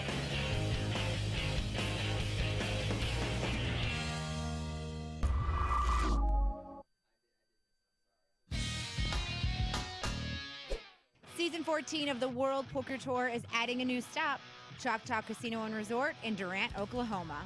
The $3,500 buy-in will have a $2 million guarantee and is the first televised stop of Season 14. Check out ChoctawCasinos.com to view Southeast Oklahoma's only AAA 4-diamond rated hotel. And of course, WPT.com has all your tournament details. See you there.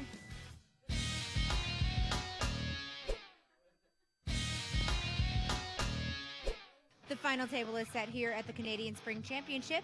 Let's meet our 6 players. Dylan Wilkerson. I'm in seat 1 and I have 740,000 chips. Levi Stevens, seat 2, 765,000. Probably short stack and hopefully run up a big stack and win. I'm Gary Lucy from Amherst. I'm at seat 3 with about 1.2 million in chips and just under average. Trevor Delaney, I'm in seat 4. My chip count is 3.2 million, and I believe I'm top chip stack right now. Shiraz Nazir, seat number 4. My name is Chanel Lu. I'm at C6. My chip count 2.5 million. You can follow all the action live on our Twitch channel to see who will be the first champion of Season 14 and who's going to walk away with the championship belt. Every chip can turn into a dream at PartyPoker.net. Every hand into the greatest poker journey of your life. Next stop, the World Poker Tour 500 Aria in Las Vegas. In the center of the ring, he would love to knock this loudmouth out.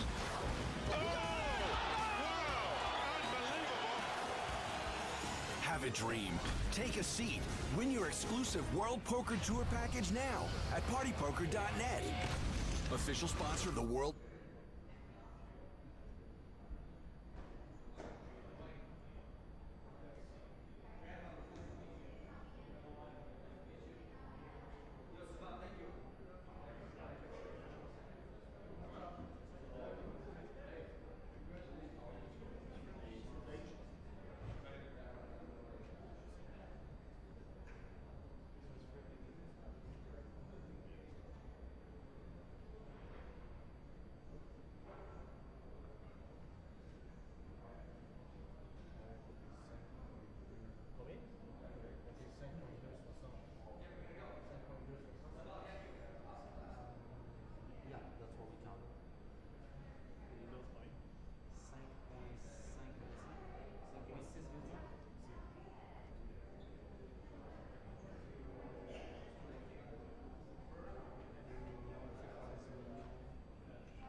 Every chip can turn into a dream at partypoker.net. Every hand into the greatest poker journey of your life. Next stop, the World Poker Tour 500 Aria in Las Vegas. In the center of the ring. He would love to knock this loudmouth out.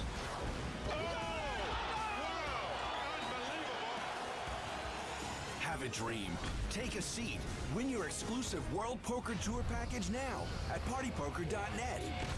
Official sponsor of the World.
All right, guys, we are back, but before we get started here, Gail, we want to thank you for coming in today, but it sounds like you're about to head out.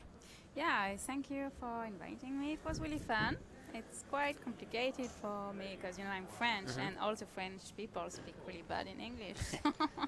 I did my best, and yeah, good luck for this commentating, for the heads up. Yeah, that was I awesome. had a lot Thanks of for coming fun. by. Well, Yeah, thank it's you for great. coming in and giving us the French perspective. And I had two wines. You Two did. glasses Yeah. of You had wine, like a so glass I'm and a really half. happy. Yeah, exactly. One more to go. Yeah. So thank you, and see you later Okay. for the party, I guess. For sure you will. Okay. See you then. Bye. Jeez, thank God she's gone, eh? Yeah, we are heads up here. Huh? Yes, and pretty much even in stacks. A bit of an edge for Shiraz here. If you guys were checking that out, the first hand she limped the button with King 5, and he 3x with Ace 9, and she folded. So interesting to see, just especially with her limit background. She probably doesn't have a ton of heads up, no limit experience, but she's gonna be someone who's really good at small ball, which might be her best course of action against this particular opponent, because I think her hand reading ability is superior to his. But you know, he's someone who also will just go with his read, and if he's right, he's snapped. He's the guy who's gonna, you know, put it in with 4 or 5 left with the King Jack there.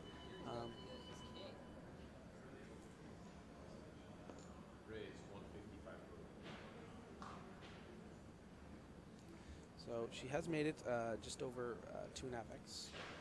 Probably going to expect a 3-bet here to over 400K, and a pretty quick fold from Lou, unless for some reason we finally see a light 4-bet. But this has not really been the nature of the proceedings, and Shiraz has not really given her any reason to think he would even 3-bet light. So. Mm-hmm.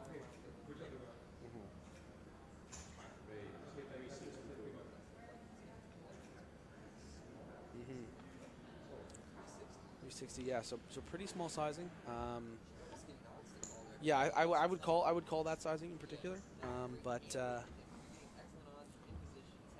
yeah, it's interesting too how you know, I mean, obviously the difference between 9-8 suited and 9-8 off is, you know, it can be significant, especially in a tournament format where, you know, you can turn more. What's going on with the cat over there?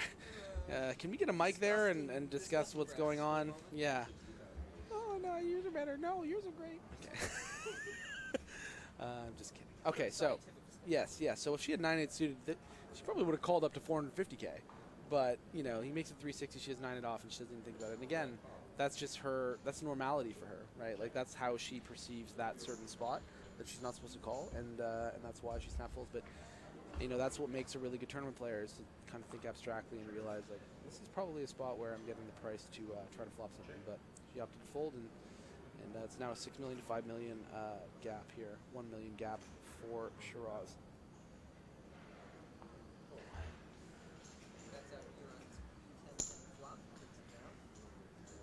And he actually limped that hand, so we've seen 2 limps now from our heads up opponents here. So maybe more of a small ball. Mm-hmm. Yep.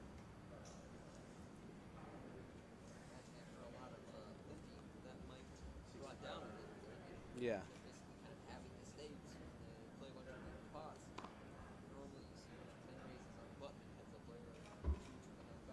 Yeah.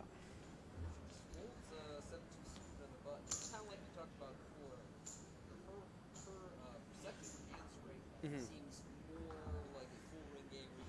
Right. Yeah.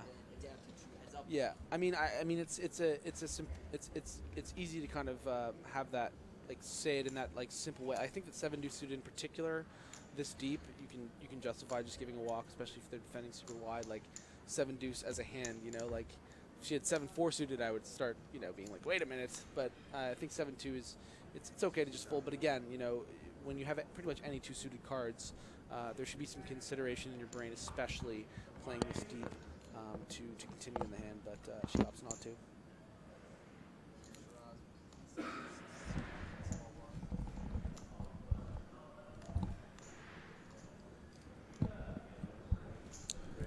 Shiraz with the ace-deuce suit in the small blind. Quick fold from Chanel. Is that just a name she just decided to like take? Do you know the history? My guess is yes. So I've dated some Chinese women before, and obviously they have their birth name. Fantastic. But what often ends up happening, and the one I dated the most serious told me that she chose her own name, that it had happened sometime around, I want to say, late elementary school, early middle school. Right. And I'm guessing that Chanel chose her own name. I could be wrong. And it's not really that surprising. The sort of luxury brands, the high status items in China are actually very, very popular. I'm assuming it is inspired by Coco Chanel, right, and the brand. Yeah. But yeah, my guess, without knowing her or having ever asked her, is it's a name she chose for herself. But So do you ever miss the Chinese girlfriend? Gucci, what was her name? So we have a raise here and a quick defend for the 2.5x 5-3 off. Again, this is one of those things where he's heads up and they're super deep and he's not. I think he needs to sort of let these ones go. But so many things have gone right for when they do. They get a lot more liberal with their peels, and I mean this is a really, really poor bet here by Shiraz. Not a good defend, not a good bet, and that's the thing is that by no means are Tony and I interested in kind of like chastising amateur players who are making these mistakes. But it's important to when these things are happening to have that kind of perspective that's like, okay, like these are kind of some of the things that players that aren't professionals do wrong. Because we're seeing a lot of good things from Shiraz, but this pot that he just sort of flicks in the 95 and then decides to bet 225 on the flop, like this is a big mistake. And it's even though it's a small pot, this is not the way you need to play this hand in this spot. And he's going to obviously lose a pot here and fold pretty quickly on the turn. Guys, we want to take a moment to remind you about WPT Aria 500 coming up this summer at the Aria Resort and Hotel in Las Vegas. There Such a are good 5 day ones. Yeah, it's a great tournament. $500 buy-in, 5 day ones from July 4th through 8th. And then, of course, day 2 in the final table on July 9th. July 6th. So it is going to start on May 31st through July 6th is our running time. And our day ones are... Wow, there are so many day ones. This is incredible. And that's 31st through the 4th. Yeah, and that's the great thing about that tournament in particular is that it is such an affordable buy-in for pretty much any range of player. And it's one of those things too where you hear something like 5 day ones and it sounds kind of like overwhelming, like that sounds like it's going to be this like long thing. But the reality is the field basically gets cut, into at least like a quarter because of all these days. So you could show up on day one, F. And then get a stack and just show up there, and you're only in Vegas for a few days if you just decided to come for this one tournament. So it's it's a great tournament that's organized through Aria. Did you play it last year as well? I didn't actually. I was deep in. I think it was the Monster Stack World Series event, but it was something that I wish I'd been able to compete in because it was a huge first prize. It was, and I played that one last year. Had a really good time. I anticipate playing it again this summer. Hopefully, not firing quite as many bullets, but if I have to, I will. Meanwhile, so is it a re-entry on every day? You can re-enter. I can't remember what the rule is about. I don't think you can combine your stacks, but maybe you can. But I don't think so. I don't think it's an accumulator. It's not like you should know that if you work for the WPT or anything. It's a newly announced tournament there, Griffin. And I'm a commentator, not a tournament director. Don't you talk down to me. Yeah. This is still my Where's show. Gail? Get her back in here. Get Gail back here. Where's the producer? Get rid of this guy. So we have an interesting little spot here. It looks like, I mean, she's making a move here with Queen 6 off. It's kind of a great hand to do it with, and I like not the this greatest spot by her. texture, but the fact that she decided to defend Queen 6, she has the backdoor club. She's going to imagine he, doesn't connect with this flop very often. Obviously, unfortunately for her, turn card for her. and unfortunately for her, and this is exactly my point earlier, Tony, was that we talked about how he just folded that ace deuce high on the turn for like 100K when he raised a 125 preflop. Like he was getting this great price and he had the best hand, but he made the decision to fold because he just had ace deuce high. But now he has ace king high and he has this attachment to this hand. Correct. That's exactly right. And then that's the thing. I said if he had ace king or ace queen, he would have snap called the 100K in that previous hand. And here he is calling check raises and calling a turn bet, no hesitation. And that's you know, Yeah, he that's just something puts her on a flush draw at this Exactly, and that's something that I think the listeners should really, and something I talk about a lot in my Twitch stream too, is that, you know, you really have to break down the hands more in your head and not be, you know, so close-minded, and just think more abstractly about the value of your actual hand. Ace King high and Ace Deuce high, a lot of the time, there's not that big a difference. Yeah, you still you've just got a have few ace more high. outs with the Ace Yeah, King, really. yes, absolutely. But, you know, you see in this situation where, you know, Chanel's been making this move, and I think that Chanel, if she decides to bet here, she'll probably bet just under 1 million and just kind of go for it. And I think that Shiraz is going to probably snap call. I don't know if he'll snap call, but I do think he'll call. When Do he you think thinks he's going to snap? I think that He's he been might snapping. snap. I think that he might snap. I think he can't wait to call her, actually. That's my read. And just my experience of, like, yeah. God, you're so good at this. It's outrageous. So she bet over 1 million, and he snap called with the Ace King. But he could have just done that with Ace 6 high. But would he have? No. He probably folds to the check raise with He Ace would- 6, exactly, which is exactly. arguably better than Ace King on that board. Even if he had Ace 6 with the 6 of clubs, his hand would have been better to call the check raise with on the flop. But he Ace King of diamonds called, and unfortunately for Chanel, she followed through with a pretty decent, I mean, committed 3-barrel, but she did it in the wrong spot against the wrong hand and the wrong run out. I mean, Yeah, like, really the wrong run Yeah, out is I mean, the it's just important part. she's repping super thin, and this is not the guy. I mean, you should have learned when he snap called you on the Queen 5 turn 8, you know, river, what was it, 9, when he snap called you, and that's why my read was that he was just going to be, he could not wait to call. So yeah, and again, you know, there's some things that this particular guy who is making mistakes and is more of an amateur. He's making some great decisions that he does a lot of things better than a lot of really good players do. And in that spot, he just trusted his read, and he was just like, look at the smile on his face. Like, he knows. I thought that he would at least think about it. Nah, I knew he was going to snap. Man.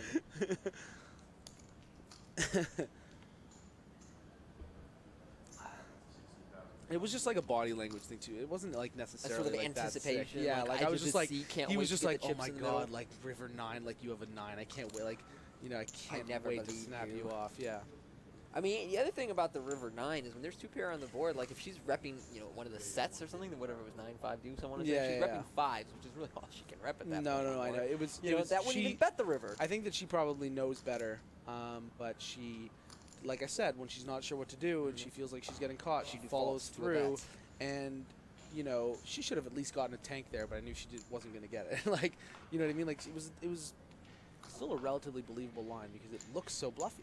Yeah. But he was just like, listen, I'm not buying it. Yeah. Like, right away. So an interesting flop here, actually. Bit of a coolery first street situation here as Chanel is defended with the Jack-8. Flop Not only middle is she pair. flop mid-pair, she has a backdoor flush draw. And Shiraz with the top pair, King-6, also known as Kieks. King-6 nickname? Yeah, Kieks. Kieks. Kieks. Not Kicks. Kieks. This may be my 4th beer, guys. I don't know. Whatever, they're not paying me. Let's have a good time. Yeah, that's true, though. That's the guest commentator can just come in here and get ripped, and what am I supposed to do? Exactly. Withhold his There's nothing pay? you can do, yeah. All right. Well, it does look like. What happened? We So don't have a she turn on the board? defended, and I think that she She led check for called the 160. flop. Oh, I think she check called the flop, right? Are we on the turn? There it is. you There it go. Both players check the turn. I think I'd rather just see Shiraz go Ocho. ahead and bet. Ocho. Did you see that? I said Ocho. Wow. That was ridiculous. Man. I'm such a fanboy. Oh, you blasted, baby. 375. One side bet? Give me 3 to 1 on 375. You want 3 to 1, 375 $5. exactly. $5. Done. Please. Booked. Hand shaken. Yes. Go for the blues. Yeah. What's the Ship blues? $5. What are the blues? Are you sure that's not 375? That's like 415. 420. you. Oh, you should've known she stoner. was a You stoner. stoner, Chanel. Oh, God, I got to get my money out here. This is great. I don't really have that many Canadian dollars. Yeah. If he's going to snap the other one, he's going to snap this one. Yeah. I mean, if I played this hand this way, I would snap it too. Take my freaking wheels. Ow. Hey. Don't rub it on me. You know what you want. So a nice little pot there for Chanel, a little smile. She's ready to battle back.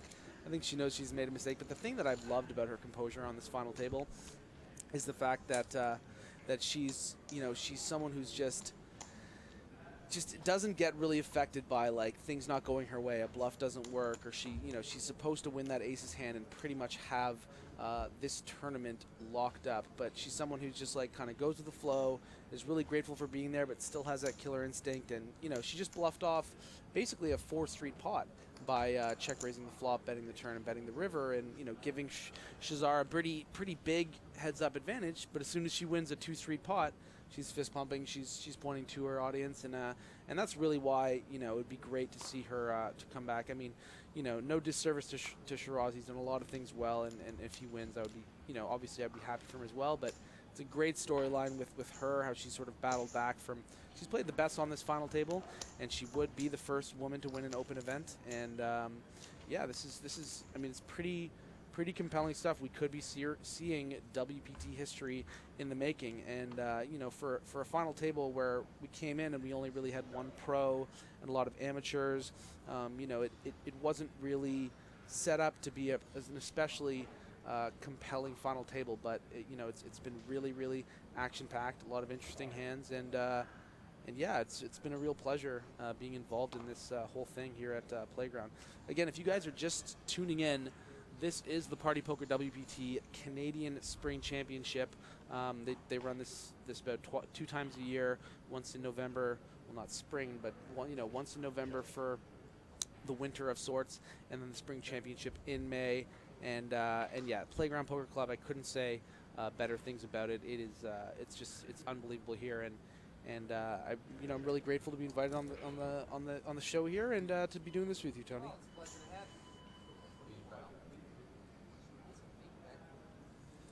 I gave you the wrong headphones there. Sorry, guys. Tony's a bit of a mess. I think it's the right around there. Anyways, we do have a pot going on here. Lou does have the best hand here with a pair of 4s. Unfortunately, the texture run out being checked down and Shiraz having absolutely no equity. He might decide to bluff this card. I would love to see Chanel snap call him here because he's repping super thin. It's really a sizing based thing. She snap folds. She snap folds, and it was because his bet was pot size, and she just decided, I'm not interested in exploring the what that bet means, but it's a very polarizing bet, and she should have considered maybe calling, but she's decided to fold, and she does have a bit of a deficit, but again, she's playing well. Something that non-professional players kind of miss out in their thought process is that you should really consider every option. Even if door number 3 seems kind of absurd, it should still be given some consideration, because now and then it turns out door number 3 is actually a really capable or interesting play. What reminds me of that often is many situations when you have a moderate amount of showdown value seem like a call or a fold. Right. But then when you think about door number 3, which is raising, you realize, oh wow, maybe this guy doesn't have any hands in his range that can call my raise, or only has a couple of hands, and if I call, it's like, sort of split between winning and losing, but if I raise, I'm going to win 90% of the time. That's the thing, is that, like, when you think about the earning potential of something like poker and tournament poker, people try to quantify the best way to play hands and the best way to play certain opponents and react to certain situations. And even the people that are making some fundamental mistakes, like Shiraz, like Gary, and like before him Trevor Delaney, who was on the final table and made a great splash and a pretty ambitious, awesome 3-bet bluff on the river against incredible against Chanel. It's exactly what you're talking about. Sometimes you have to analyze these hands in a more abstract way, and it's going to make you be on the next level. You think about the players that have sort of the kind of players that, in a way, kind of transcend variance. We have a really interesting flop here, actually. Yeah, we do. Both have flopped the same hand, but our girl Chanel has the free roll, and it's a board that she should probably be check raising. Agreed. At the 30-60 level, so I would expect her to check raise to and about 4. particularly with her image and how sticky Shiraz has been when she's shown aggression post flop. It'll be an interesting hand once she does check raise, which I imagine she will. Depending on what kind of run out we get, will really dictate what kind of action we get. So she'll be check raising here with the intention of willing to get in the 3.5 million, but he'll probably just snap call, and then if it turns like an 8 or a 9 or a 10, we're going to see a check a lot. So this pot doesn't have as much big pot potential depending on what the turn is. So if the turn's like a deuce of diamonds, we're going to see more fireworks. Yeah. Because like the way he just snap called So that's what I mean. The turn's a 9. I'm going to expect a check here fairly often. But again, when Chanel is faced with the dilemma of what should I do here, In a marginal she usually situation bets. between betting and so checking. So we'll actually might just see a bet and a fold here from Shiraz. Anyways, just to finish my point about sort of analyzing the situations, you think about the people that kind of transcend tournament variance, people like Moorman, they're thinking about hands in such an ambitious and like abstract kind of way that makes them understand the game so much better.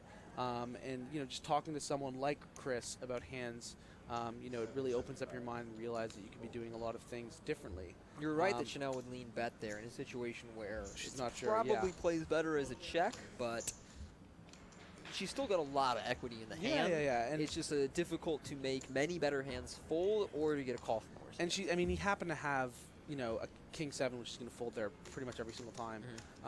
But again, if it's a close kind of situation, she leans towards bet, and that's a successful tournament strategy. You know, if it's a good default to have. Because there's a lot of money out there with the antes, and she's been finding a lot of success in this tournament and really playing well. King 8 for Chanel here. King 10 for Shiraz.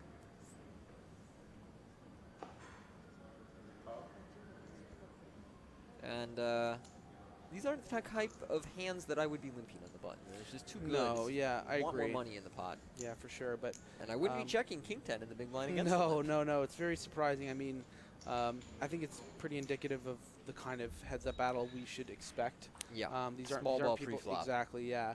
I mean, it's ripe for analysis because there's so many more flop turn river situations. Which Don't is, like that either. The pot's not big, and you got to build it, and things like that can happen. And beyond that, I mean, he's just going to be hit. Yeah, he's sticky, and he's going to be hitting that board in some capacity. Like if he has 7-4 with the 4 of clubs, he's check calling the flop. I'm also not a fan of this bet, which can't really get value from anything. He's almost bluffing with top pair. Yeah. Again, I mean, that's something that almost Shiraz has kind of been doing well too. Is that I feel like the best kind of amateur tournament player that you can be is the one who, when they're not really sure what they do, they just bet. And I think Shiraz is a bit of the same way. Is that like he thought he had the best hand on the flop, got checked back, the turn was terrible, he still decided to bet, and I don't even think he knows why he's betting, especially this small amount, right? He's betting 150 into 470, and yes, he's value betting. I'm just not sure if he thinks he's value betting. Just feels I just don't know. No, he just feels more comfortable betting here than check calling, and he's just like kind of over her. So she's raised, and he should be folding pretty quickly. But again, like, you know, she's repping what he perceives to be super thin, right? Which is pretty much checking back either the ace of spades or just flopping the ace of spades, like not flush. Yeah, plenty of people don't even raise the king of spades here on this river, so it's a little difficult to put her on it. Yeah, but I think, and that's the other thing too, is that the way that he thinks that she's gonna value her hand, he thinks that she's repping super thin, but really based on his sizing, it's profitable to raise the king. Yeah, absolutely. You know what I mean? Even the queen, to be honest with you, maybe even a jack. Like this is, I mean, it's a very defensive bet. So he has made the call, and yeah, he's gonna feel a bit foolish for the hand, but again, these are some of the mistakes that he's making, but he's doing so many other things so well, and that's why he's playing heads up for $250,000 and name on the trophy. You a football fan? Much? I'm not NFL? actually. No? It's funny, like because I see that I could have been, but I've been so entrenched in the Sunday poker thing that I know that, and I'm such an all or nothing person. You know, like I'm crazy into hockey and I'm crazy into baseball and fantasy and all that, but because I can't be there and watch it, it seems like a negative free roll. Plus, you're not an American who grew up immersed in it the same way. Exactly. Yeah.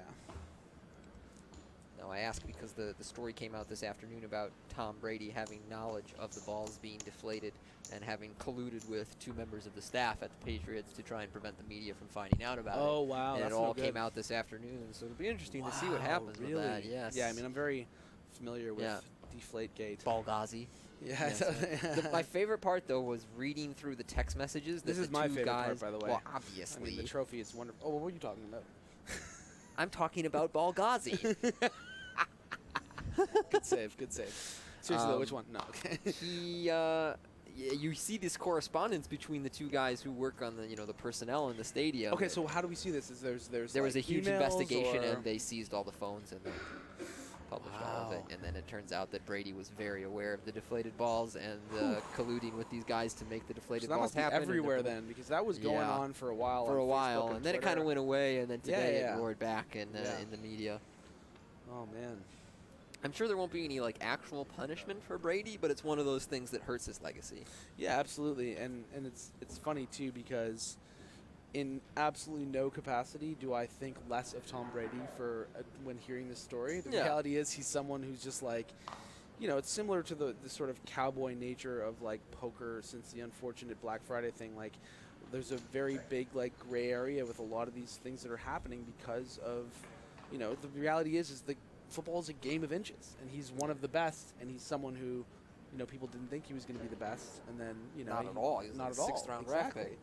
And he's obviously taking these edges. Like, it's no coincidence that Bill Belichick, who people perceive as this guy who takes all the edges, and they mesh so well. Tom isn't just this like yes man, or this guy's, but maybe we shouldn't do that. Like, they're in cahoots. You know what I mean? So, yeah, it's too bad that his legacy, and we're really breaking down the stars, man. Tiger and. Well, I mean, Tiger was much different. Tom seems to have done something that was slightly unethical within the confines of football. Yeah. Tiger Woods just seems to be, a prolific liar and cheat in his personal life. Right. Yeah. No. Yeah.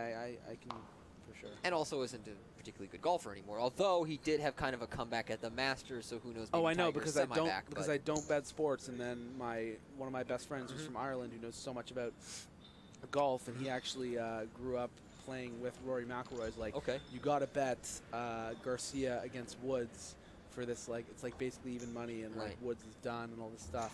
And so I never. We all did think Woods was done. No, I know, but listen, I never bet sports, and the first time I'm convinced to bet sports, it's to bet against Tiger Woods. Yeah. There's some irony there, even though he's not the same Tiger. It's just like, come start betting, and I'm just gonna be like, I'll bet against the best golfer, like almost ever. I also recently made my largest sports bet ever, and I don't sports bet. Yeah. But it was on the last game of the NBA season when the Philadelphia 76ers were playing the Miami Heat, and both teams were incentivized to lose as a result of a draft pick that was protected or whatever it was.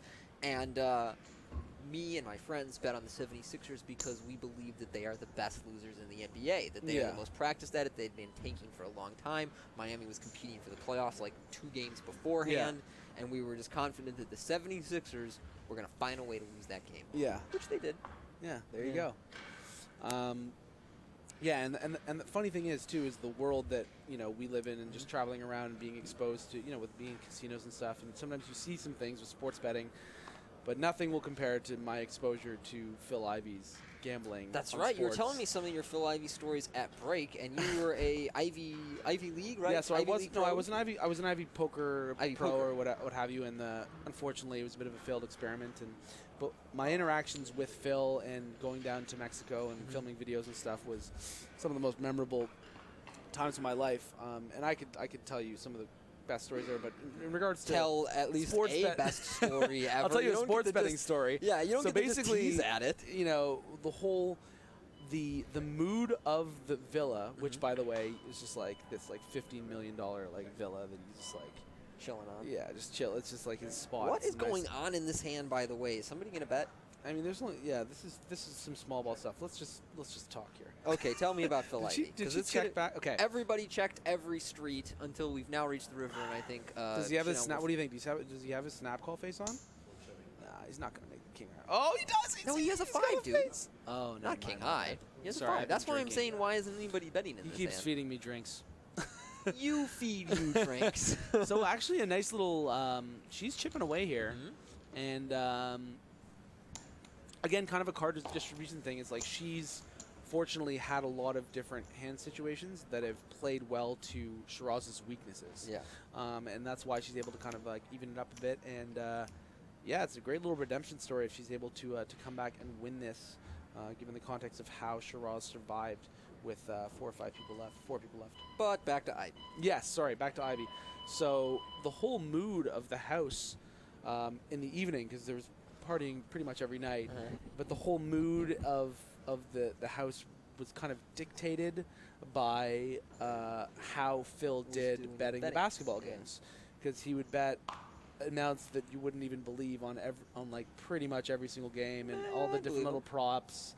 The amounts are pretty scary, ridiculous. But I was exposed to these amazing emotional swings of just like him and his entourage, and me and the few poker players, and then the girls and all the stuff, watching, you know, these basketball games and the swings of like the over-under and stuff when it looks like it's not going to hit, and then suddenly something crazy happens, and then it's just like these celebrations, and it's just like it made me realize how fun sports betting can be. Oh, man, especially it can when be you're fun.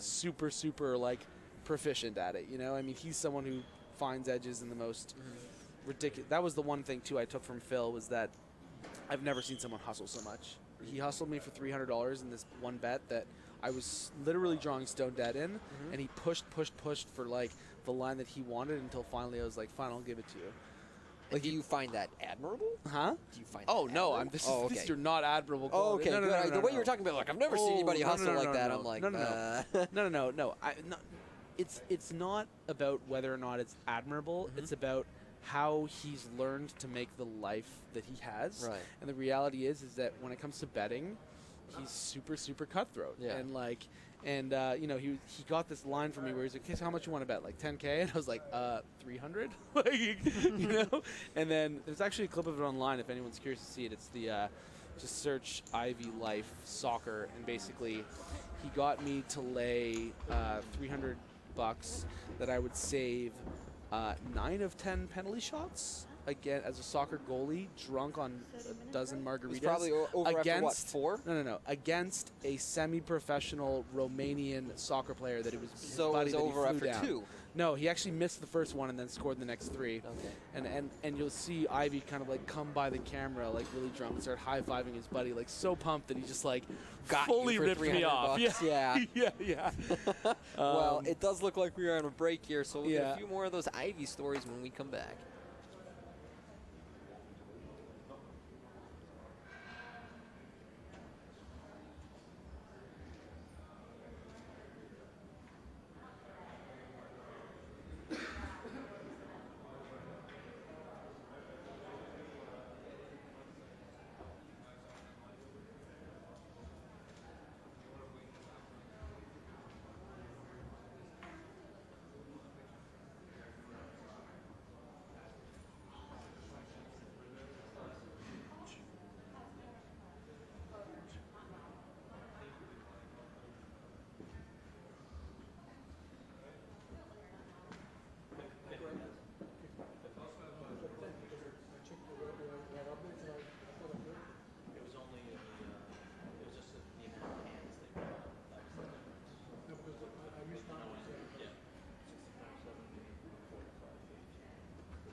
I could connect against you, but my memory I was too good. We didn't go back to those hands and change the chips.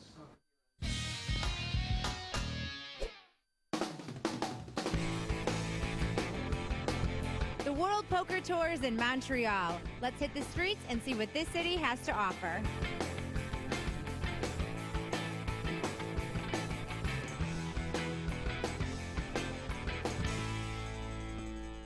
Rumor has it Ben Keith has some of the best poutine in Montreal.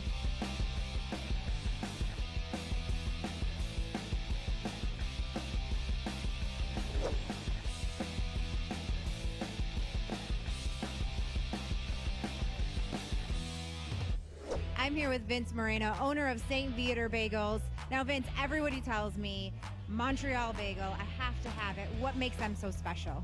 Well, what you see is what you get. We make every single bagel by hand, 24 hours a day, 7 days a week, 365 days a year. We never close. Actually, we lost the key about 25 years ago. They're boiled in honeyed water, which lets the bagel rise and gives it a little bit of a sweet coating, and then we bake them all in wood-burning ovens. So basically, we don't need technology. Everything's done by hand. Can't wait to try one. Thank you so much, Vince. Meet you.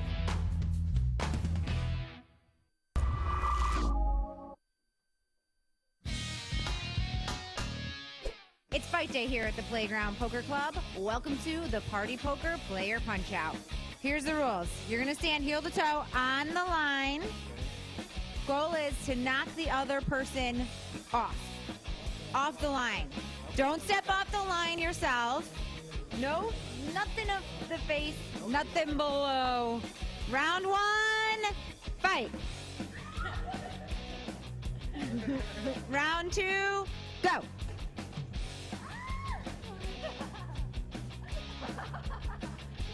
All right. Gary's hands are going to pop the gloves. All right. I want a clean, good fight. Go. Fight. Ready, fight.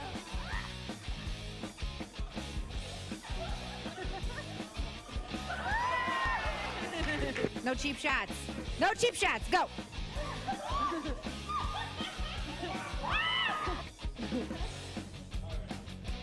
Aww, hug it out. Our two champions right here. This is for the belts. Ready? Clean fight? Bump, bump, clubs. All right. Fight.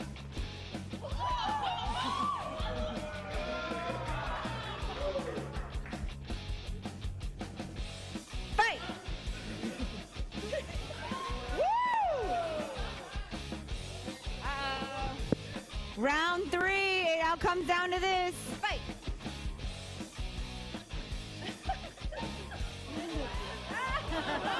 Yes! Yay! Our champion! My shirt down, you're too tall! Okay, with spikes in the ring now that the biggest contestant is out.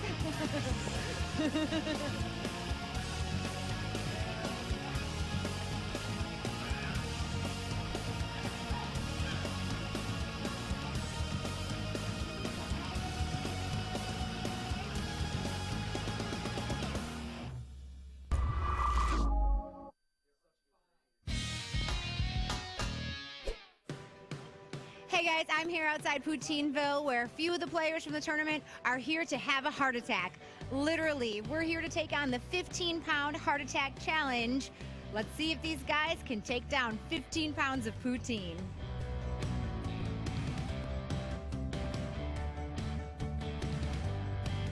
I'm here with Costa, owner of Poutineville. Now, you're not so confident our guys can take this down. Well, we know it's hard to win the World Poker Tour, but I think it's even harder to eat the poutine that we have here, the heart attack. It's over 15 pounds. I don't think any one of your players could even come close to coming to finishing it. We got 4 guys here. I don't think your 4 guys can finish it either. When it comes to this challenge, we put on our shades. We're holding the aces here. You guys are not going to win. That's for sure. Yeah, I don't think he's bluffing by the sound of it, but they're so far so good. I think they're might do a little damage. A little damage, but they're not going to finish. That's for sure. A lot of people do a little damage. Has anyone ever taken it down? One guy. One guy. Jamie the Bear has taken it. Bear. Yeah. I mean, you would have to be eating 15 pounds of poutine. Beast. Yeah, he is a beast. What was his record? He did it in 22 minutes. 15 pounds in 22 minutes. Yeah. Did you have to push him out of here in a wheelchair? I think so. I think so. I think he needed a hospital after that, but he did good. Yeah, he's a professional eater. All right, well, our guys are going to give it a go.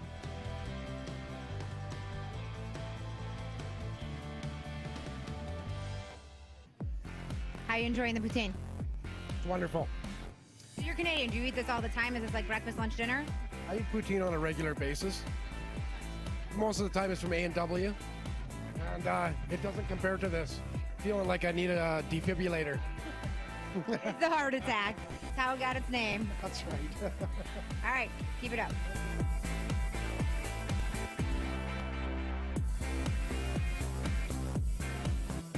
You're doing some damage on that poutine for the very first time, huh?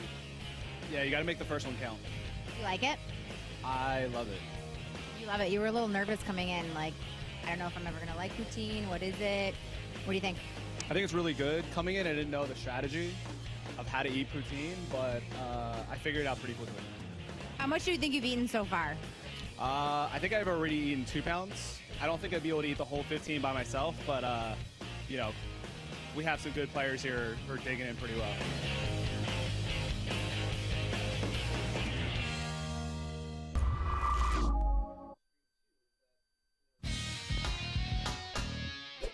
Season 14 of the World Poker Tour is adding a new stop, Choctaw Casino and Resort in Durant, Oklahoma. The $3,500 buy-in will have a $2 million guarantee and is the first televised stop of Season 14. Check out ChoctawCasinos.com to view Southeast Oklahoma's only AAA 4-diamond rated hotel. And of course, WPT.com has all your tournament details. See you there.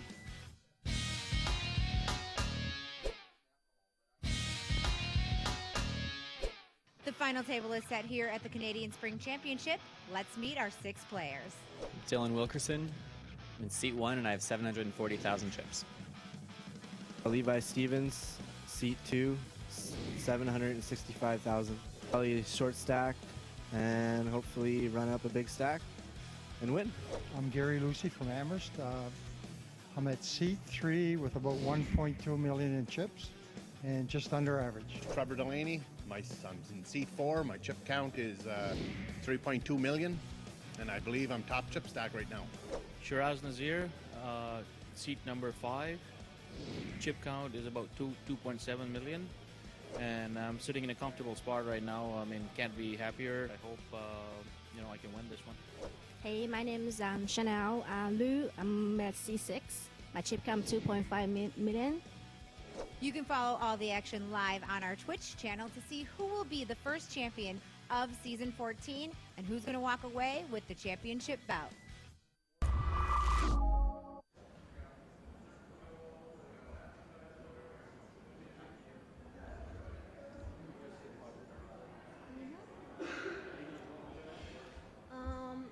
Actually, I put one more night, so I gotta go dinner with friends and celebrate afterwards, and then go drinking and pass out at the hotel.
All right, we are about to get cards back in the air here. We are heads up for the title of WPT Montreal, the Party Poker Spring Poker Championship. And I'm joined here with my co-host, Tony Dunst. But of course. This is Griffin Benger, Yes. tuning in as usual. Shiraz here is our big blind. Chanel, a small blind with an 8-7. And we have seen a lot of limping so far in this heads-up match. Yeah, and you're just tuning in. We are playing the Party Poker WPT Spring Poker Championship. Championship. Yes, we are heads up for the $250,000 Canadian and the belt. Which is pretty damn cool. And getting your name on that WPT Champions Cup. Yeah, I mean, I can't even imagine what's that like. Gotta tell you, Griffin, my life has never been the same. yeah. Let's just say usually there's a big trophy and there's two beautiful women on either side, and it'd be like, oh, just that name right Throwing there? it out there, but the ladies love to read a trophy. Oh my God, you had Jack Deuce offsuit? Jack Like, yeah, simple Deuce. Jack. It's I wonder if the hand is on the trophy. I've never actually checked. It is. Yeah. It is? They have the exact two cards. Sick. For every single one. You got to take a closer look at it. Come on. Have a little more I have hubris, not, buddy. I've not reveled in it Humility lately. is, I mean, it's gotten you, you know, it's a great career and stuff. But you gotta own it a little bit. You won a WPT. Get that Phil Hellmuth streak going. Yeah, I mean, come on, like, you know. One bracelet. His or- delusional yeah, confidence has yeah. created 13 bracelets and an empire. Like, this is what you need. He's the Floyd Mayweather of poker. Like, you want to be the guy, you got to be the guy. He loves Floyd, too. He was I'm out sure there he does. supporting Oh, him of course, over yeah. the weekend. Sounds about right. Oh, I'm telling you, delusional confidence sometimes is, I mean, well, Floyd is, that's a whole other box. I don't want to open. Not drunk enough. Did you watch the fight? I did, and I lost money because bet my back out? girlfriend's Filipino, and you know, I was reading all those Deadspin articles about this, you know, abusive and frickin'. You didn't want to bet on him. Yeah, of course, because No, he's yeah. such a dick. Yeah.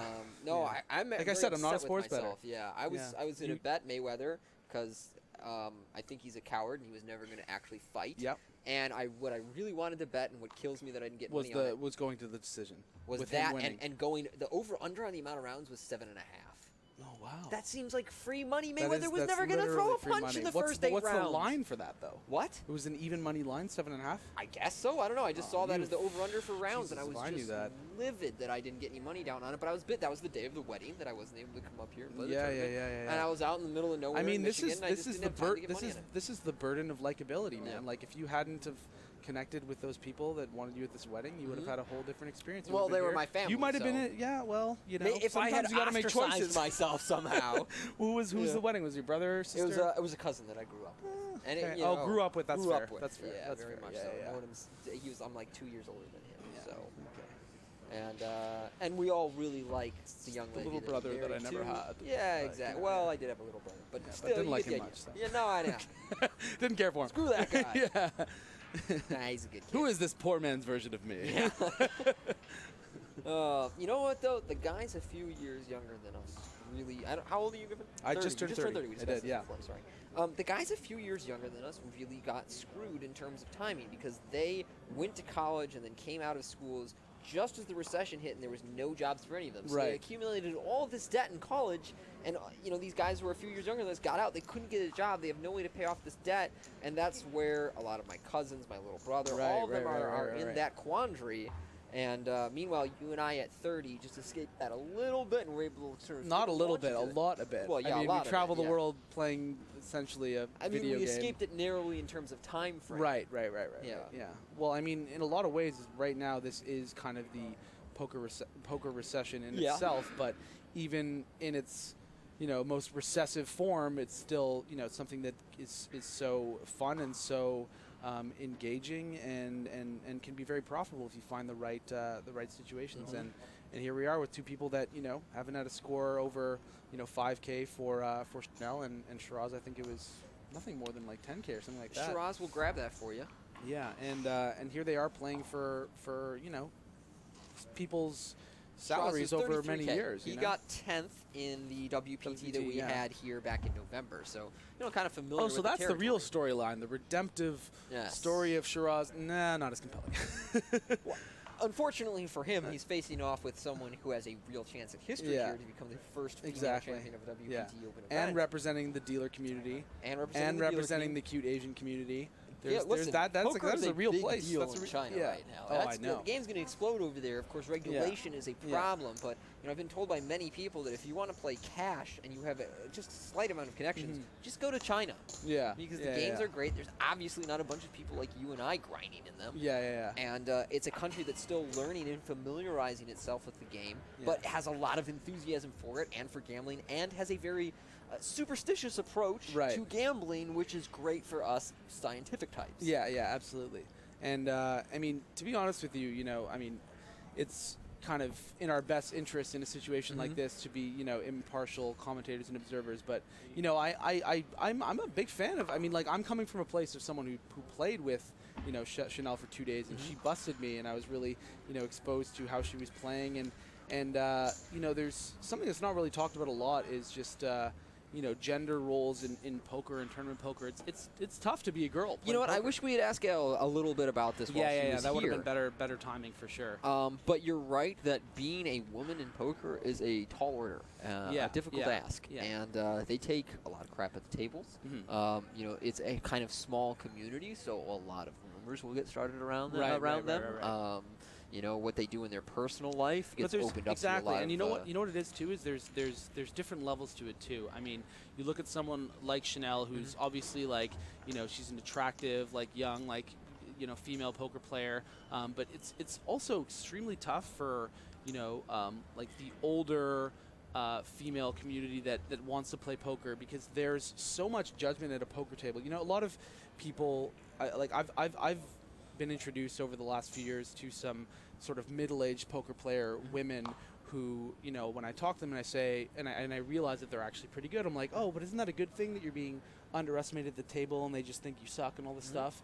And, instead of being like, oh yeah, like it's great because they don't think I know what I'm doing, they're like, no, it really, really sucks because you're in an environment where you're getting this negative reinforcement from 8 other people that all assume that you don't know what you're doing. So if you make a mistake or you do something that's like not GTO or not good, it adds more evidence to their like assumption, and that's suffocating for people when 8 other people say or think that you just don't know what you're doing. At what you're pursuing. Yeah, it's hard to feel confident. I mean, even guys, people like us who've had success playing, like we get those downswings where we start questioning ourselves. Yeah, and sometimes I think that everyone thinks I suck. Yeah. Even if it's, even if you have great support systems and even if you don't hear people talking about it. But when you're, a female at the table, everyone kind of assumes that you don't really know what you're doing. And if you do something that would imply in any way that you don't know what you're doing, you have to fight that. So I mean, I am just someone who really, I love to see women do well in poker in general, in tournament poker. I also think that among some male players, there is this kind of assumption that when they go to play poker, it's the boys' club, and a female presence ruins that somehow. And there's this sort of automatic animosity towards female players at the table, even if they are completely undeserving. Yeah, and I think that's I mean, you can kind of, if you want to think about that in sort of a grander way too. I mean, that's a lot of, the way that, governments and like different things, like it's all corporations, exactly. It's just like, wait a minute, you don't really belong here. So, this is the like boys' club. Exactly, what are you doing here? No homers allowed. Yeah, no homers allowed. Why is Homer? What's his name there? It's like no homers. So yeah, I mean. I know that episode. Yeah, I know, and so yeah, I love seeing, and that's the thing too, is that this isn't some sort of, token female poker player. Like I played 2 days with, and that's the thing too, is that it kind of pains me to even have to say that she's not bad, because it's like you're overcompensating for the reality that she's you should actually be able good. to just describe her as a good poker player and not, she's good for a woman, which we otherwise would have assumed was not that capable, For sure. It's very unfortunate that assumption is made about female players. I do find typically that female players do lean more passive. Yeah, and that's true. They sometimes lack that cutthroat That's nature. the thing, is it predominantly the whole idea of poker and the sort of like how beneficial it is. I mean, we talked a little bit about this on one of the breaks about, how people like Antonio, when they have that alpha male presence, it's like that's a really, really good quality to have. You look at Phil Ivey and all these things, and, most of the time that's not necessarily something that females exude. And that explains a lot about someone like Vanessa Selps, who is just someone who gets there and just like, very, very well educated, commands respect from everyone, and has but an a lot aggressive of, and intense exactly, personality. Exactly, and a lot of her qualities are, maybe masculine, for lack of a better word, qualities that she's just like, oh, I'm the boss, like, don't fuck around, like, whatever. And so it's tough for people like her, but I mean, you've been watching, like, she doesn't give a shit. Like, No, if she loses a big pot, she doesn't get emotional. She's Wait. Did you just say Vanessa doesn't get emotional? No, I'm saying her. Pardon me. Chanel. Yeah, Chanel. No, Chanel is very stoic. Yeah, and she played. I opened her big blind when we were like 16 big blinds and 14 big blinds effective, and she defended 10-7 suited and Queen 3 suited and busted me. Like, she's. Ooh, look at this flop though, Griffin. Here We've we got a overcards and nut flush draw for go. Shiraz, and we have overcards and an open-ended straight draw for Chanel. So we're gonna see a turn. We are gonna see a turn at Yeah. least. It's been a while. We've had a lot of these small pots where someone just takes it down with an easy bet on the flop. But this time we have a pot brewing. If you guys are just tuning in, we are heads up at the Party Poker WPT Spring Championship here in beautiful Montreal. Great time of year to be in Montreal, by the way. Great time. Beautiful, beautiful weather. The Habs are in the playoffs. They need to win this game tonight. Yeah, Big game tonight. that's a whole other thing, yeah. As soon as this heads up is done, Tony and I are going to be live commentating the Habs game. Yeah. Deuce of spades on the turn, so nothing for anyone. Check. 6 on the river. Wow, what an uneventful run out. Don't do it, Chanel. Learn your lesson. He will snap you so. Don't. I was about to say sweetie too. See, do you see how it's there just you like go. the You stigma almost did of it. like, yeah, of course, and like, oh my god, how quickly he's gonna call? Wait for it. Wait. Oh, he gave her a few seconds. No. He snapped. Oh, he the call snapped. put Oh, he one just chip yeah, in. he didn't. Yeah, there you go. This is one of those things where Chanel should be making an adjustment, where she realizes her opponent is very keen to get to showdown with her whenever he has high card value, so she can just pass up bluffing some of those spots. And that's the other thing too, is that something that comes with the experience of playing a lot of tournaments online and reading a lot about theory. And you're talking earlier about how spending a lot of time on forums and all that stuff, is that you start to learn. So he has these tendencies. You can start value betting extremely thin and also be really, really liberal with your sizing. Like, if for her to win this heads-up match, she needs to recognize that when she does have showdown value and she thinks that, or when she has a hand as valuable as like a pair on a really, really dry run out, that he's probably going to call with a high card and you should just bomb it. And not be concerned with the fact that, like, oh, I should only be able to bomb it with, like, the top of my range. You know what I mean? Yeah. I also think that 7-6 is a little too good of a hand to be folding on her butt. When we're heads up, you just have to enter the pot with so many of the hands that you're dealt on the But button. that also might be her compensation for the way that the hand's been going, that she doesn't want to be playing something like 7-6 off. She's realizing that, like, he's calling so thin that maybe she's waiting to kind of find hands that are going to flop a bit better than like 7-6 offsuit, as well as that can potentially flop heads up. She wants the hands where here we have a 4 deuce and a 10-4 and a fold.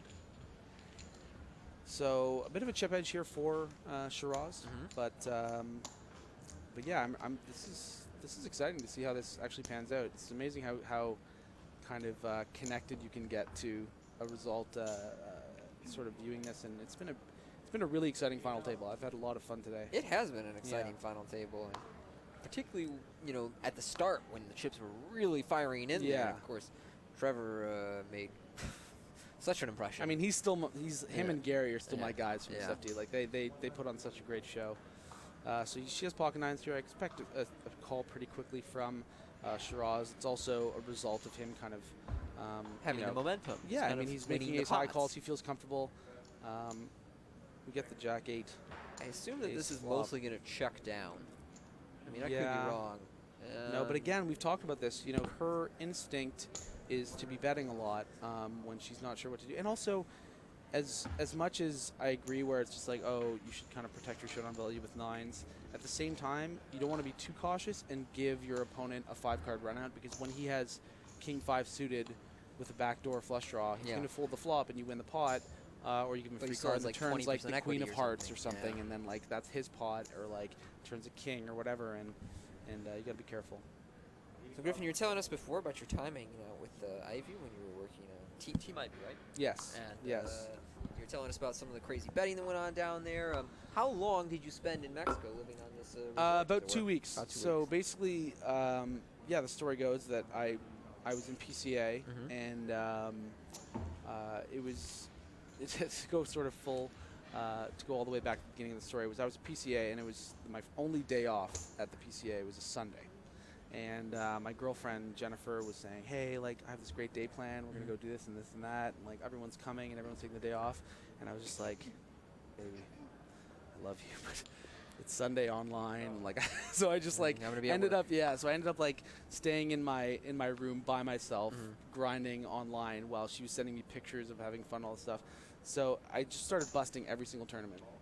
And then I ended up winning the Sunday 500. Like, it was the last tournament left. And I started just drinking, and I won the Sunday 500. It was just like great thing for 70K or something. Yeah.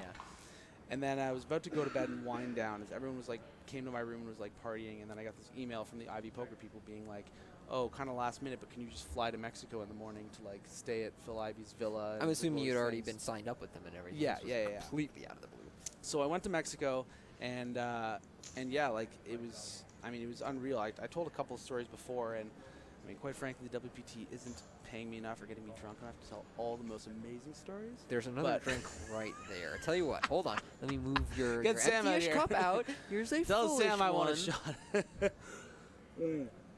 So I'll tell you. Okay, I'll tell you my favorite. Yeah. One second. I want to hear this story, but we got a little bit of a pop. Okay, yeah, we're still here for poker. So, I assume we that check on the flop after Chanel raised pre-flop, and she's going to get 2 streets here. The other thing too is that I talked a bit about the hand that I played against her on day 2, where she 3-barreled a texture that not a lot of people are comfortable 3-barreling with one pair, and so when he snap calls his turn, I guarantee you that she's going to bet something very.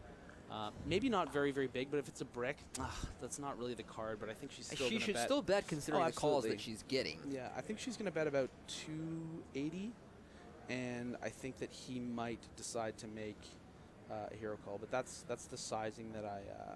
280 is your choice, huh? Yeah. 3 to 1 again, $5. 2. You're already counting it though. 2.25 is what it looks like. Guaranteeing the value. I think it's great. Yeah, good sizing. Good sizing by her. Jacks are going to be good there. All right, then. You were telling us. So I'll just tell you one. I'm not trying to tell you all my others, but I'll just tell you one of my favorites. So can't wait to get you wasted. Hear all the dirty Ivy stories.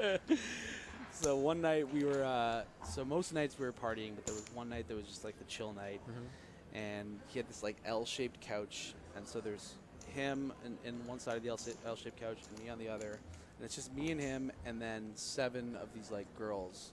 Who there's these girls who he meets around the world, but he flies down to like hang out and party. Like so, there's like 4 of these beautiful girls draped all over him, and then 3 of them kind of draped over me. Like I'm not even like hooking up with these girls. It's just like this is like the day off. They're in their pajamas. Like one of them's kind of like on my lap, and we're watching the Chappelle Show. Just like me and him, like Phil Ivey, me and him watching Chappelle Show with 7 girls draped over us in this L-shaped couch in this like $15 million villa in Mexico. You know. So we watch. I remember the exact bit we watched. We watched the one where Dave Chappelle plays a blind racist, but he doesn't know that he's black. Clayton Bigsby. Yeah. So we watched that bit, and I never really like see him laugh so heartily, but he was just like, we were really chilled out. We were laughing. We were having a good time, and then he turns to me, and the whole thing too is with Ivy is that when he sort of turns to you and looks you in the eyes, it's as intense as you think it is. Like if he's about to tell you something, you know it's going to be something that like you'll never forget. Like when he gives you that moment. So he sort of turns to me, looks at me. He's like, we were laughing about this Chappelle skit, and he goes, you know, I met Dave Chappelle once. I'm like, here we go. Here we go. You know, just like I'm like, wake up, you. Yeah. He goes, it was at Dre's at 7 o'clock in the morning. And you know what Dre's is. Of course it is. The after hours party club in He said it was a few months after the whole thing with him turning down that $80 million, and then he like went to Africa, and then they were just like, oh, he's on a bender and all this stuff. He said he saw him at Dre's at 7 o'clock in the morning. And he'd never met him before, never talked to him before, and he just went right up to Phil, and he goes, so, I hear you're the Tiger Woods of poker. And Phil goes, yeah, like people say that or whatever, nice to meet you. And he goes, doesn't say like nice to meet you too, or he just goes, well, I'm the Tiger Woods of ecstasy, and then walks off. Phil Ivy's telling me this story. And it's one of those things he's probably only told like half a dozen people because it's such a like precious story. more You know? I was gonna save this one for my stream, but you guys have been so accommodating. You know?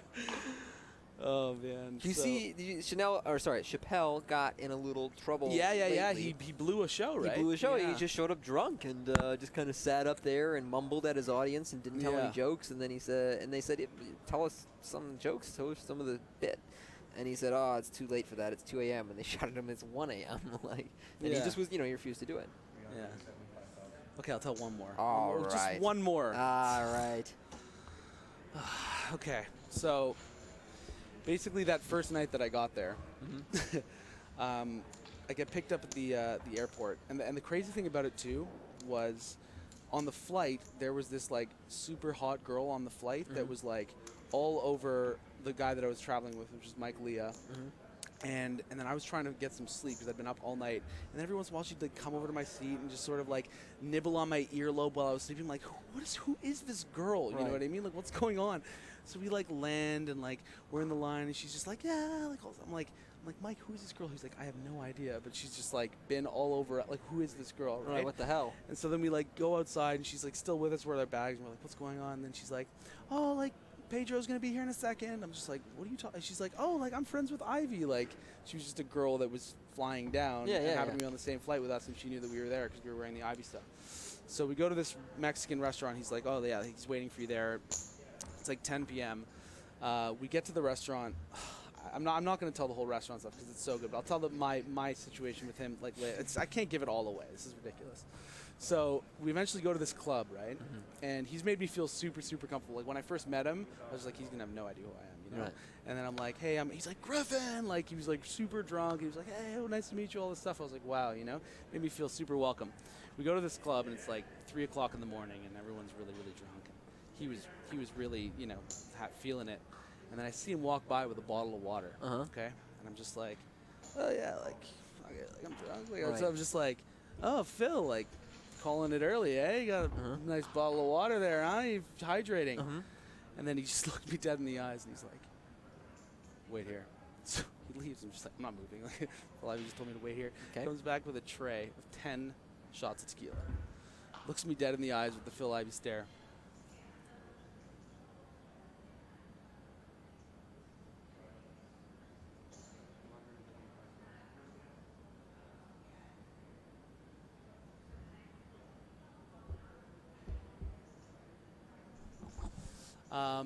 And he just fed me shot after shot until I just like gave up, and he's like, "That's what I thought," and walked Just off. defeated you? Yeah, he just beat me up. So Chanel's really battling back. Yeah. I mean, she was down to as much as 3.1 million, sort of over 2-to-1 chip lead, but now she's making some hands here. She's flopped a jack here in this spot against Shiraz, and. Interesting to see if she value bets, and this is what we were talking about before. Is that she should absolutely be value betting these kind of situations, and it looks like she knows. I'd love to see this. There it is. Wow. And that's the thing is she's adjusting, right? She's tightening her pre-flop range with hands that flop better, and knowing that he's going to call really liberally, and this is how she's going to battle back. And it's almost like a low variance kind of way to win this WPT. And she's realized what his leak is that he calls too much post-flop. And it's not even that he calls too much post-flop. It's that he's not really thinking about all the angles of how, potentially thin she could be value betting. We looked at two different hands just there, the jacks and the jack 10, which were essentially the same spot. It was mid-pair, and she got max value. So she's going to be feeling very, very confident and very good about the way things are going. Now Shiraz here with a pair of 4s on the button. And again, very, very deep. We're at 80K big blind here, and they're playing, effectively almost 6 million stacks. So, yeah, playing pretty deep.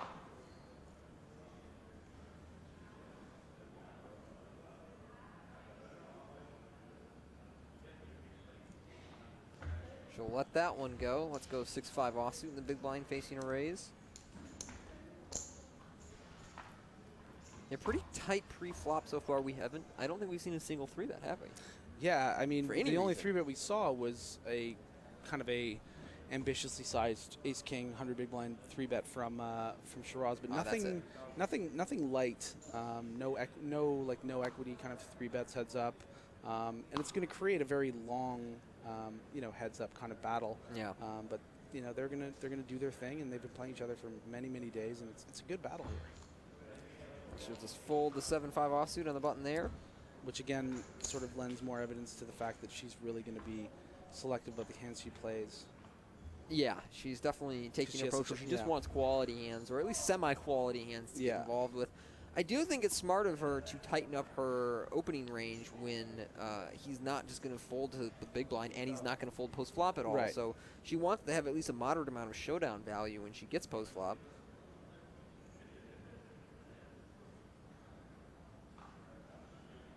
Almost simple jack here for Shiraz. Very well flopping heads up hand here for Chanel, which is actually crushing Shiraz here. A pretty interesting limp. I guess he's probably not folding a lot of buttons. He's more interested in just yeah.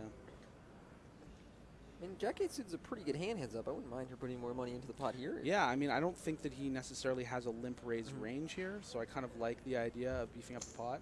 And he's just going to snap fold, I think, almost always in this situation. Yeah, he does and indeed. He does. Don't even need to see him do it. And so, have you since left Ivy Poker? Yeah. So I've started to work with Grips Poker. Okay. Which is actually my friend Evan Jarvis is actually my former roommate. He created a free kind of training site through YouTube and built this great brand called Grips Poker, and just sort of teaching sort of like beginners and lower level guys to what we do and how to get into it. And he's built this great brand, just offering free service for the last few years. And then he's partnered up with Twitch, and finally it's all the fan base and everything that he's built is starting to pay dividends. And he was the one who kind of twisted my arm into doing the Twitch thing, and I'm a part of Team Grips now. And yeah, things are going really well for both of us. But he was the guy. Sometimes you need someone to kind of just be like, "Okay, get off your ass." Yeah. And start twitching and start streaming, and you have a lot to offer this platform. And Twitch is great. It's a great organization, and WPT is obviously affiliated in some way with. We did one Twitch final table in Sacramento. Yeah, nice. And the viewership was okay. I don't really know what we should anticipate for something like that, but it was around 8,000 to 10,000 on the stream for most of the broadcast. Obviously, the chat box is pure hate and right, vulgarity, but that's the internet. Yeah. So Queen 6 suited for our Chanel. Lady in Gray, and Shiraz was just Queen 7 off. Both players check a 10-9 4 2 diamond flop, and both players pick up a straight draw on the turn when the 8 of spades lands. Yeah, it's going to be interesting action here because I feel like Chanel's going to be more gun shy about bluffing certain rivers, and this as is a she situation, should be after everything that's happened. Right, but this is a certain situation where he happens to have her notched in a kind of like ridiculous way if she doesn't hit, and it's like, for instance, it's really impossible for her to bet that card, and this is going to go check for a chop. Yep. Most of the time, unless he decides to turn his queen high into a bluff, which is possible. But again, I mean, it looks like she's thinking about betting, and she's still going for it, which is pretty interesting. That she's still just like that's her default. This doesn't seem like a great run out to go for it either. She's going to get away with it this time because, as we know, he only has queen high. But I feel like he would have called. You know what? I actually kind of disagree with you a little bit. Do you? Simply because I don't necessarily think a lot of the time he turns an 8 there. I think he turns a straight equity draw? to a lot of straight draws, like any Jack X, 7X hands that he's just going to snap fold, and she does not have enough showdown value with queen 6. You can't let king 6 or king 7 or whatever win that pot, and she took the initiative, and that's what's made her successful in this tournament. So the chips are kind of evening out here. Actually, she's taken the lead, which she probably should have brought up, but she has. Yeah. After that pot. You see these two hands, and you think, oh, this has potential. Like, where's the 10-7-3 flop? Yeah. No, 10-7-6. Let's just get it over with. Oh, wow. You're trying to get out of here. No. Well, you know what? That hockey game is starting in about half an hour. No, it's in an hour. That is Jack 5 deuce 2 diamonds, so nothing for either player on a fairly dry board. And they both check it. I think that's a board where she can go ahead and follow through with a bet.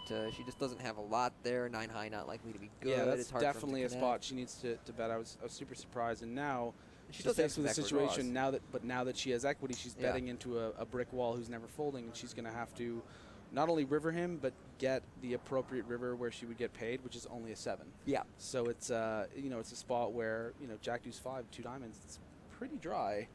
Check raiser? No, I wouldn't see Yeah. why.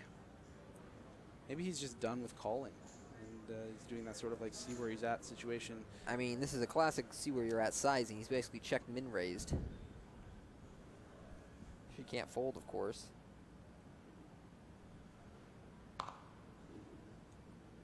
I don't think. I've been wrong before. I don't really think she can. So it's 185 to 385? Yeah, it's only 2 more. Yeah. Pot's almost $1 million.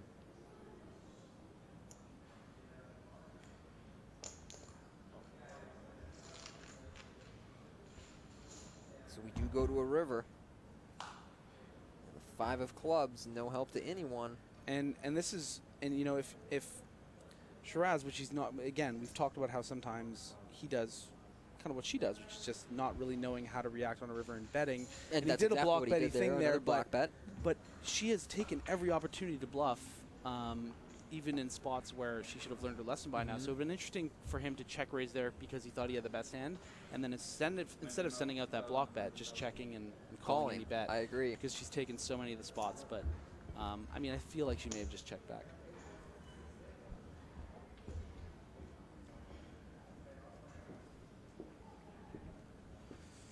The wonderful Royal Flush Girls with the trophy with Tony Dunn's name on it. It's there somewhere with Jack Deuce off. Oh, I'm sorry. Is your name not on that one? Not that one, no. You got a bracelet, though, that you could just... No, I have the Shambhala, Yeah. which broke, by the way. It did? Yeah, it's very, very depressing. Are you going to replace it or fix it? Or? Well, the whole thing about it was that they... The Shambhala company, they weave these, like the strap broke, right? And it's like a rope thing, and I brought it into Jewelers, and they're just like, they can't fix it. They're Interesting. Like, what is this, like, wizardry? You know? So it's kind of been hiding in drawer at home, but maybe eventually. And then, of course, the belt, which will look hilariously awesome on Chanel, by the way. It really would. It would just... I mean, you put it on Shiraz, and he just looks like some heavyweight fighter that just, got it done. Yeah, but with her, it's just like, yeah.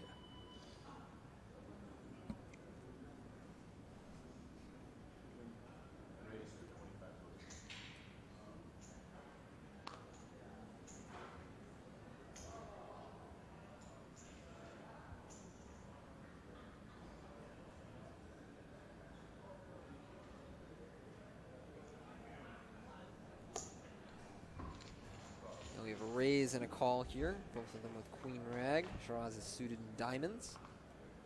And nobody connects on King. 7-6 Rainbow.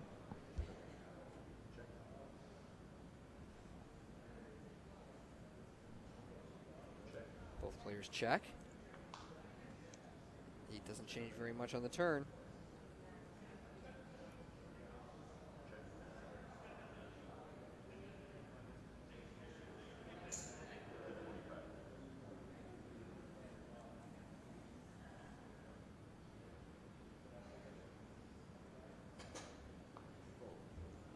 And a fold from Chanel. So Shiraz will take that one down with a bet. Yeah, we haven't seen very many climactic hands in this heads-up match so far. A lot of just small ball and trading jabs. Of course, Shiraz calling down a lot of Chanel's bets.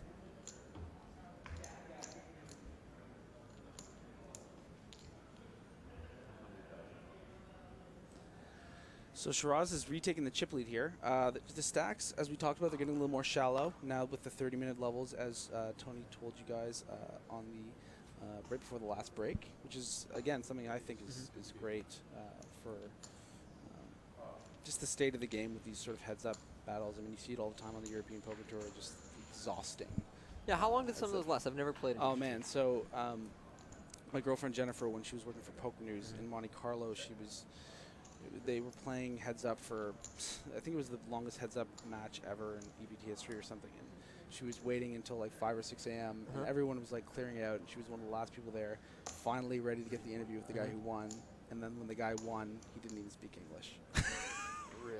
Yeah. So, I mean, some of these heads-up battles can go for quite a while. So I think it's how long did that one last? You know, like over 10 hours for sure. 10-hour heads-up match. Well, Jack Salter and the Italian guy, I forget his name. I think it was Antonio or something like that. But Jack is infamous for being like a slow player, and yeah, it was just very excessive. So.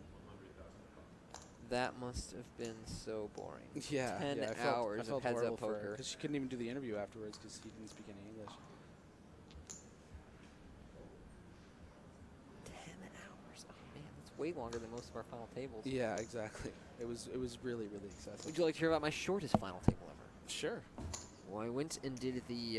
There was a WPT national event we had in Sanya, China, and for whatever reason, the final table did not play out there. It was played out and broadcast on a stream from Jeju, Korea.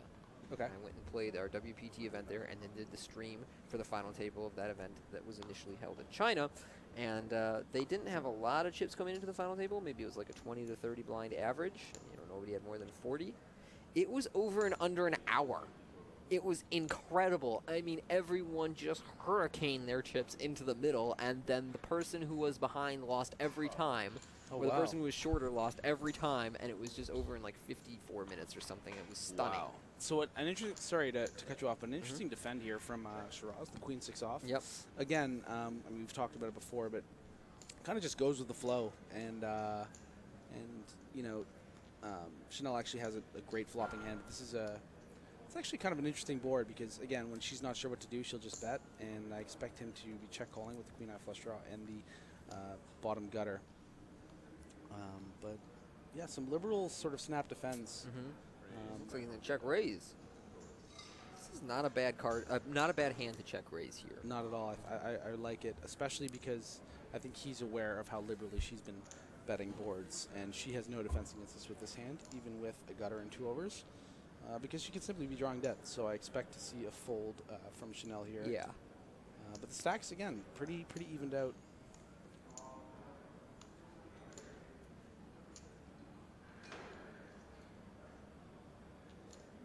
Those percentages are really interesting, actually. 49.51. Oh, it looks like she is reaching for chips. Wow. Not a believer. Not a believer, and you and I are not a fan of that call. Yeah, but she's, I mean, her. She Yeah, might now win it's this pot, now it's a but- double gutter for Shiraz, and again, if he's probably just gonna bet, yeah, 1 million, and that's gonna chase Chanel away for sure. And that's the problem with deciding to call here, because when you completely brick, you're doing that. Or even when you connect, but it's a diamond, you have to fold to a bet. Yeah, absolutely. And I really like the sizing actually from Shiraz there, where he's just like, okay, you're going to call it? Yeah, I'm going to bet 1 big million. enough that you have to make a decision on the turn. Yeah, and again, we've talked about this a lot of times, but he's doing some things very, very well, and that bet That was is a well-played perfect. hand by Absolutely, Shiraz. Absolutely. Absolutely. The type of hands that play well as a check raise are the ones that aren't quite good enough to check call, but still have some equity in a manner to win the pot. Yeah. And you're just kind of equally content. Well, you're probably you want to get a fold more than you want to get a call, but you're rather okay with both. Yeah, and I think that's something that that actually someone you've done a couple broadcasts with, Kane Callis does. Coming from a cash background, is that when he flops equity and he's the defender, he'll sort of take the lead and just check raise pretty much any gut shot. Yeah. I mean, it seems like a lot of the time when he was talking about the final table, at least that I listened to, that he was very for check raising in a lot of spots. And even though it's those things where you're repping so thin, it throws people off. Yeah, When absolutely it does. whether you're check raising to see where you're at or you're check raising with gutters, it's a tough play style. Inflating pots and stuff like that. And it allows you to balance for the times you actually have a really strong hand, want to check raise and get more money in the pot. Well, 7-5-3. Nothing for anyone. Turn is a 6. Definitely expect in a the bet board here from Chanel and a fold from Shiraz. No problem.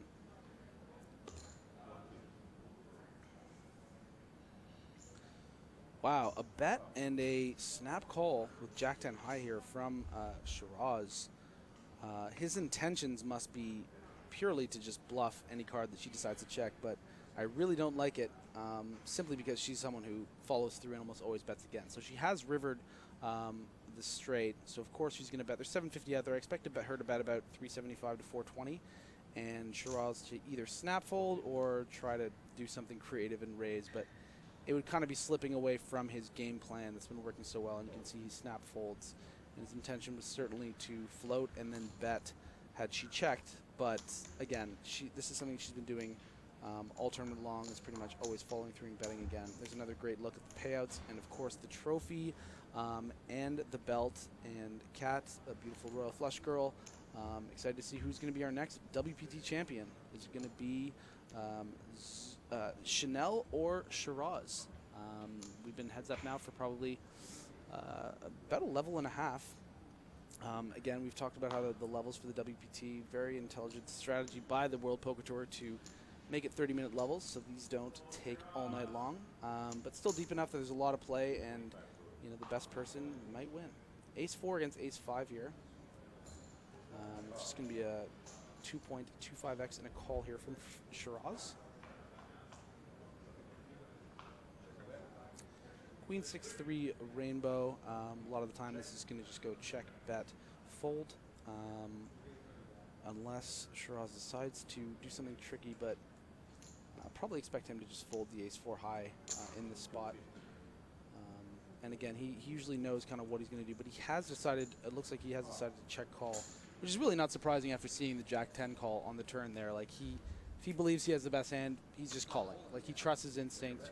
And what's interesting about that particular turn card too is that that's a turn card that he's going to check call again if she decides to bet. And then, if she had decided to check back here, I think that Shiraz would actually win the pot a lot when the river's not a 4 or a 5. Like, he would just bet and turn his ace high almost into a bluff. So. It's going to be so funny when somehow Ace-5 plays on this river. Yeah. That's actually really, really funny that you said that. And it does, right? Ace-5, 6, Queen 8. Yeah. Just barely pipped. Well, it's Canadian dollars. It's a lot of Canadian dollars. That I seems know. like more than 250,000 Canadian dollars. Maybe it's the first and second part. No, they don't do that. When I won the Shark Cage Poker Stars, they had the quote unquote million on the table. Wait, you won that? Yeah. Holy crap! You I didn't know even that? realize. No, I didn't know. Oh my God! Yeah, it's on. And you're not YouTube. allowed to make a deal either. No, I know. So you yeah. just had to take the whole million. Something like that. But yeah, the million on the table was such a funny thing to look at because I was like, oh my God, it's right there, and then you kind of like flick through it, and then like the allure is gone. Yes, correct. Yeah, no, don't touch the money. You realize very quick what's going on. Again, there. this is just the live broadcast when Mike Sexton, everyone's talking to you. Though you'll believe it's real money, but a lot of the time, it's just the ones on the front. Yeah, well, no, you don't want. Not a lot of casinos have $1 million in no, cash no, just sitting no. around. No, I mean Playground's pretty amazing. But That's crazy. I didn't know you $1 million. Congrats. Thanks. Yeah. Awesome. Yeah, it was awesome. It was an awesome experience. I played that one too, and I Yeah, got you knocked did. out by Costanza. No, that's I got Costanza. Like, I'd pay $1 million for that story. He was real nice about it too, and then he offered me a ride in the Costanza car to the airport. No way. Yeah, true story. Did you take it? No, I had a different time flight, but I almost wanted to just go and sit You at should the have just airport. pretended. It was also in the morning too, and I was like, no way. But otherwise, I'm taking a ride in the Costanza car. So Chanel, who's been retaking the chip lead here, she has turned to straight. No, she is straight. Oh, but so does does he. Shiraz. Yes, Everyone he does. has a straight. I misread the texture there. Shiraz is going to bet into the 200K pot, 175K. Actually, a great bet because it's one of those situations where on this texture, when she has an 8, she's obviously always going to call 175, and then when she has any sort of 2-pair combos and even something like Queen, even Queen 7, she might think this is nonsense. So it's good to see that he's recognizing that it's a great spot to bet near pot. So we're going to see what he does on this Spade River. Obviously, he's going to bet. Let's see what ends up happening.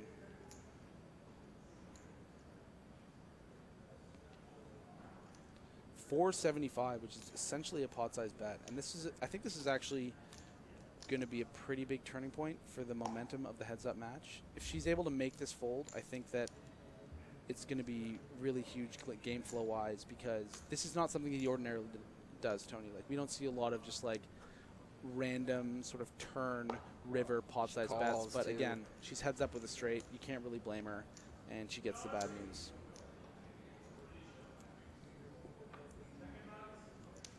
Now an important pot there for Shiraz.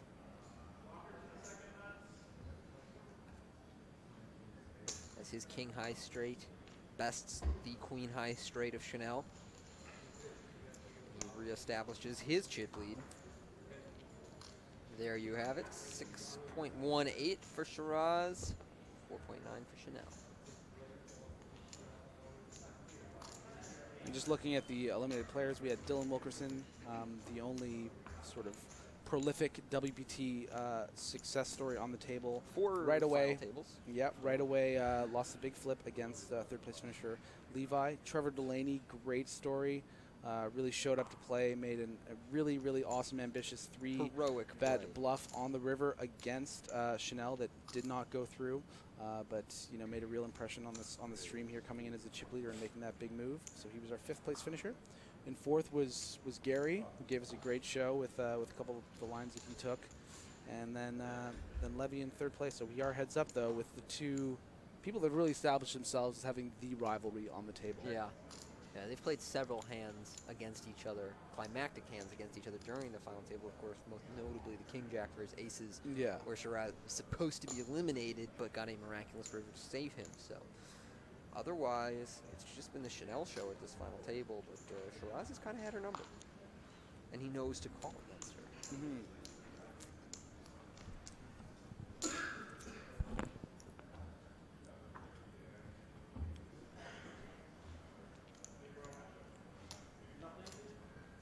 Now with that little victory, she edges back closer to the chip lead, but still a little bit down.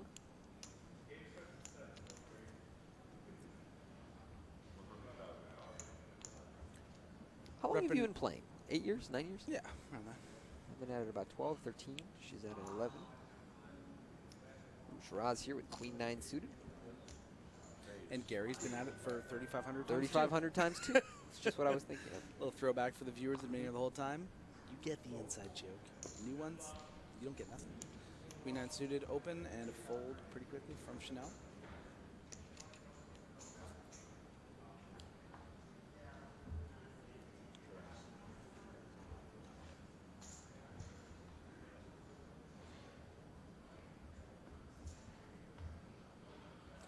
And as you can see, the biggest tournament cash for Shiraz Nazir was when he finished 10th at WPT Montreal in November 2014. Again, as we've brought up before, this is an event, WPT event that's held twice a year at the wonderful Playground Poker Club here in Kanawaki. And yeah, this is a little bit of a redemption story for him, at least from his perspective, certainly, finishing 10th for his biggest score and coming back here. And he definitely loves this place and the success that he's had here, playing for $250,000 and just looking like he's just going to do his thing. He's not someone who seems at all like he's affected by the money. He's just having a good time, and it's been a good little war. So interesting spot here. She decided to open the 7-2 suited. Remember when earlier she was actually deeper, she folded it, so it's interesting she decided to open it and gets the fold from the king high. So maybe she's decided she's going to open up her positional situation more against him, and it's really fascinating to watch the changing dynamics from people that have been playing together for like 3 straight days. Yeah. We see our payouts. Playing for about 90,000 here, heads up. If you're a viewer that would like to play a WPT, you should definitely get on partypoker.net. I've hit up a lot of WPTs by playing on Party Poker and winning satellites to these events. You can see that you run a ton of satellites. Yeah, to you these can events. see that Chanel is actually wearing a Party Poker patch, and it's probably because she's a Party Poker qualifier. And the other great thing about, I've qualified through a lot of different sites, iPoker, PokerStars, for different events, and the thing that I love about qualifying through Party Poker is they treat you so well when you go to the event. If you win, even if you win the package for like a small side event at the World Series of Poker, you go there, they have a hotel room for all set up for you to come there with the other qualifiers, and they have great food, and they really, really take care of you, and I think that's why we see so many satellites running, because people just want to play them and they want to get here, and a lot of you look at the you know, the people even on this final table and say, how did you get in this tournament? It's satellites, $500 satellite, Yeah. $385 satellite, whatever. And so if you're someone that wants to play on the World Poker Tour and wants to have the opportunity to be on this stage, it's a great place to start. Is Party Poker, and yeah, this has just been such a great event, and I just love the program, the Playground Poker Club. It's always so good to be here. Yeah.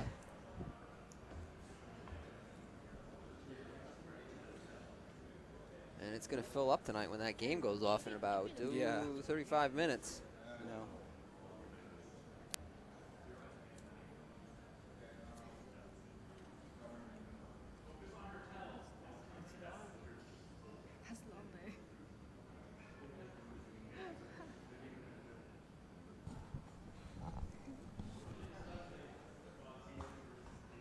Shiraz here with a 7-3 offsuit. So now we'll answer the question if he has a folding range on the button. It doesn't look like it. He's going to open it up to 250. We are playing 5,100 now.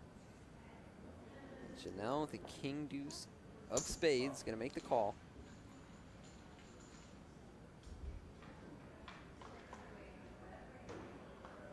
And a flop of jack 4 deuce gives Chanel bottom pair. I don't imagine Chanel folding now that she's flopped a pair. So we'll have to see.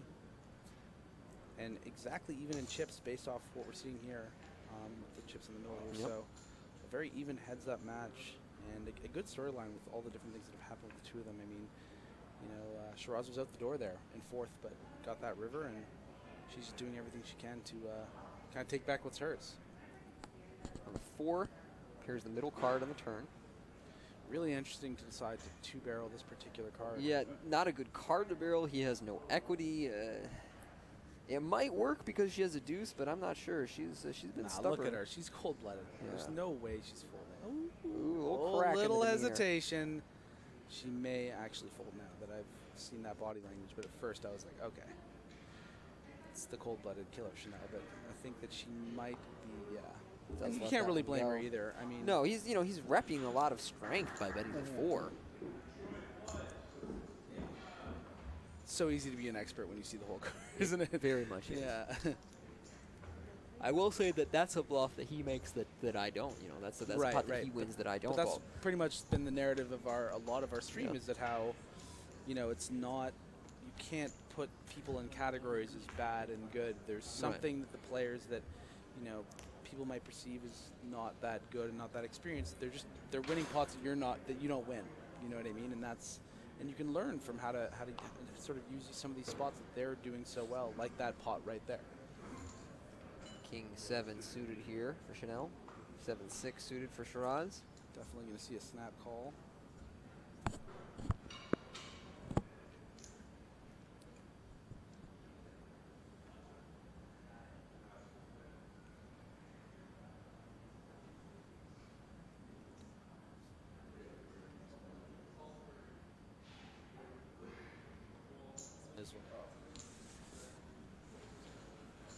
So a call here from Shiraz. $500,000 in the pot. Chanel with the dominating advantage. Not much happening on this 8-3 deuce flop.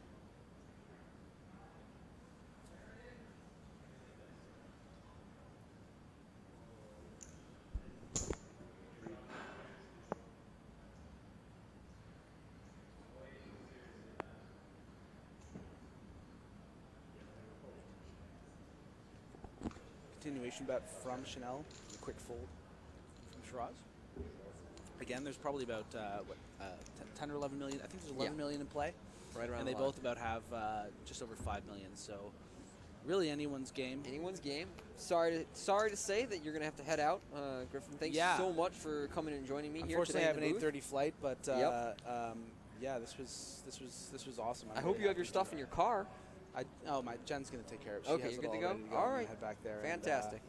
But it's too bad that I can't see how this ends up panning out. But my sentimental pick is obviously with Chanel. But Shiraz is he's a little gangster. He's just going for it, and he's come to play today. Yeah, he trusts his instincts, and I certainly wouldn't be surprised if he takes home the trophy or the belt, pardon me, and the name on the trophy.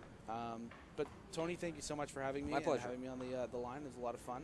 And Fly safe. good luck on your own here. Thank you. I mean, thank you. I've done it. I actually had to do an entire one alone before, so that was a lot of talking. For what final table? Jacksonville. We didn't have anybody there. No one there? No, there's just nobody there.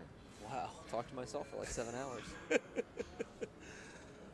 Okay, so this is going to be my last hand here, and it's going to be a Shiraz show. Yeah, it is going to be a Should just Shiraz be show. a He's check, got check. all Okay, of I'll this do board. one more hand after You got this, one just more, in all case. right. Yeah, You maybe it'll just be can't help yourself. Well, you know what it was? The other day, my brother and I took my dad to a Jays game, and then we decided to leave early. And as soon as we started leaving, Kevin Pillar made the catch of the season. You've probably seen it where he scales the wall. Yes, I did see that yeah, one. I was at Incredible that catch. game, and I was on my way out, and I heard everyone react, and I missed it because I left like 5 Tried to beat minutes traffic, early. huh? Exactly. So I'm going to watch one more hand, and maybe it's the 50 big blind hand. Maybe it's the And Kevin if not- Pillar equivalent. Yeah, exactly. There are the payouts. God, everyone. you see her catch that chip? Unbelievable. Exactly. Way to catch that. Yeah, and then And Chanel not going anywhere with No King 9. chance. You're going to get yourself a flop. Let's make this really, really compelling. This hand is going to be called Doyle versus the Dog. We got the Brunson against the K9. Give us something juicy.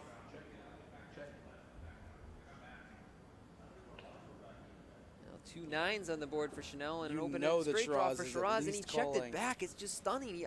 I can't get a read on when he's going I to bet know, and I when he's know, not I know, going I to know. bet. I know exactly how you feel. So we bet of 225 and a snap call here with the open and straight draw for Shiraz. I'm going to steal your talking thunder here. Go It's my ahead. Last hand. Oh, Quad 9s on the river. quads. Please check. She will never check because he calls ace high every time. But You have to bet. yeah. Wow, she checked. She did it. I love you. I love you so much. It hurts. Oh my God. And he She went really for it. did He took check. the bait and bet 300,000. Just make it 650 and then he makes it 5 million. If you're right this time. you No. have to- you I have mean, to that was a leave. little ambitious. You have to leave because I'm creeped Seriously out. though, I was gonna leave and then I was like, oh, the 10 deuce king 9 hand, this has potential, and it actually is. She made quads, heads up. She's reaching for some chips.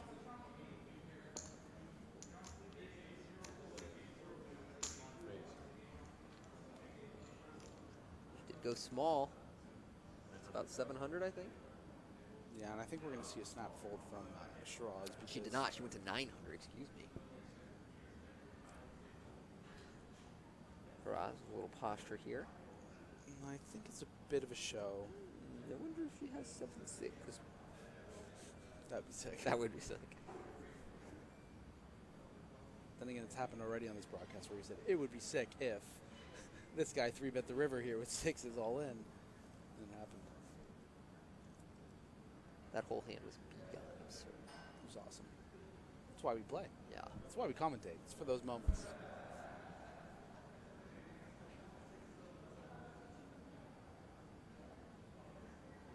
Now, I really wonder if he's sort of doing this to give the impression that he's like folding an 8, or if he's actually contemplating 3-betting the river here. What do you think, Tony?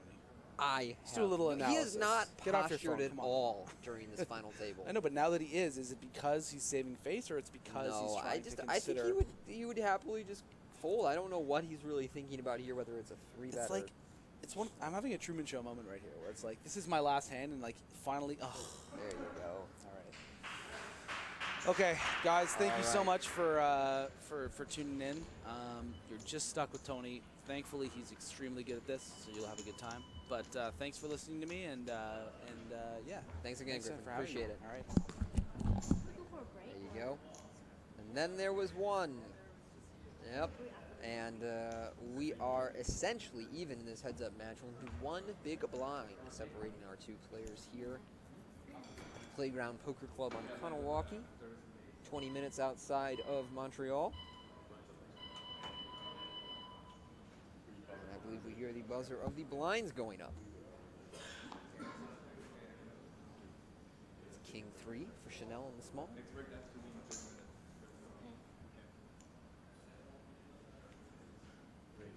Shiraz here with a 7-3 in the big blind.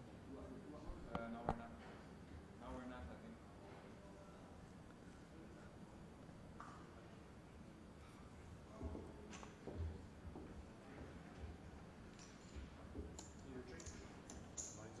another shot of the Royal Flush Girls alongside the WPT Champions Cup. As the belt of the champion of this event will be awarded. Playing for about $250,000 Canadian. I believe it's about $216 US at this $3,500 buy-in.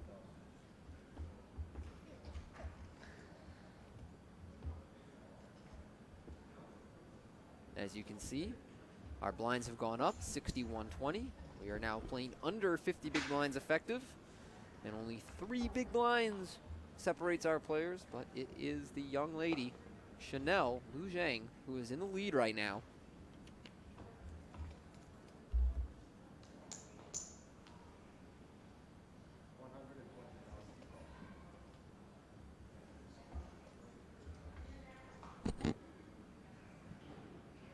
Down to just one of us in the booth. Griffin has had to go. Gal had to go as well. Shiraz, pair of queens. 2 ladies against 1 here. He is coming from the small blind. Chanel with a 10-3 offsuit. Not likely to put more chips in this pot. Quickly folds, so the queens are good.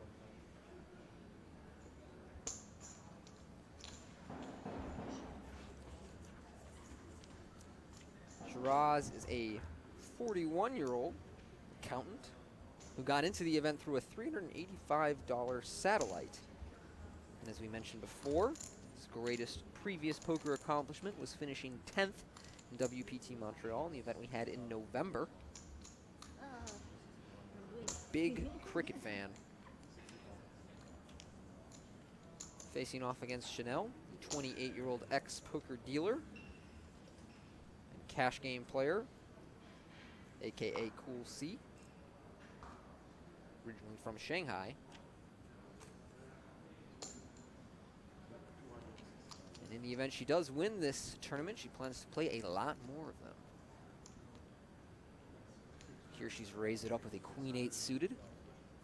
And it looks like Shiraz is going to make the first light 3-bet of this heads-up match. He's got a Jack-7 off. He's going up to $650,000.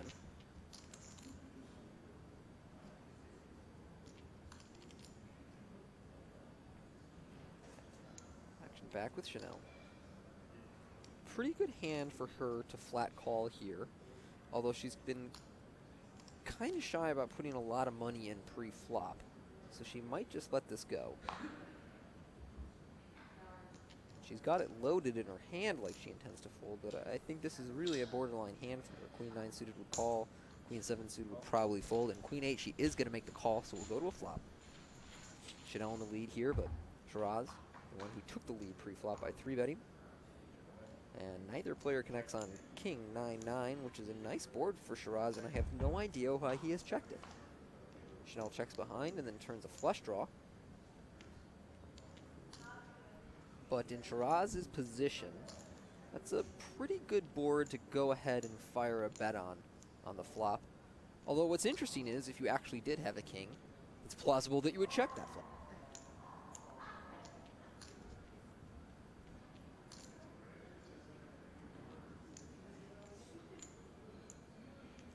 Here, facing a bet of $600,000 with her flush draw.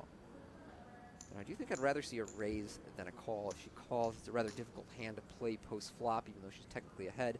And it looks like she is thinking along the same lines that I am. She can represent a 9, plausibly, by raising here. And of course, there are just many hands in Shiraz's range that are bluffing or don't have a king in them and can't really face the raise. Whoa, and he has gone all in with absolute air. What just happened there? Wow. Well, I really like that play by Chanel. I have to say that although Shiraz got away with that bluff there, he had no equity, and he was facing a player who could plausibly have a 9 in that situation. So I'm not a huge fan of the bluff he made, but it was very heroic, and it did work this time. But a dangerous play to make against an opponent who absolutely could have a 9 when she raises that turn. This time, however, just a queen-high flush draw, and the jack-high no draw of Shiraz takes down one of the largest pots of this heads-up match.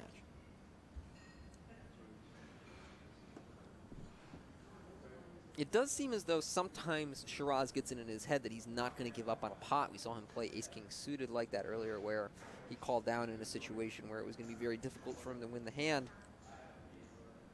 But he seems to become stubborn at times, or in that situation we saw him 3-bet the jack-7 and then 3-bet shove the turn, and it seemed as though he had almost premeditated winning that hand regardless of what it required.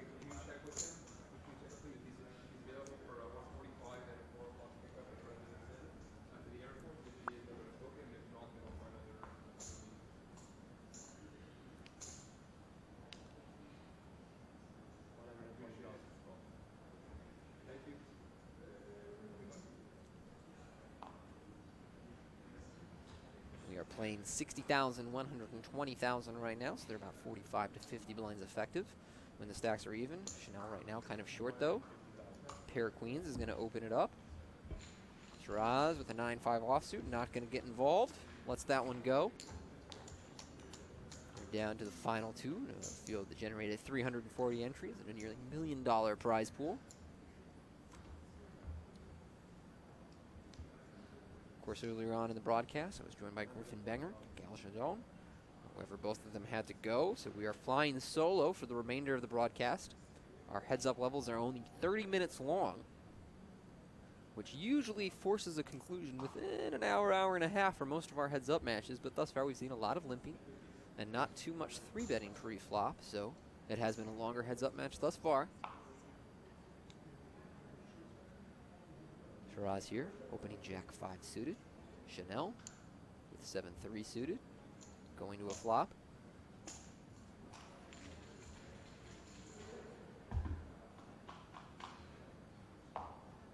And that flop is jack-9-5, excuse me, so an excellent flop for Shiraz. Flops top and bottom pair with a backdoor flush draw. Curious whether he'll bet or check here. It's a coordinated enough board that I think it merits a bet, but he will check behind. And Chanel will turn a club flush draw when the 9 pair is on the turn. Pretty bad card for Shiraz, who's had his 5 become counterfeited. Chanel will bet $250,000. Shiraz, of course, will call.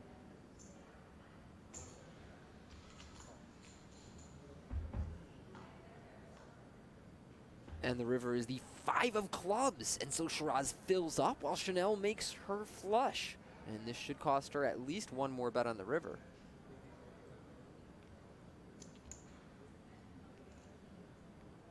Now the question for her is whether she should bet or check. 2 pair on the board, of course, very easy for her opponent to have a full house. If she bets, I would not like to see a large bet from her, as I think it's going to be hard to get paid off by many jacks. And he snap calls her, so she will expose a flush. He will show his full house. And the jack-5 suited of Shiraz is good, as he takes a substantial chip lead following that pot.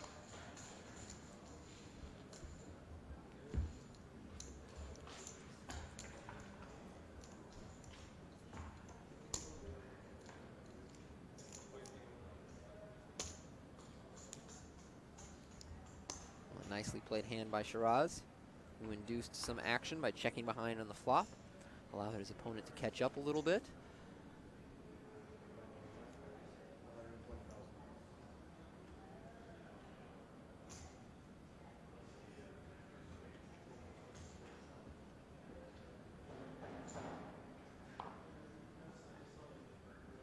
Now Chanel here with an ace-king on the button.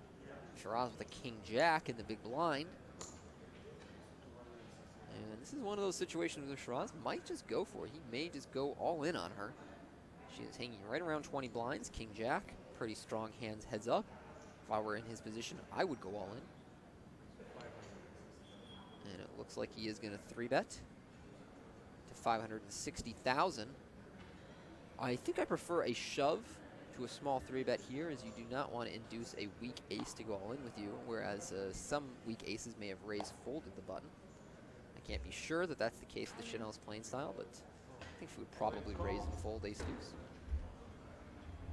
Shiraz has been shoved on, and he has made the call, so Chanel is at risk. but a big favorite to double up and even out this heads-up match again. And it's a king 10-6 flop. 8 on the turn, and so only a jack will send Chanel to the rail. It's a 4, so she's going to double up with her ace-king and get right back into this heads-up match. They'll count the chips down for a moment. Validate the stacks. You just let that jack in hand, man. Remember the hand before, the guy the aces, you call with that? Chanel reminds him about the earlier hand they played where she had aces and he called with king-jack. Just a little bit of a needle.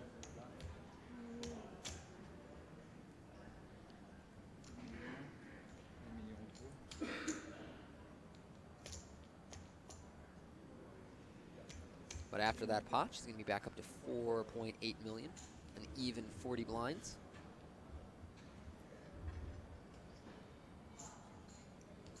You see there, they are essentially playing a $90,000 heads-up match. Difference between first and second.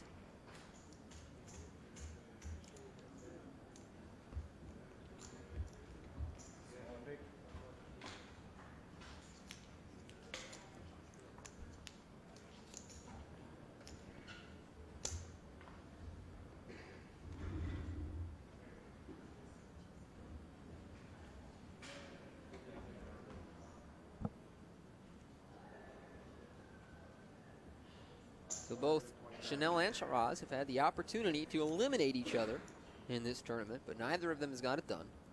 Shiraz, the very next hand, picks up ace-queen. Chanel with a 7-6. Shiraz just calls on the button.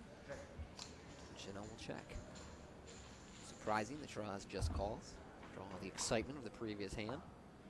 Not a big fan of it. I think you should try and get more money in the pot when you have strong hands. Particularly when you're going to be raising so many of them on the button. And a small bet on that 8-deuce-3 flop is all Shiraz needs to take it down. Chanel forfeits that one quickly.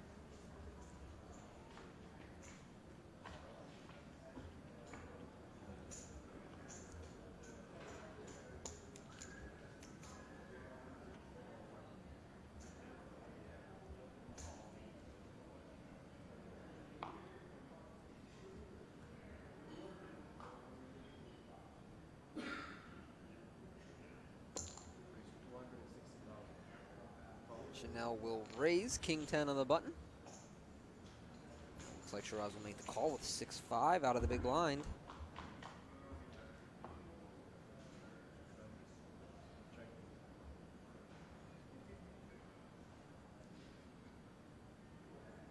And it's a flop of ace, queen, jack. So Chanel flops the nut straight with a backdoor flush draw, but Shiraz with 6 high, not going to get involved.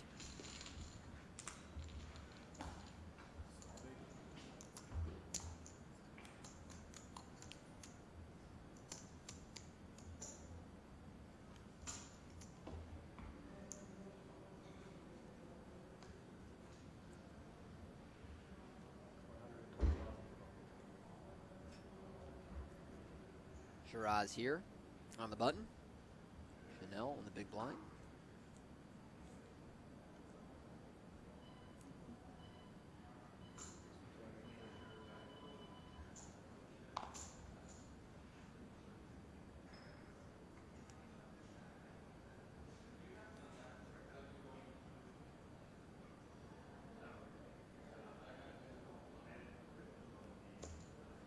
Raise up his 9-4 of clubs. Chanel will call with 8-7 offsuit.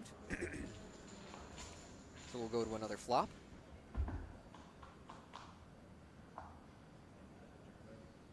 And it is king 8 deuce. So middle pair for Chanel. Not much happening for Shiraz on this board.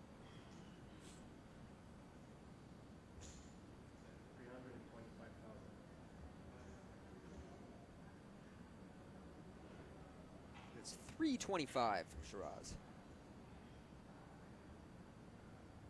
Chanel making some expressions. And making the call. Turn is a 6. Changes very little about this board. Both players will check. And the 10 of spades on the river. Chanel here now with third pair.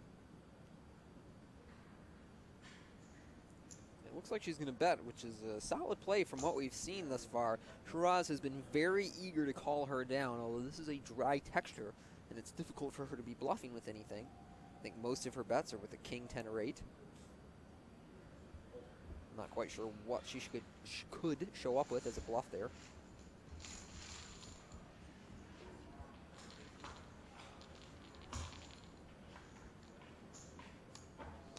She does take that one down with her bet. So there you see, almost dead even in chips. Chanel, moments ago, was short and at risk. But after getting ace-king in against king-jack, she doubled up, won a couple of pots, and brought our match right back to even.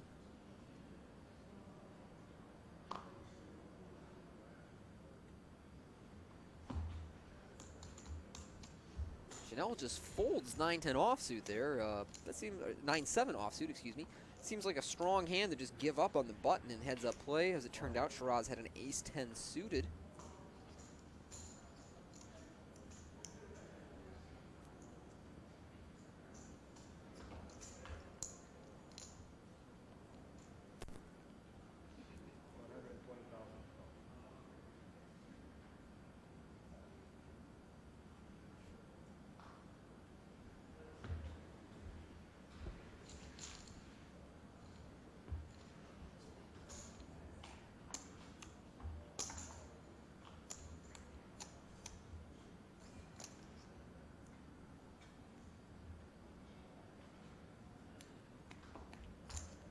Chanel takes a small pot down there.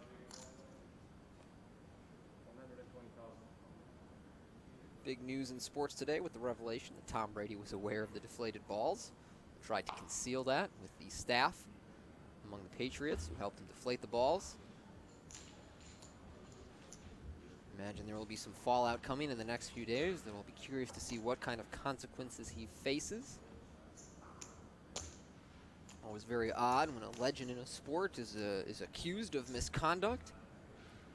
And in this case, it does seem to be pretty confirmed. If you want to read through some of the text messages that the staff that were deflating the ball sent to each other, you'll come to the impression that Brady knew exactly what was going on and that they don't particularly like him.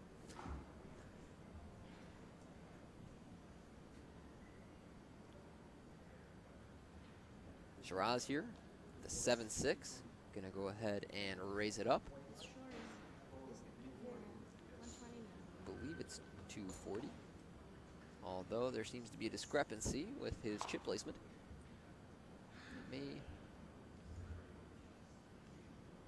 Yep, just the min raise. So Chanel will call with the 10-4 suited, Shiraz with the 7-6 offsuit.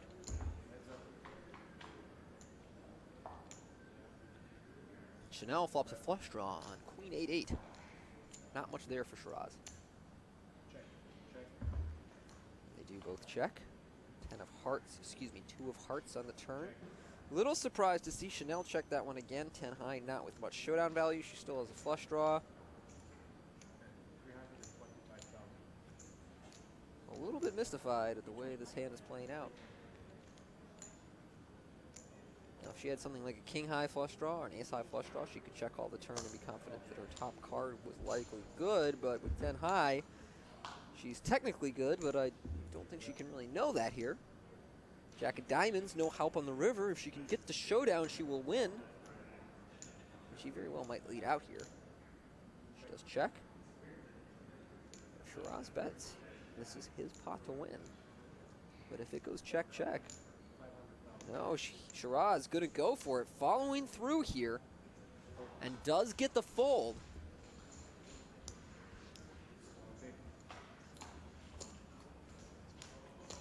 So we see a consequence of Chanel not taking the aggressive lead there with her flush draw. Misses her hand and then check folds the best hand on the river. Not a lot she can do once she gets to the river in that manner. I suppose she can always check raise, but that may be a very optimistic play against an opponent who has been so apt to call her down so far.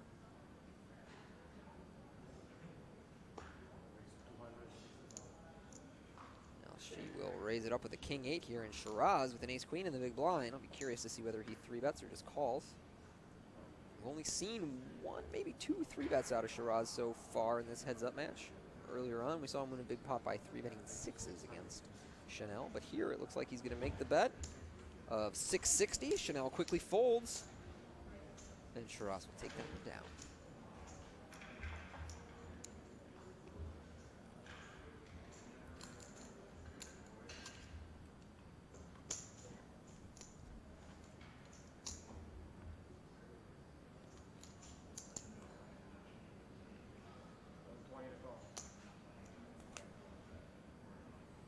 Action with Shiraz of Edmonton, Alberta.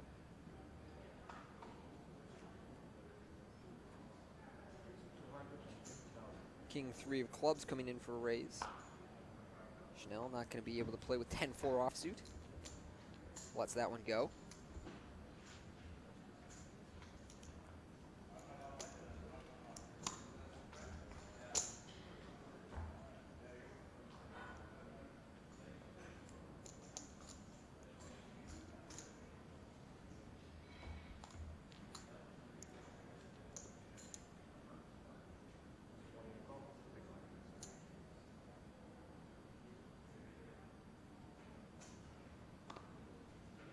Got a king-10 offsuit here with the button. She is going to raise. Shiraz, 5-2 offsuit. Not much you can play with. Well, I was talking to Griffin about the upcoming World Series of Poker at the Rio this summer. Of course, a lot of changes being made to the schedule, which was newsworthy about a month and a half ago. Several new events on the schedule, including the $500 Colossus. More chips being added for the starting stacks, so you have a little more room for things to go wrong. Of course, the World Series events are often 10-handed, which is awful, but something that they are very, very unwilling to change, and I can understand why from an economic perspective. But some of the events at the World Series are 9-handed, but many of the smaller buy-in events are 10-handed. Makes for a very slow pace of play. And a very cramped table.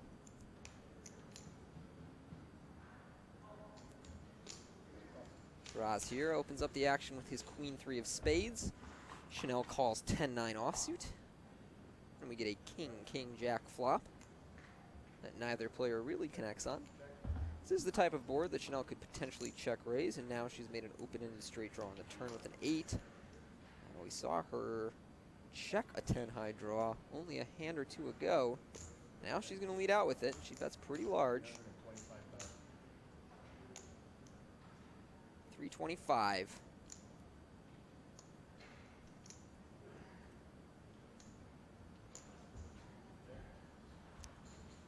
Shiraz will let that one go. So Chanel with her 10-high takes that one down.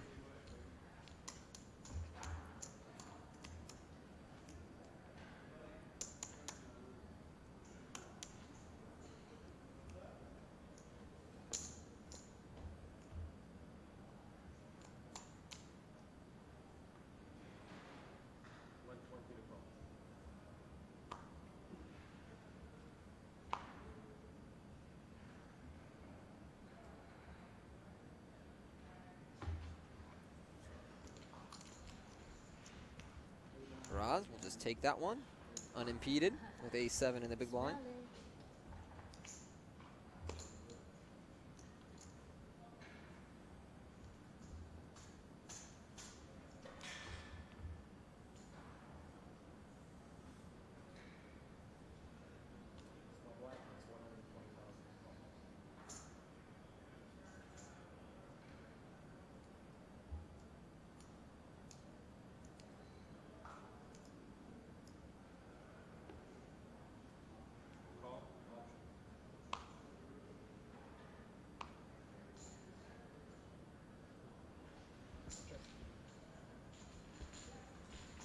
So a limp pot here with 10-7 and 6-deuce will go to a flop.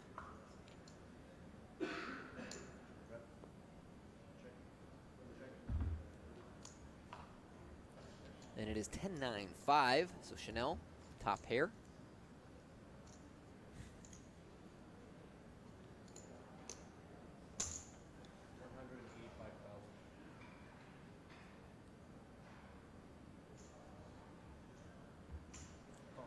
Shiraz will make the call.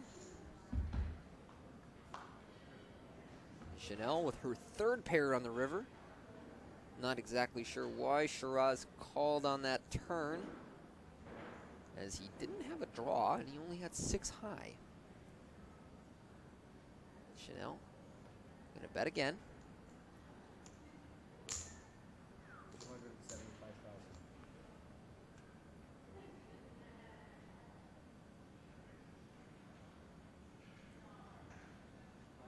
And it looks like Shiraz is gonna bluff raise this river.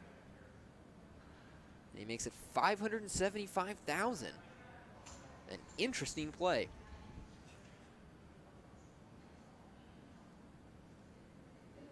And this puts Chanel in a very difficult spot.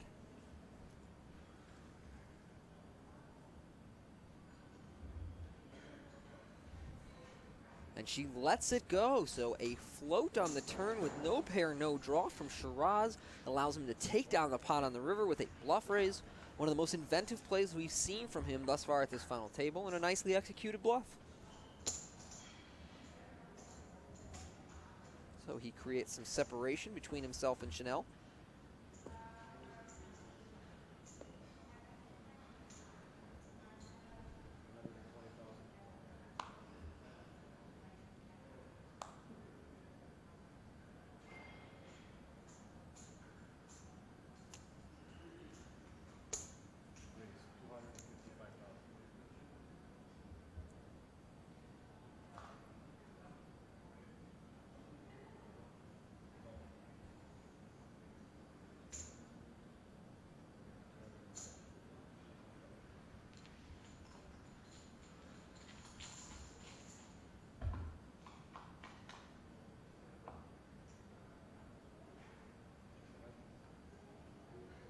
And on this ace 8-8 flop, Shiraz will check queen 6.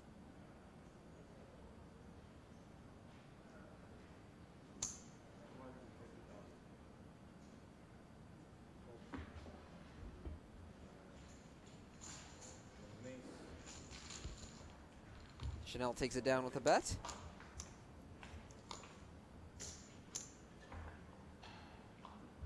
These players trading small pots back and forth for the moment. We did see Chanel become short stacked, but double up with ace-king against king-jack.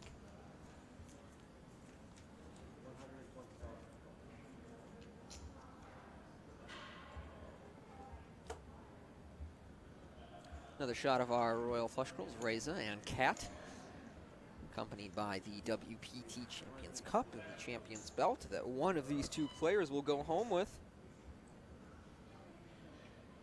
Shiraz raising up a queen 5 offsuit.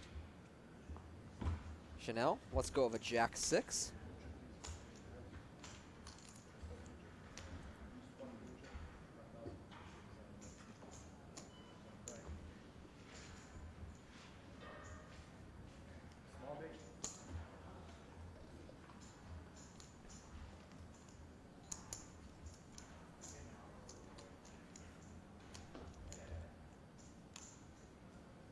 And if you missed it last week, our WPT champion for season 13 was Asher Kniff at the Borgata. Oh, excuse me, the champion of the WPT championship event. $15,400 buy-in at the Borgata. I was able to maneuver my way to the final table, but was eliminated in 6th place to Carlos Mortensen, who was making an attempt at winning the WPT championship for his 2nd time, on top of already winning the World Series main event. But we will talk a little bit more about that tournament after we are back from a 15-minute break.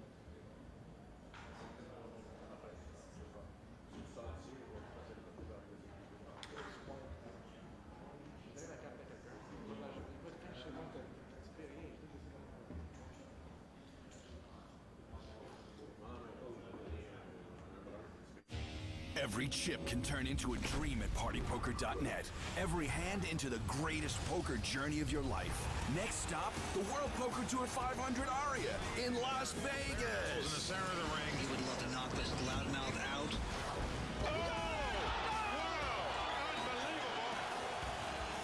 Have a dream. Take a seat. Win your exclusive World Poker Tour package now at partypoker.net. Official sponsor of the World.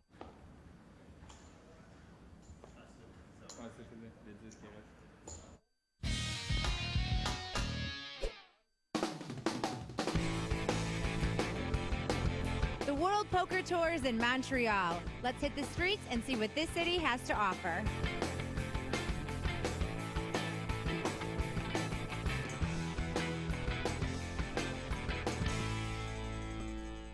Rumor has it Ben Keith has some of the best poutine in Montreal.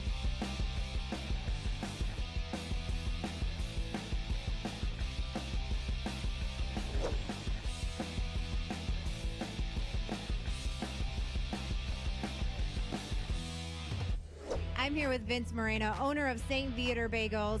Now, Vince, everybody tells me Montreal bagel, I have to have it. What makes them so special? Well, what you see is what you get. We make every single bagel by hand, 24 hours a day, 7 days a week, 365 days a year. We never close. Actually, we lost the key about 25 years ago. They're boiled in honeyed water, which lets the bagel rise and gives it a little bit of a sweet coating, and then we bake them all in wood-burning ovens. So basically, we don't need technology. Everything's done by hand.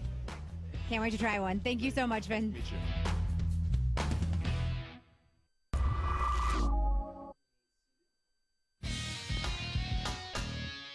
It's fight day here at the Playground Poker Club. Welcome to the Party Poker Player Punch-Out. Here's the rules. You're going to stand heel to toe on the line. Goal is to knock the other person off the line. Don't step off the line yourself. No, nothing of the face, nothing below. Round one, fight. Round two, go.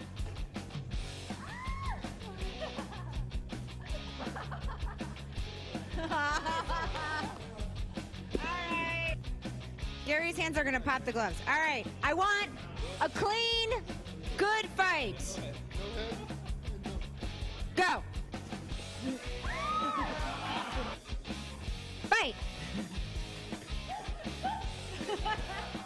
Ready, fight.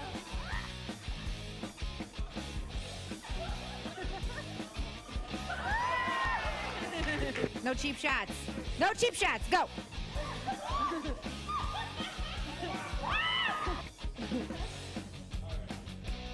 Aww, hug it out. Our two champions right here. This is for the belts. Ready?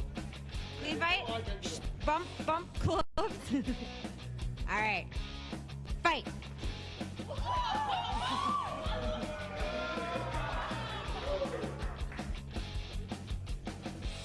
Fight. Woo! Round three. It all comes down to this. Fight.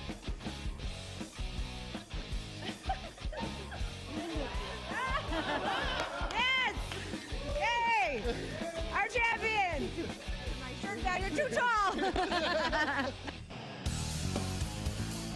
Okay, with spikes in the ring now that the biggest contestant is out.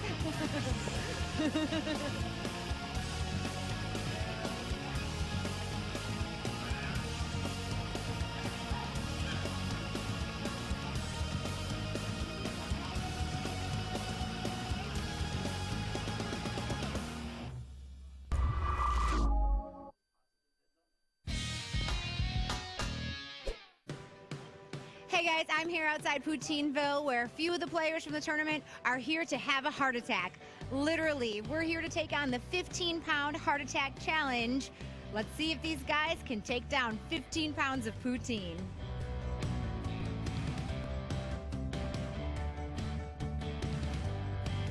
I'm here with Costa, owner of Poutineville. Now, you're not so confident our guys can take this down. Well, we know it's hard to win the World Poker Tour, but I think it's even harder to eat the poutine that we have here, the heart attack.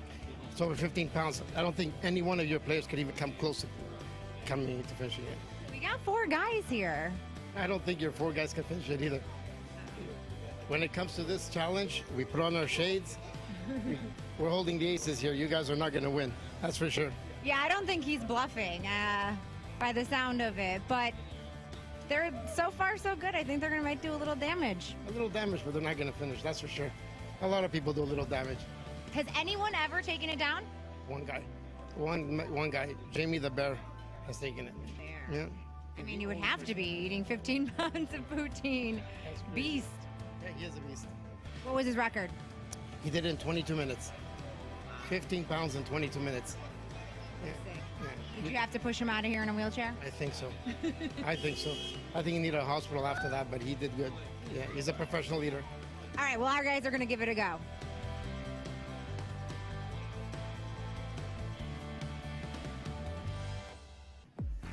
How you enjoying the poutine?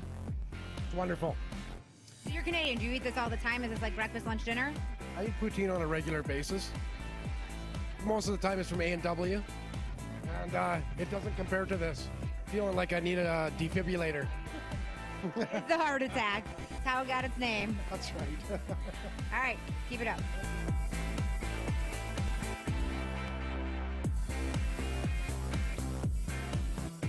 You're doing some damage on that poutine for the very first time, huh? Yeah, you got to make the first one count. You like it? I love it. You love it. You were a little nervous coming in, like, I don't know if I'm ever going to like poutine. What is it? What do you think? I think it's really good. Coming in, I didn't know the strategy of how to eat poutine, but I figured it out pretty quickly. How much do you think you've eaten so far? I think I've already eaten 2 pounds. I don't think I'd be able to eat the whole 15 by myself, but, you know, we have some good players here who are digging in pretty well.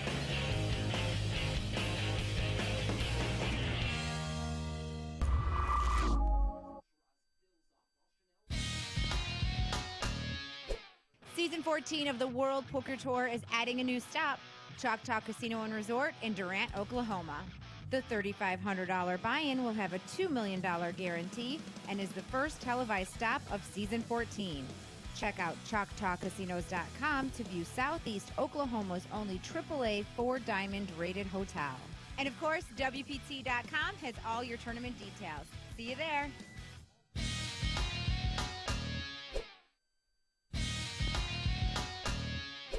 The final table is set here at the Canadian Spring Championship. Let's meet our 6 players. Dylan Wilkerson. I'm in seat 1 and I have 740,000 chips.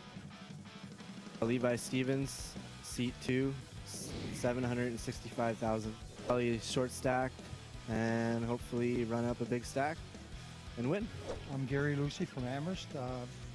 I'm at seat 3 with about 1.2 million in chips and just under average. Trevor Delaney. I'm in seat 4. My chip count is 3.2 million, and I believe I'm top chip stack right now. Shiraz Nazir, seat number 5.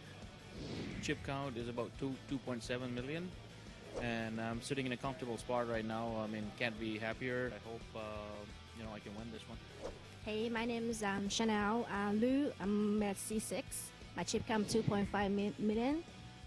You can follow all the action live on our Twitch channel to see who will be the first champion of Season 14 and who's going to walk away with the championship belt. Every chip can turn into a dream at PartyPoker.net. Every hand into the greatest poker journey of your life. Next stop, the World Poker Tour 500 Aria in Las Vegas. In the center of the ring, he would love to knock this loudmouth out.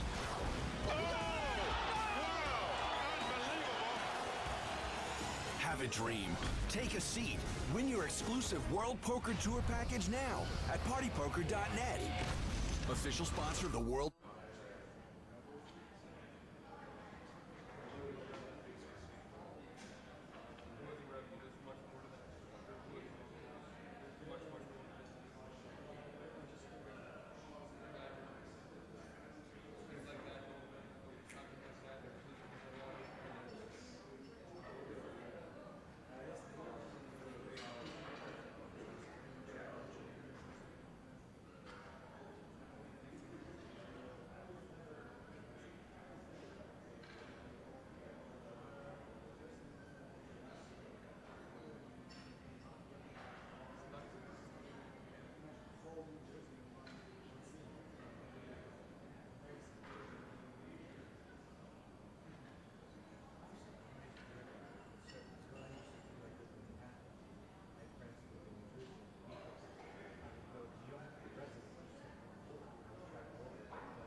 And we are back. Our blinds are up to 75,000, 150,000 for what will presumably be the conclusion of our heads-up match here at Playground Poker Club, 20 minutes outside of Montreal on the Kanawaki. Williams here, 20 minutes outside of town. So Shiraz will take down that first pot of 75, 150.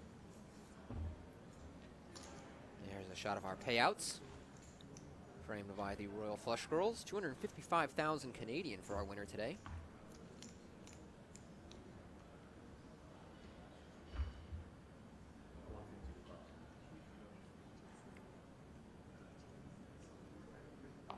And still, the possibility of history today. Chanel can win this event, currently a little behind Shiraz, who has pocket kings. She will be the first female winner of an open event on the WPT.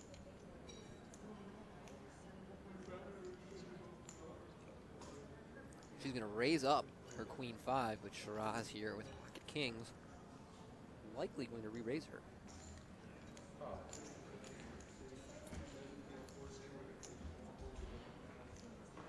Nope, he just makes the call, so slow playing a little bit pre-flop. And the 4-3-4 board doesn't do much for Chanel. Does have overcards.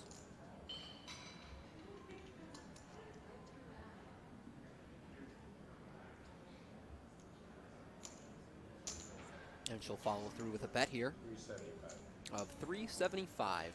Now, I would prefer to see Shiraz call here. It's so hard for his opponent to have connected that it's unlikely he gets action. And of course, if he raises, he can plausibly have a 4. So in a way, he's almost over-representing his hand. And he does raise, and yeah, you know, he slow played pre-flop, and of course at some stage has to get more money in the pot, but on a 4-3-4, it's just so improbable that his opponent is connected in a way that can give him action. So I find it unlikely that Chanel puts more money in this pot. She does let it go. So a little pot there for Shiraz and his kings.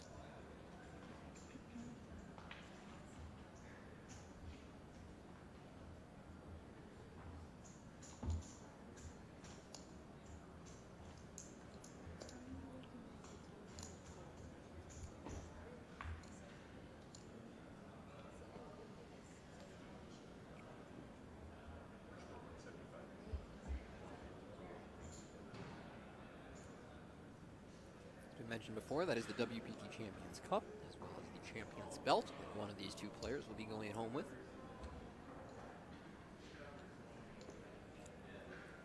Chanel here with an ace-jack in the big line. Shiraz is going to raise it up on the button with a 7-5 offsuit.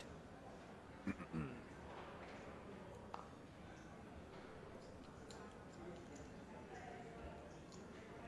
curious whether Chanel will re-raise here, go all in, or just call. Re-raising and all in are the best option, but I'd rather see her re-raise if she thinks Shiraz will ever fire it in with a weaker hand than hers. But he does just fold here with a 7-5-0.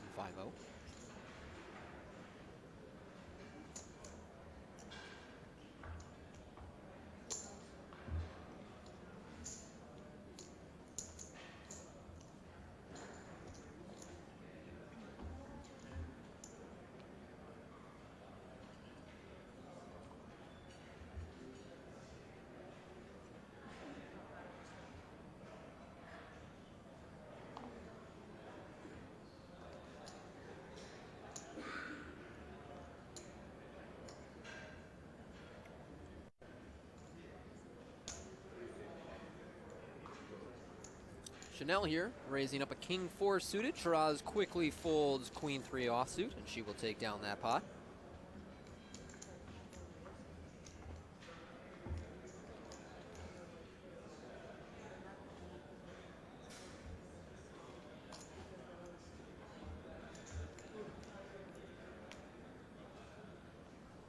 Zhang trying to become the first female winner of a WPT Open event.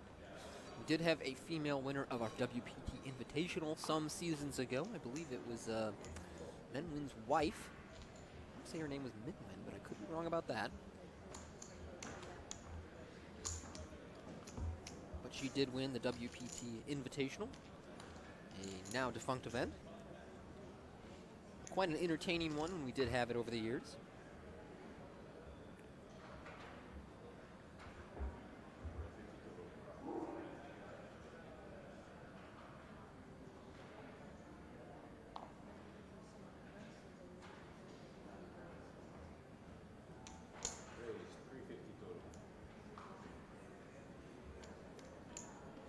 Chanel here with a pair of jacks on the button, raises it up. Shiraz will call ace-8 in the big blind. And the ace-9 deuce flop. Much better for Shiraz than Chanel.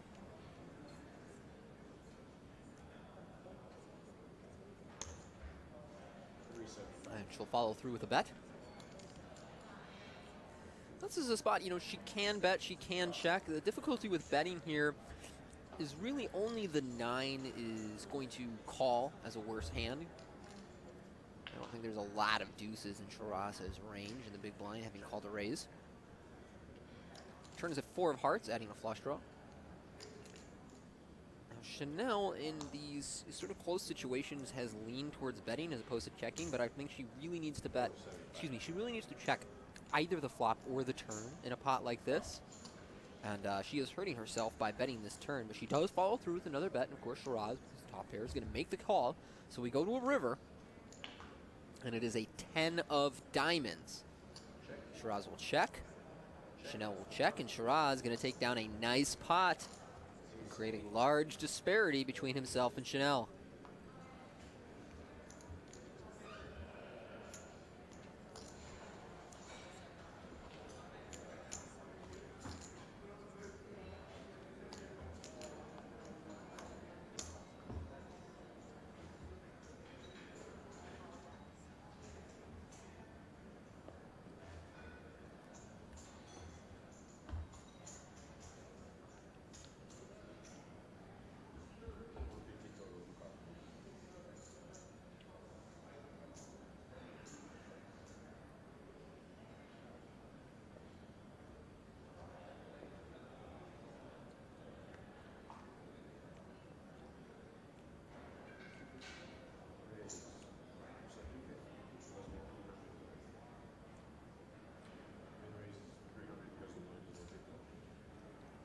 Shiraz here raising off a king deuce. Chanel with 9-3 offsuit in the big blind.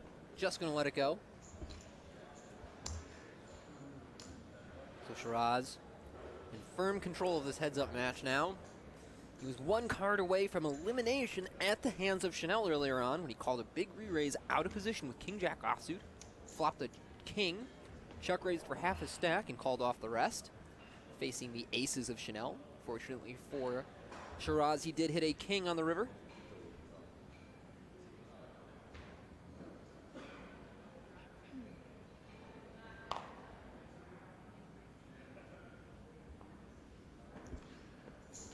Chanel just folding a queen 4 offsuit there. Shiraz with an ace. Likely would have just ripped it in on her.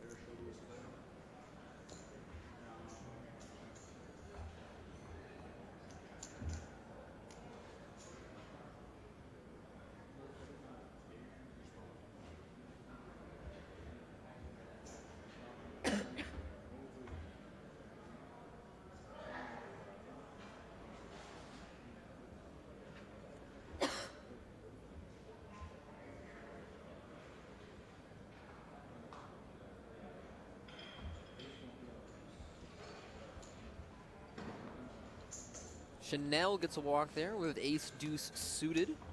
Shiraz with a mystery hand that he mucked so quickly our computers didn't pick it up. Shiraz from Alberta. Chanel, originally from Shanghai, as you see there, but now lives in Toronto and has for a long time.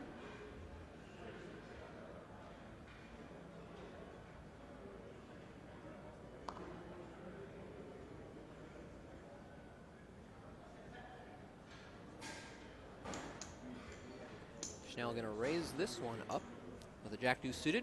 Shiraz with the worst possible hand in heads-up hold'em. 3-2 offsuit, lets it go.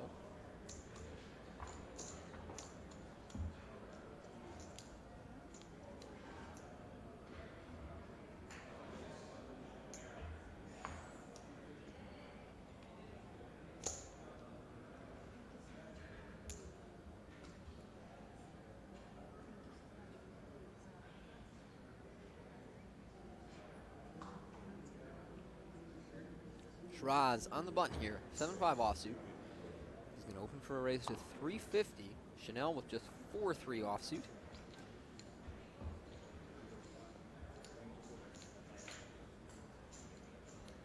A lot of trading small pots here back and forth. After Chanel invested a little too much with her pocket jacks against the ace-8 that had made top pair of Shiraz. Of course, the hockey game underway. Montreal Canadiens in Game 3 tonight, down to 0-2. One of the big favorites going into the NHL playoffs, along with the New York Rangers. Currently in an 0-2 hole.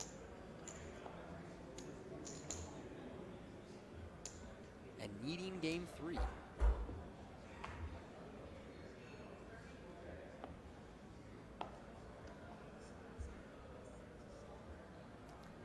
I assumed that there was no score yet because I hadn't heard any screaming coming from the rest of the casino, and that is true. It is still 0-0 against the Tampa Bay Lightning.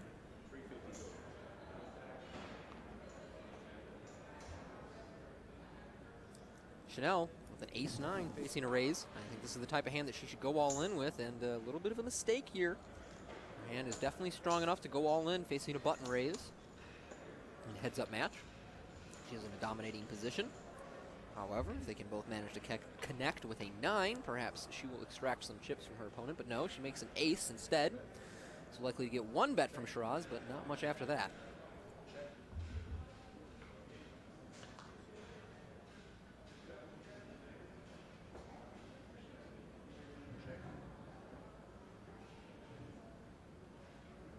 Chanel checks again on a deuce turn. Interesting check by her. Opponent checks behind on that board. I'd be inclined to believe he has showdown value, which he does not. Shiraz actually has checked behind in several spots where he doesn't have showdown value. She's facing a bet of 200,000 now, and it looks like she's going to check raise. And she goes to 600,000. Shiraz quickly folds.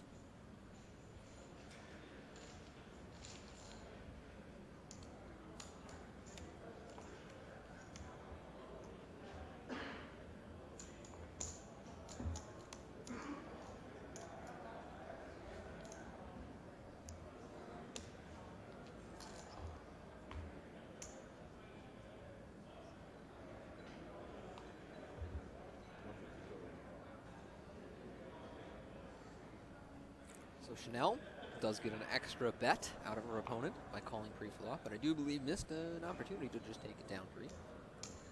Or even sometimes she'll get called by a worse hand there when she goes all in with ace-9. Here she raises pocket 7s, and Shiraz with a 4-deuce suited will not go to a flop with her. Just passes out of the big blind.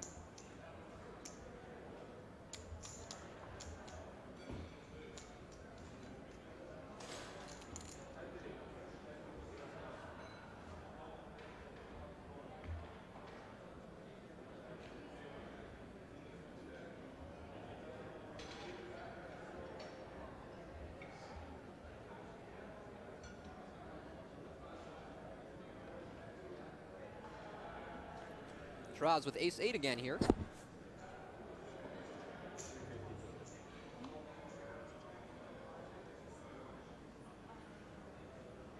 Gonna raise it up to 350. Chanel will fold king-3 in the big line.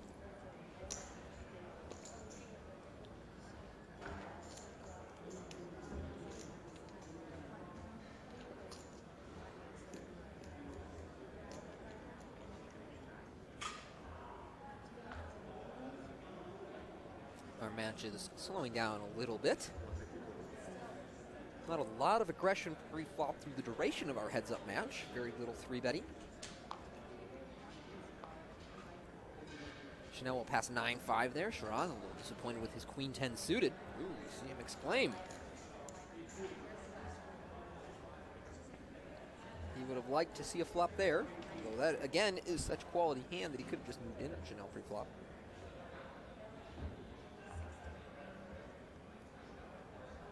Chanel was the chip leader for much of our final table until she lost that climactic hand with aces against King Jack.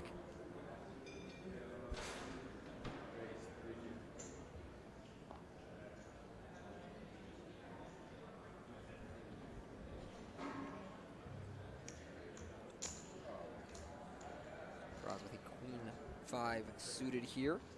Raises to 350. Chanel with a 10-9, going to make the call. She's going to flop open-ended on Jack 8-3, 2 clubs.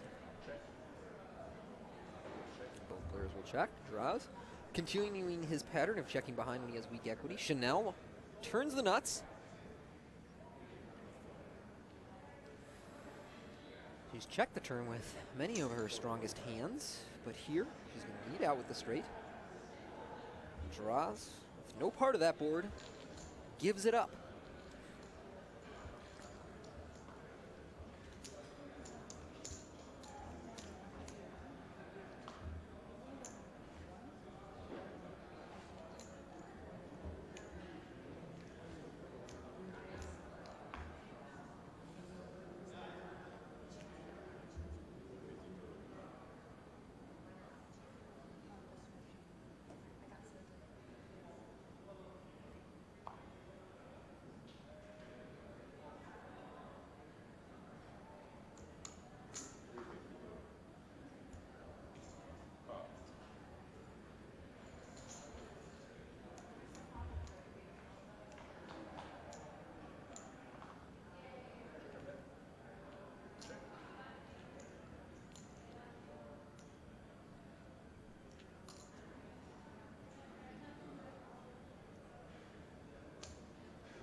Chanel here with a king-jack suited facing a raise. She is going to re-raise.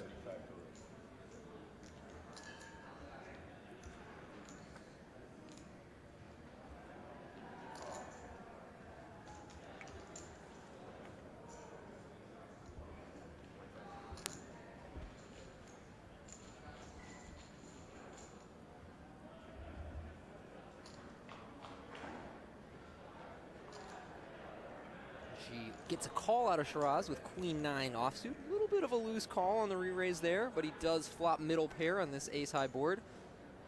A little surprised that Chanel opts to check that ace-queen board, as it does connect with what she's representing pre-flop, and she has a gush shot. She also has an overcard, which she turns on the straight. She turns.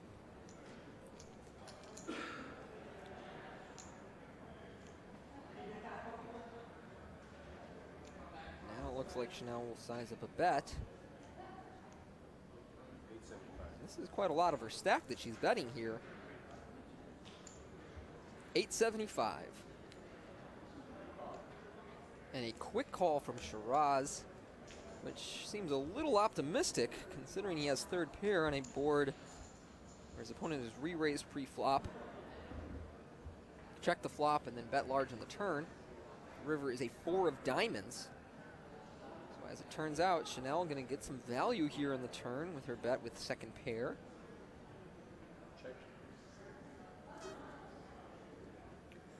I assume Shiraz checks behind, and he does indeed. So Chanel going to show down a king, win this pot, and become our chip leader again. Just like that.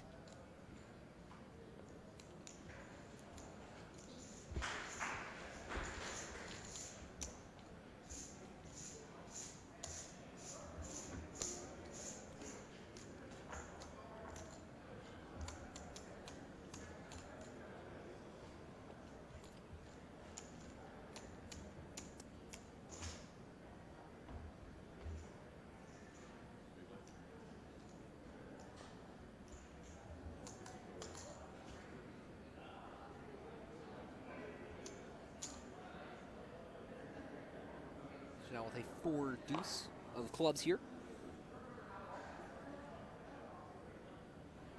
And the chip lead now.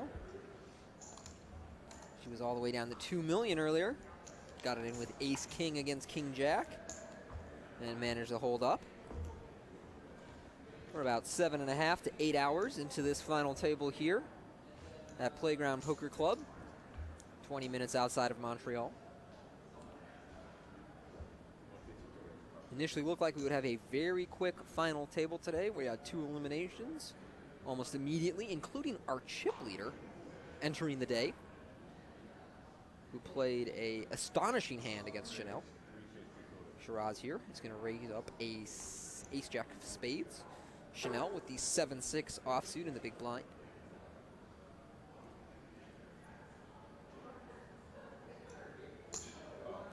Makes the call.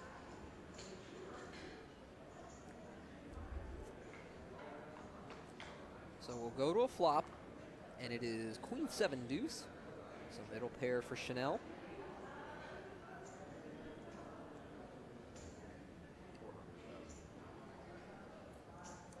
Shiraz makes a bet of 400,000.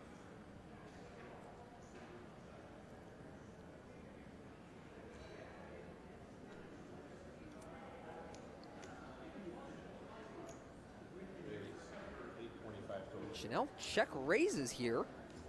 This is kind of a strange play. It's almost turning a 7 into a bluff, because if your opponent continues here, he probably has better...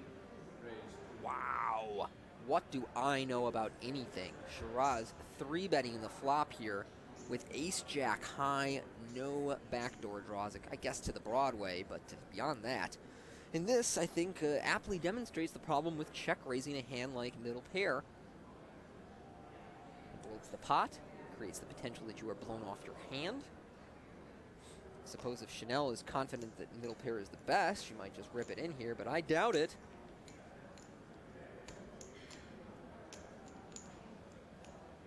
That would be a very optimistic way to play middle pair. And there you see, you know, ironically, I said that check raising there essentially turns your hand into a bluff, because you don't want to really see your opponent put many chips into the pot after that point. And Shiraz with a 3-bet on the flop, which I will say represents absolutely nothing on queen 7 deuce. You're basically saying you have a set, or I don't know, ace queen, or aces.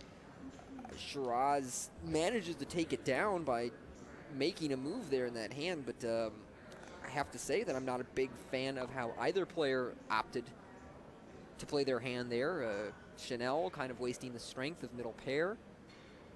Shiraz making a bluff that worked this time but doesn't really credibly represent anything. Chanel will limp in the small blind with 10-9. Shiraz will check king 5. And flop tap pair on king 7 deuce.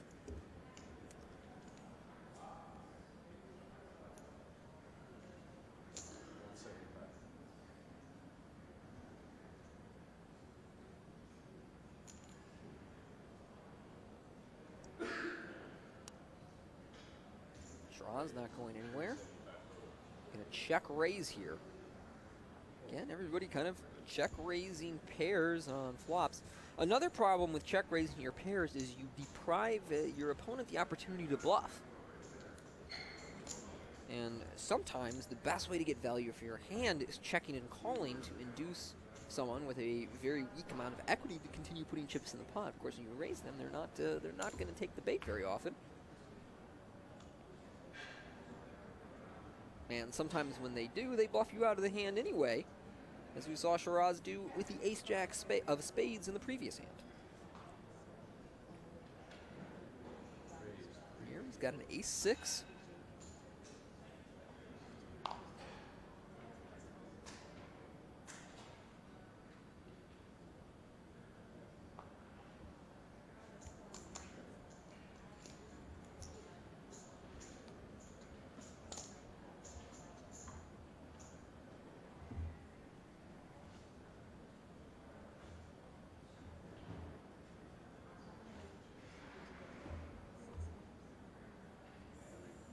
very quiet match between our two players. I haven't seen them talk much at all, except for one instance in which Chanel let Shiraz know that they had played an earlier hand with King Jack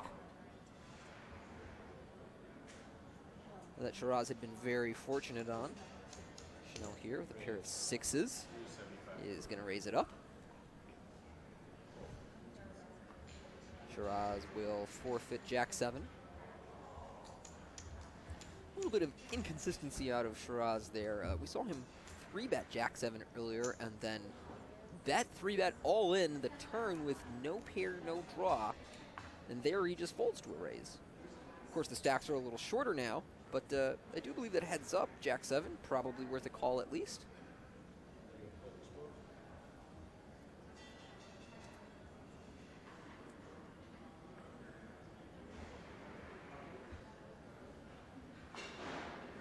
Draws with the button. Going to 350.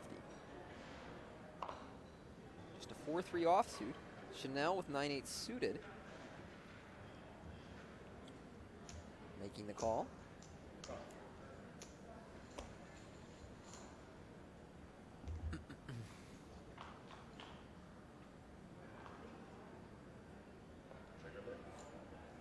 She does flop middle pair here on Jack 8 deuce.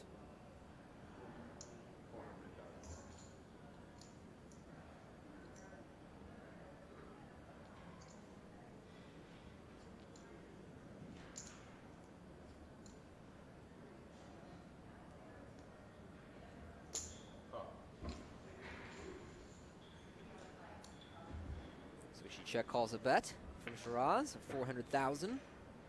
Brings a 10 out on the turn. Chanel now with third pair, open-ended straight draw. Shiraz with a 4 and a mystery card. He's betting so confidently. I'm inclined to say that his other card is a jack. I mean, it was a very immediate bet, a very confident bet. I don't know what other card he would bet that quickly. Maybe a 9-4 of diamonds or something. I'd be shocked if Chanel folded here. She has still third pair with an open-ended straight draw, and he's only betting about 1/3 pot, so I don't think Chanel can justifiably fold, and she does make the call.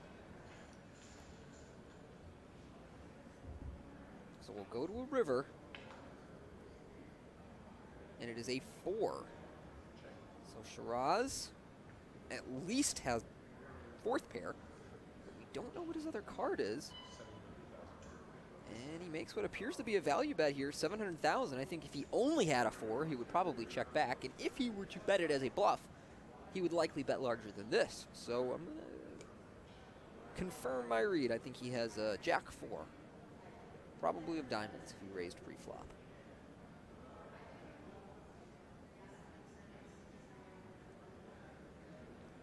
And he has made a bet asking to get called. Chanel running out of the orange 100Ks. Will she be tempted to put 7 of them in here?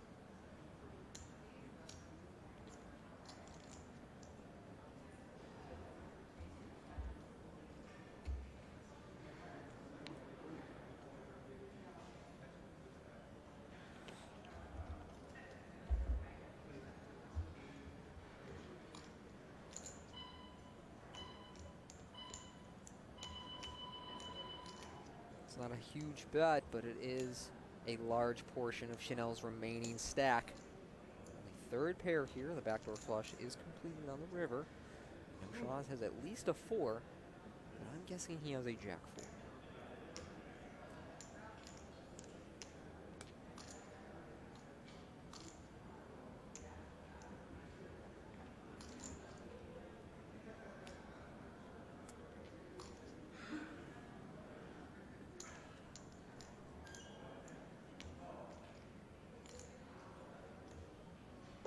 And she does call. And Shiraz with 8-4. It was an 8-4 that he followed through with on the turn. Very surprised that he bet that turn when the 10 landed. But he manages to find the river that he needed. Just 3 outs to absolutely win that pot, but drills it on the river. So unlucky for Chanel.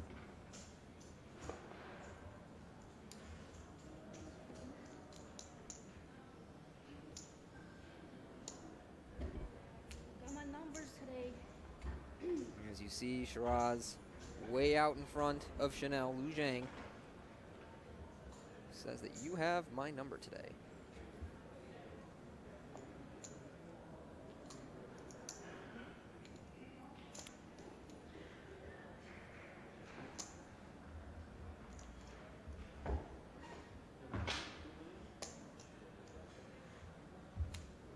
Yep. First table talk we've heard thus far in this match.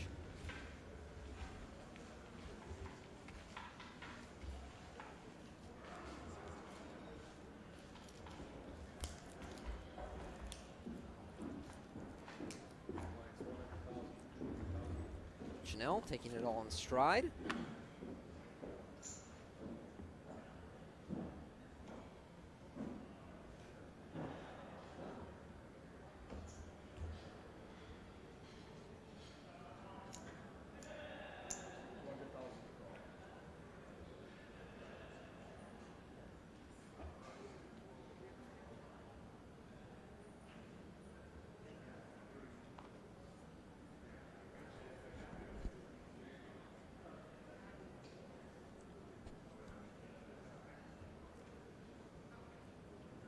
Chanel here with ace deuce on the button. We are playing 100,000, 200,000 now. Our blinds are up, so I do believe she should go all in. And if Shiraz, of course, with a pair of deuces in the big blind, will be compelled to call. Looks like Chanel is just going to raise here. And I assume Shiraz will shove. And I believe that Chanel will call. Oh, wow. Shiraz just calls. Not really a fan of that play. Pocket twos are a very difficult hand to play out of position post-flop with shallow stacks.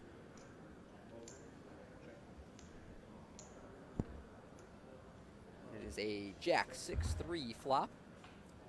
Another 6 on the turn. Pretty good looking board for Shiraz's pocket twos.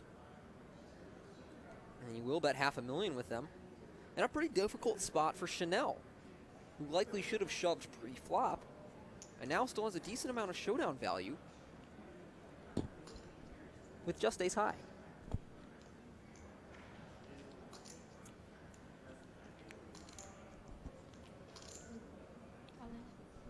And she is all in.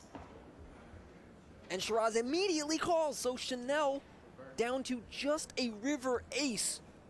Otherwise, she is going to be eliminated and become our second place finisher and miss out on her chance to make history.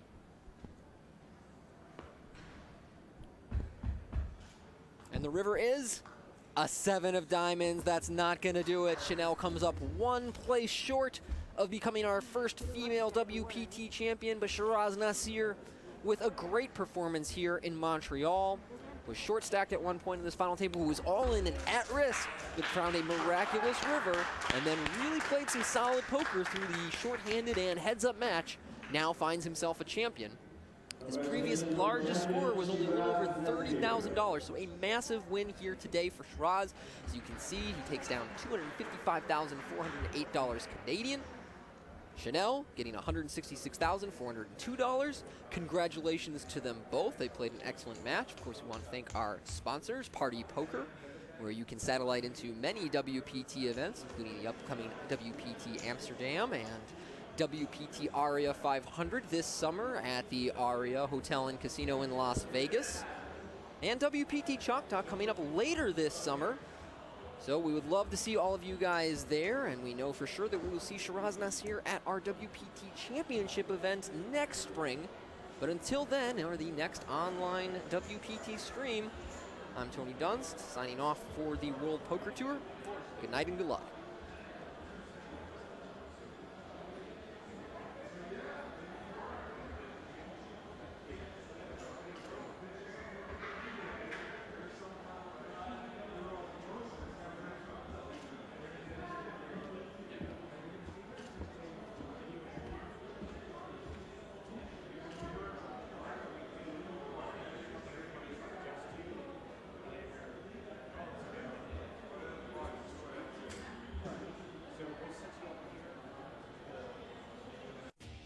Every chip can turn into a dream at PartyPoker.net. Every hand into the greatest poker journey of your life. Next stop, the World Poker Tour 500 Aria in Las Vegas. In the center of the ring. He would love to knock this loudmouth out.